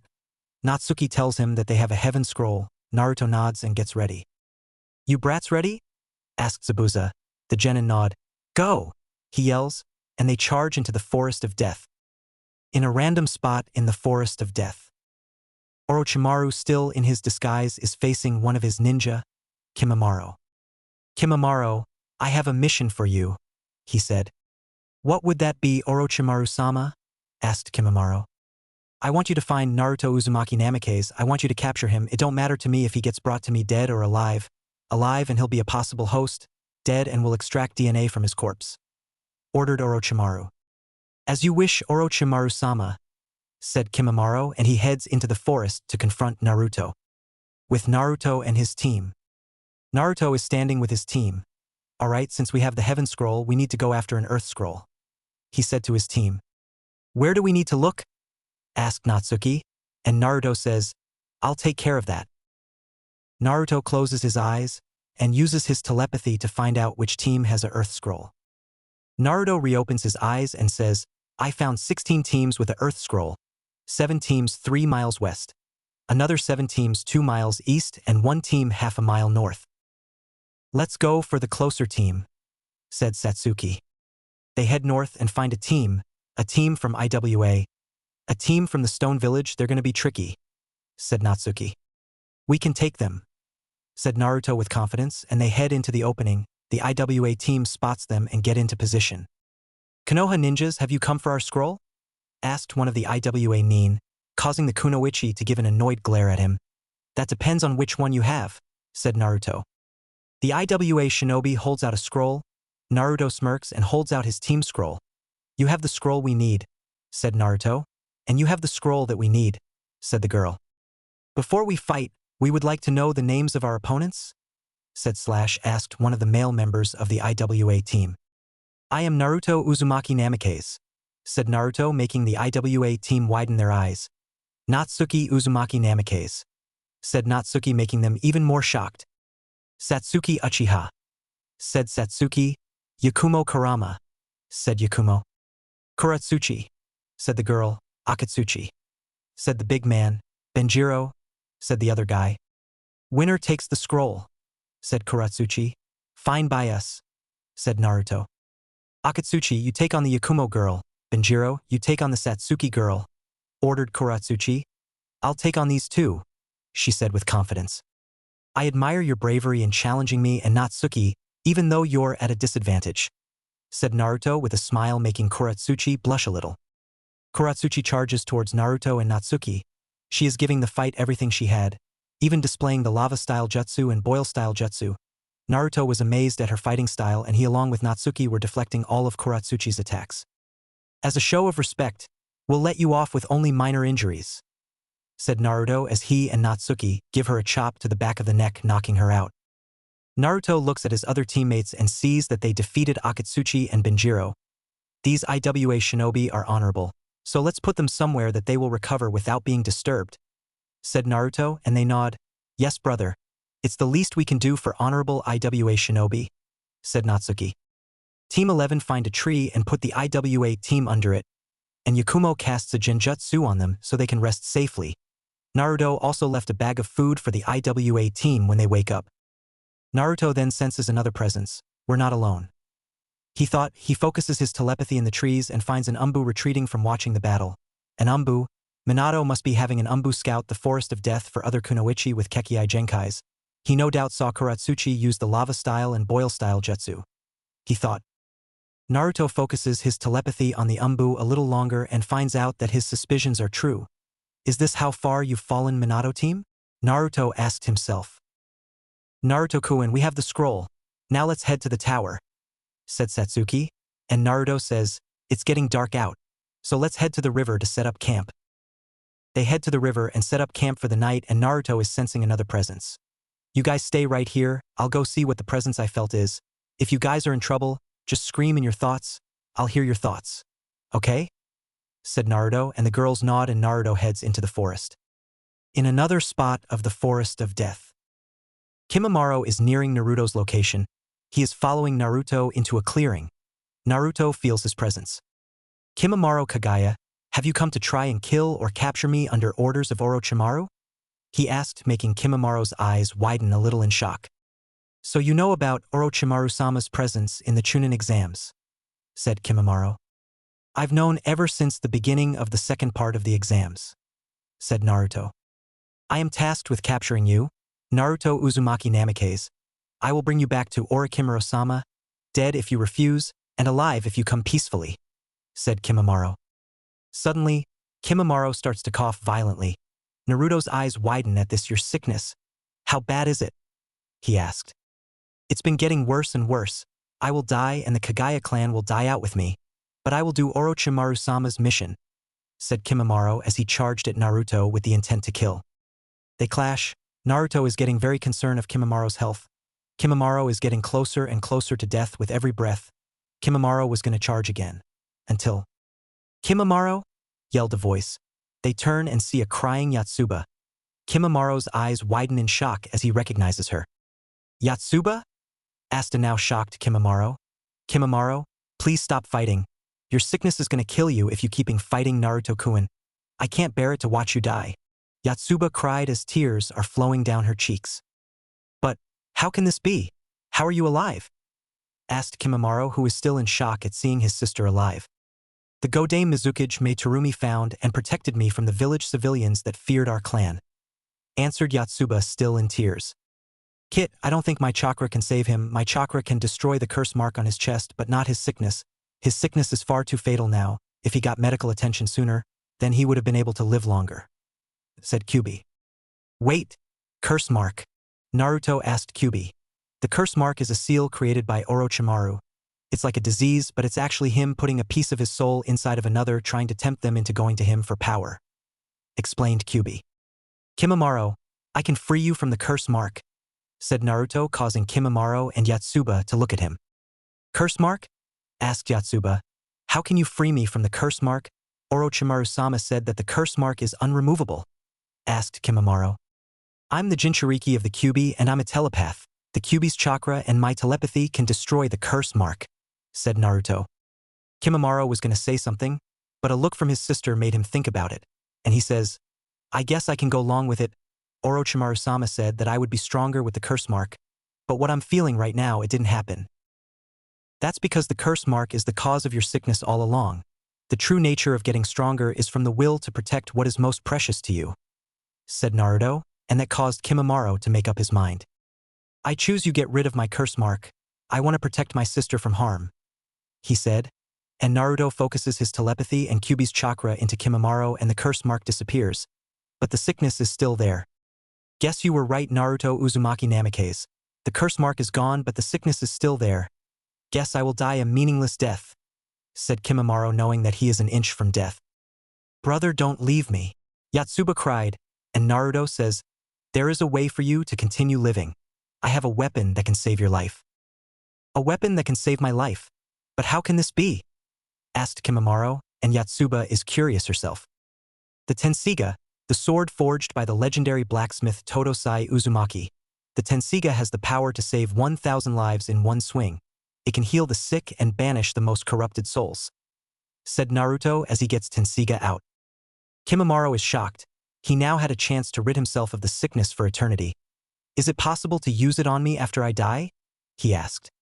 Yes, even after your death, the sickness will be gone for good, but I warn you, the limit to the number of times that the same person was brought back by the Tensiga is once, said Naruto as he said the last part sadly. Kimimaro says, use it after I die, I beg of you. I want to spend the rest of my days with family. And Naruto says, and you shall. Kimimaro draws his last breath, which Yatsuba begins to have tears forming in her eyes, and Naruto holds Tensiga, aiming the edge at Kimimaro's corpse. The blade glowed with every sound that was of a heartbeat. Naruto is interested at this, and Yatsuba was in awe at what power the blade was giving off. Interesting, I can see them, there from the underworld, he said as he saw demon-like imps with scythes standing above the corpse. I'll see if the stories of the Tensiga are true, Kimimaro Kagaya. Your life will be given back to you, said Naruto. Naruto raises Tensiga above his head and swipes down onto Kimimaro's corpse as the demon imp spirits dissolve to nothing. Yatsuba was watching like she had seen an angel. After a couple seconds, a heartbeat begins and Kimimaro begins to awaken. He sits up and says, it worked, I'm alive. And he notices that he's breathing easier. The sickness, it's gone for good. I can breathe, he gasped. Yatsuba cries tears of joy and hugs Kimimaro with him, returning the hug. Naruto smiles at the beautiful scene. Two family members brought back together. Yatsuba lets Kimimaro go and turns to Naruto. She then does something that shocks Naruto to the core. Yatsuba hugged him with all her might. Naruto smiles and returns the hug. Yatsuba is telling him thank you over and over again. Yatsuba lets go of Naruto, and Naruto says to Kimimaro, you may need to protect Yatsuba from my father, the Yondaime Hokage. He's a power-hungry tyrant like the Civilian Council and Elder Council members. Only Danzo Shimura is on the Sandaime side. And Kimimaro asks, is there a reason, Naruto-san? Minato Namikaze was originally planning on capturing 3 Kunoichi with Kekkai Genkai to have an Uchiha named Sasuke repopulate his clan, that and or use as breeding stock, and Yatsuba is in danger because of that. And I sensed an Umbu in the forest, and from his mind, he was tasked by Minato to find and get intel on every Kunoichi in the Forest of Death that passed the first part of the exams. Any Kunoichi with a Kekkai Genkai in the exams from another village are in great danger. We need to make sure that doesn't happen, said Naruto. The more Kimimaro learned of this, the more shocked he became. He then gets the urge to protect his sister from such a monstrous fate. If he touches her, he'll have the fight of his life, declared Kimimaro in the rare anger he felt. Naruto smiles and Yatsuba grins at this. Good. I hope you pass the exams, Yatsuba, said Naruto. Thank you, Naruto-kun, Kimimaro Nizan. What will you do now? Yatsuba said to Naruto and asked Kimimaro the last part. I will go back to Kiri with you after the exams. It's time I started being a shinobi for Kiri, said Kimimaro with a small smile. Naruto turns to go back to his team, but then Yatsuba gently grabs his hand. Naruto-kun, she said. Naruto turns to look at her, and to his surprise she gave him a kiss on the cheek. That's a thank you for giving me my brother back, she said as she blushed. She and Kimimaro go and head to Yatsuba's team location, and Yatsuba turns to Naruto and blows him a kiss. Naruto still in shock that Yatsuba did that. He was blushing up a storm from the kiss. He shakes off the blush and goes to his team's location, but then he hears a scream. He stops and heads towards the direction of the scream. Karen's location. Karen is cornered against a tree. Her teammates have been abusing her ever since she was put on their team. They were getting closer and closer to her so they can do what every kunoichi fears the most, and then they hear a growl behind the male teammates.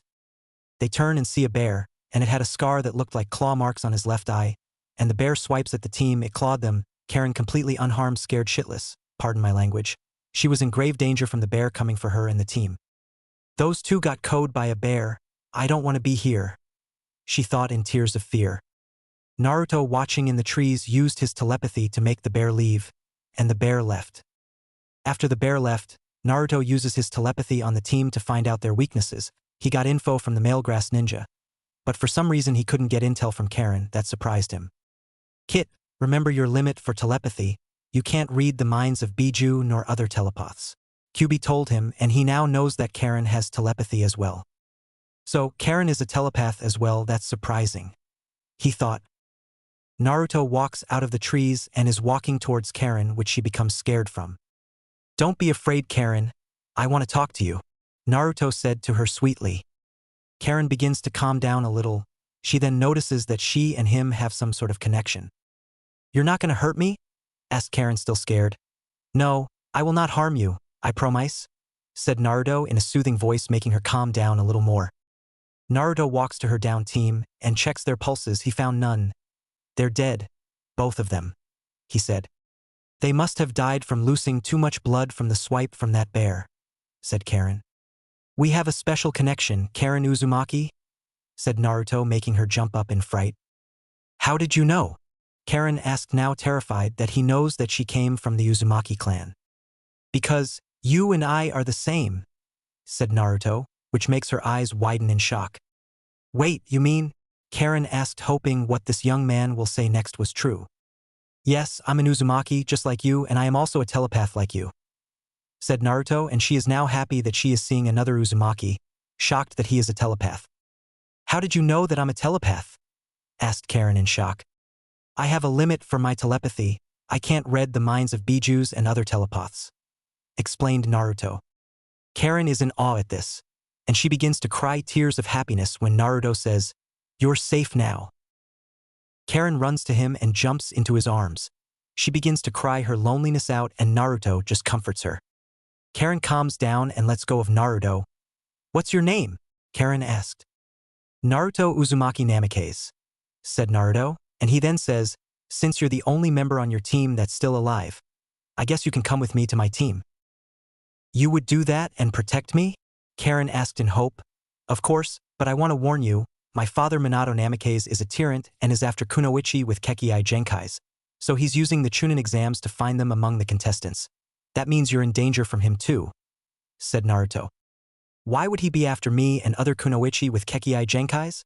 Asked Karen. He wants to turn them into breeding stock for Sasuke Uchiha to repopulate his clan, said Naruto, causing her to look at Naruto in fear. Hiruzen Sarutobi, the Sandaime Hokage had tasked me with an SS rank mission to make sure that doesn't happen and to make sure Minato's plans are destroyed, said Naruto, making her sigh in relief. Come with me to my team, you'll be safe with us, and I'll introduce you to my mother Kushina Uzumaki, said Naruto, making Karen's eyes widen at the mention of another Uzumaki, and grabs onto his arm, which makes him chuckle in amusement, and they head to Naruto's team. Team 11's location. Natsuki, Satsuki, and Yakumo are at the camp that they set up waiting for Naruto to come back, and they see him walk back to camp, and they see someone with him. Naruto-kun, who's that with you? Asks Satsuki, and Naruto says, this is Karen Uzumaki, and she is the only member of her team that's still alive. What intel did you get from their minds? Asked Natsuki. I read the minds of her teammates, but I couldn't read Karen's mind, said Naruto. But how's that possible? Asked Yakumo in shock that Naruto couldn't read Karen's mind. Naruto-kun's limit for telepathy is that he can't read the minds of Biju nor other telepaths, and I myself am a telepath, said Karen, causing them to widen their eyes in shock. Why didn't you tell us of your limit, Naruto-kun? Asked Satsuki. You never asked, answered Naruto. My mission turned from saving 3 kunoichi with Kekkai Genkais from a fate worse than death turned into a mission to protecting every kunoichi that passed the first part of the exams from Minato and the 2 councils, said Naruto, causing them to widen their eyes in alarm. How do you know? Asked Natsuki. I sensed an Umbu in the Forest of Death. He was sent by Minato to get intel on every kunoichi that passed the first part of the exams. If the kunoichi has a Kekkai Genkai, then they are in great danger after the exams are done. They will suffer a fate worse than death, explained Naruto, making them look at him in horror. Trying to get Yotsuba, Azumi, and Karen wasn't good enough, so he had to find other kunoichi with Kekkai Genkais to have Sasuke repopulate the Uchiha clan with super soldiers, growled Yakumo. And Yujito and Fu are in danger yet again, said Naruto. Yujito and Fu are here? Asked Natsuki, and Naruto says, yes. Yujito and Fu? Asked Karen, confused. I saved them along with 2 others who were going to be shipped to Gato for his sick pleasure, but I stopped them in time, after I used my telepathy on them, explained Naruto. Did you use your telepathy on them again? Asked Satsuki. Yeah, said Naruto. You read their minds for the second time. How could you not recognize them? Asked Yakumo as she is sweat-dropping with the others. Guess I forgot, said Naruto in an embarrassed voice. Everyone face faults. How on earth did you forget them? Asked an annoyed Satsuki. Hey, not my fault. I don't always remember stuff despite being a telepath, said Naruto, going on the defensive. Okay, let's calm down. Let's just get some sleep and head for the tower first thing in the morning, said Natsuki, trying to keep the peace. They nod and go to sleep, and what I mean by that, all 5 of them snuggle up to Naruto. Next morning, Naruto and his team with Karen are heading up to the tower. Then Naruto senses something. What is it, Naruto-kun? Asked Satsuki. I sense a dark presence a mile east from here, said Naruto. I sense it too, said Karen worriedly. So do I, said Natsuki. Do you know who is releasing it? Asked Satsuki. Sasuke. He must have ran into Orochimaru. I may need to get closer to read his mind to find out, said Naruto. I thought you can read minds? Asked a shocked Yakumo. I can, but my maximum range is half a mile, said Naruto. Then the ground begins to rumble. Great. His team must be in trouble. Come on, said Naruto in an annoyed tone, and they follow him. Team 7's location. Teams 7, 9, and 10 are in a battle that they are having problems with.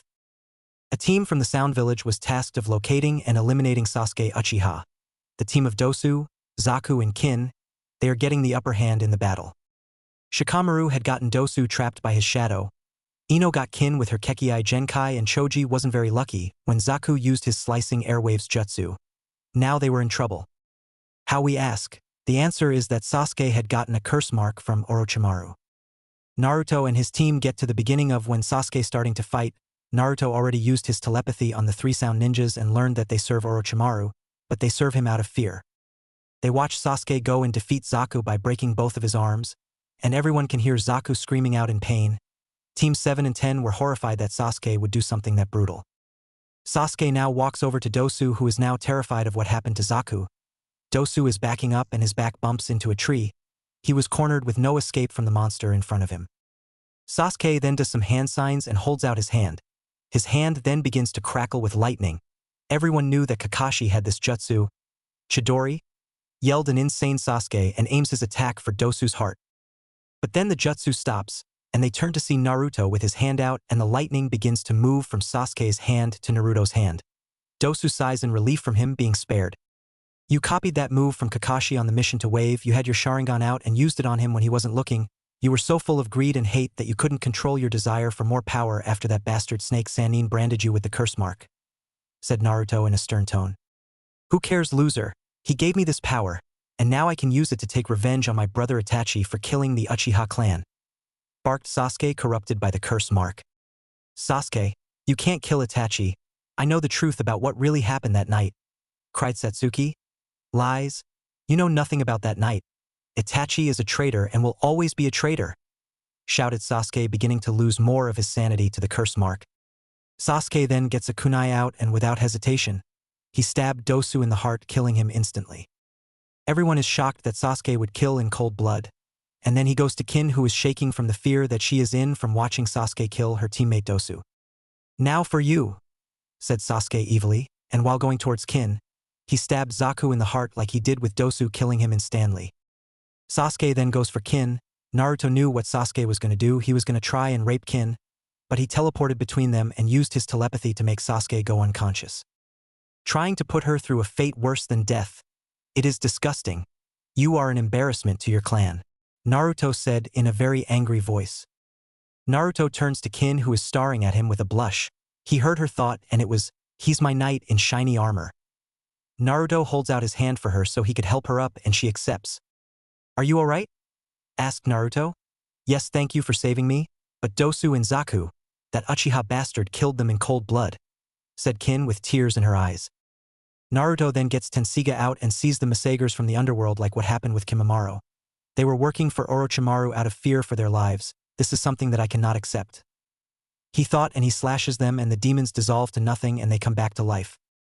Dosu and Zaku wake up and Dosu says, "What happened? This is impossible, I should be dead."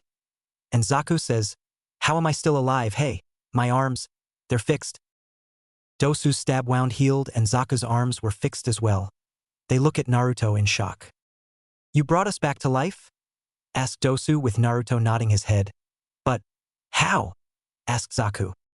Naruto holds up his sword Tenseiga. He begins to explain with everyone minus Sasuke and Kiba, who are unconscious, hearing him. "You see, how I was able to bring you back from the dead is simple. I used my sword." "But swords cut and kill. What's so different about the sword?" asked Kin, who was confused. "You see, the name of this sword is Tenseiga, and it is one of the Uzumaki clan's legendary weapons," said Naruto. Those who know other than Team 11 are in awe at seeing the Tenseiga in action, with Tenten having stars in her eyes at the weapon. The Tenseiga is not a sword of killing, it is a sword of healing. Legend has it that the Tenseiga has the power to bring back the dead, heal the sick, and banish the most corrupted tyrants to the underworld, said Naruto. "What are you saying?" asked Dosu. "The Tenseiga can save 1,000 lives in one swing, but it only works once, so be careful and don't die again," said Naruto.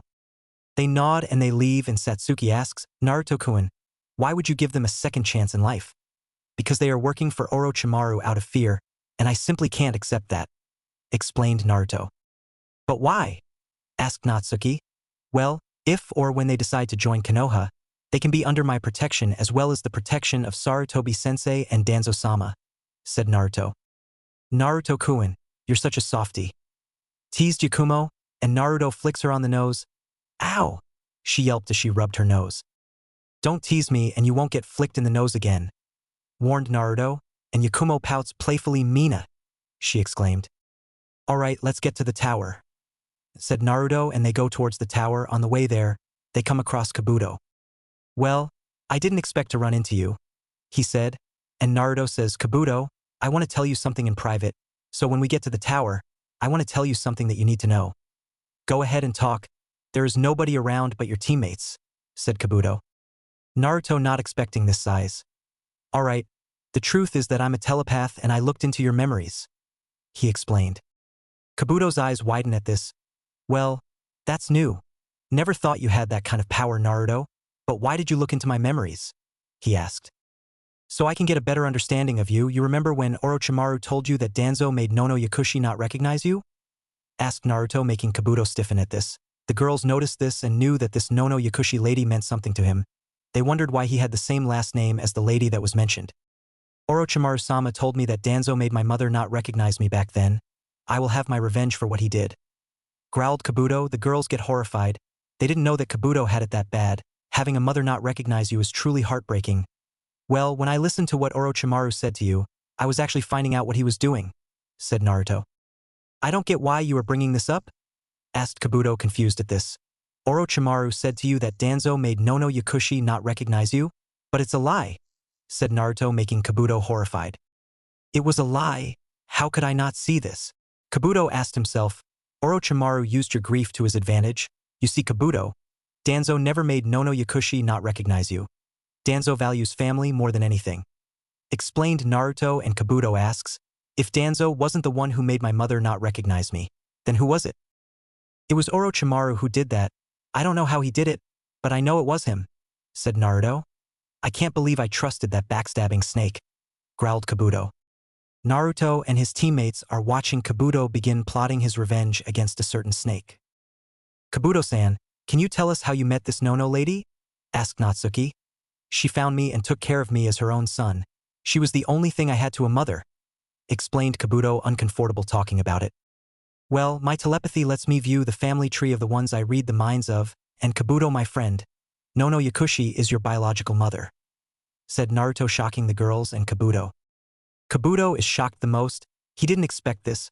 Kabuto begins to cry tears of happiness that the mother that took him in is really his mother. Can you tell us what happened to her? Asked Yakumo, getting a sad look from Kabuto.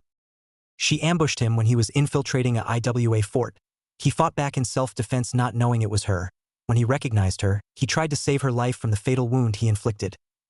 Explained Naruto, making the girls cry. It wasn't Kabuto's fault that this happened to him. I couldn't save her. She died because of me, said Kabuto, feeling shame and regret. Kabuto, it's not your fault. You didn't know it was her, said Naruto. I just wish I could just tell her how sorry I am for what happened to her, said Kabuto, and Naruto says, I may help you with that one, Kabuto. And how can you help me with that? Asked Kabuto. Do you know about the legendary Uzumaki weapons? Asked Naruto, getting a nod from Kabuto. The weapons are real, and I wield the one thing that can give you the chance to be with your mother again, said Naruto. Kabuto is now shocked at this. How? He asked in shock. Naruto then says, I wield Tensiga, the sword of healing. I can use Tensiga to resurrect Nono Yakushi from the dead, though she might not recognize you still, but with my telepathy, I should be able to fix that. Naruto Uzumaki, if you can do that for me, then I would be in your debt, said Kabuto, now eternally grateful for what Naruto is doing for him. When do you think will be a good time to resurrect her? Asked Naruto, and Kabuto says, how about after the exams? Maybe after what we may need to do after the Forest of Death. I can agree to that, said Naruto, and they go to the tower. Once at the tower, Team 11 and Kabuto go their separate ways, and Naruto along with his team are in a room. What do we do now? Asked Yakumo. Open the scrolls, we're at the end, said Naruto. Okay, here we go, said Natsuki, and they open the scrolls. They begin to smoke. They go wide-eyed. This is a summoning jutsu. Quick, get rid of the scrolls. Naruto cried out, and the girls throw the scrolls, and out of the smoke Irika appears along with Kushina. Congrats, Team 11, you passed, said Irika, and Kushina asked, how was it? Well, Sasuke got the curse mark from Orochimaru, said Yakumo, making Kushina and Irika wide-eyed. Anything else? Asked Irika. I sensed an Umbu in the Forest of Death, said Naruto. Did you get anything from his mind? Asked Kushina. Yes, he was sent by Minato to look for any kunoichi in this part of the exams that have a Kekkei Genkai. There is a kunoichi from IWA named Kuratsuchi. She wielded the lava-style and boil-style jutsu, said Naruto. You mean Inoki-sama's granddaughter? What is Minato thinking? Is he trying to start another war with IWA? Said an angry Kushina. Irika notices Karen and asks, who is this? This is Karen Uzumaki, the girl I told you guys about, said Naruto, and Karen becomes shy and hides behind Naruto. It's all right, Karen. Ka-chan won't hurt you. She's an Uzumaki too, said Naruto in a soothing voice, making Karen relax. Hello, Karen-chan. I am Kushina Uzumaki, said Kushina sweetly, and Karen jumps into her arms. I'll take Karen-chan to Hiruzen. Naru-chan, I want you to warn the other kunoichis in the exams about Minato's plans for them when they get here, Kushina said, and Naruto says, will do. After that, Naruto and his teammates relax while they wait for the next part of the exams to begin, which won't be until tomorrow. Naruto found Kuratsuchi and her team. They thank him for what the battle and for what they did for them. Naruto said it was nothing, and he told Kuratsuchi Minato's plans for kunoichis with Kekkei Genkais. Kuratsuchi gets disgusted and thanked Naruto for the warning. Naruto also met other kunoichis that passed and warned them of Minato's plans as well. Naruto was in for a wild one tomorrow. He went to bed and went to sleep, getting rest for tomorrow.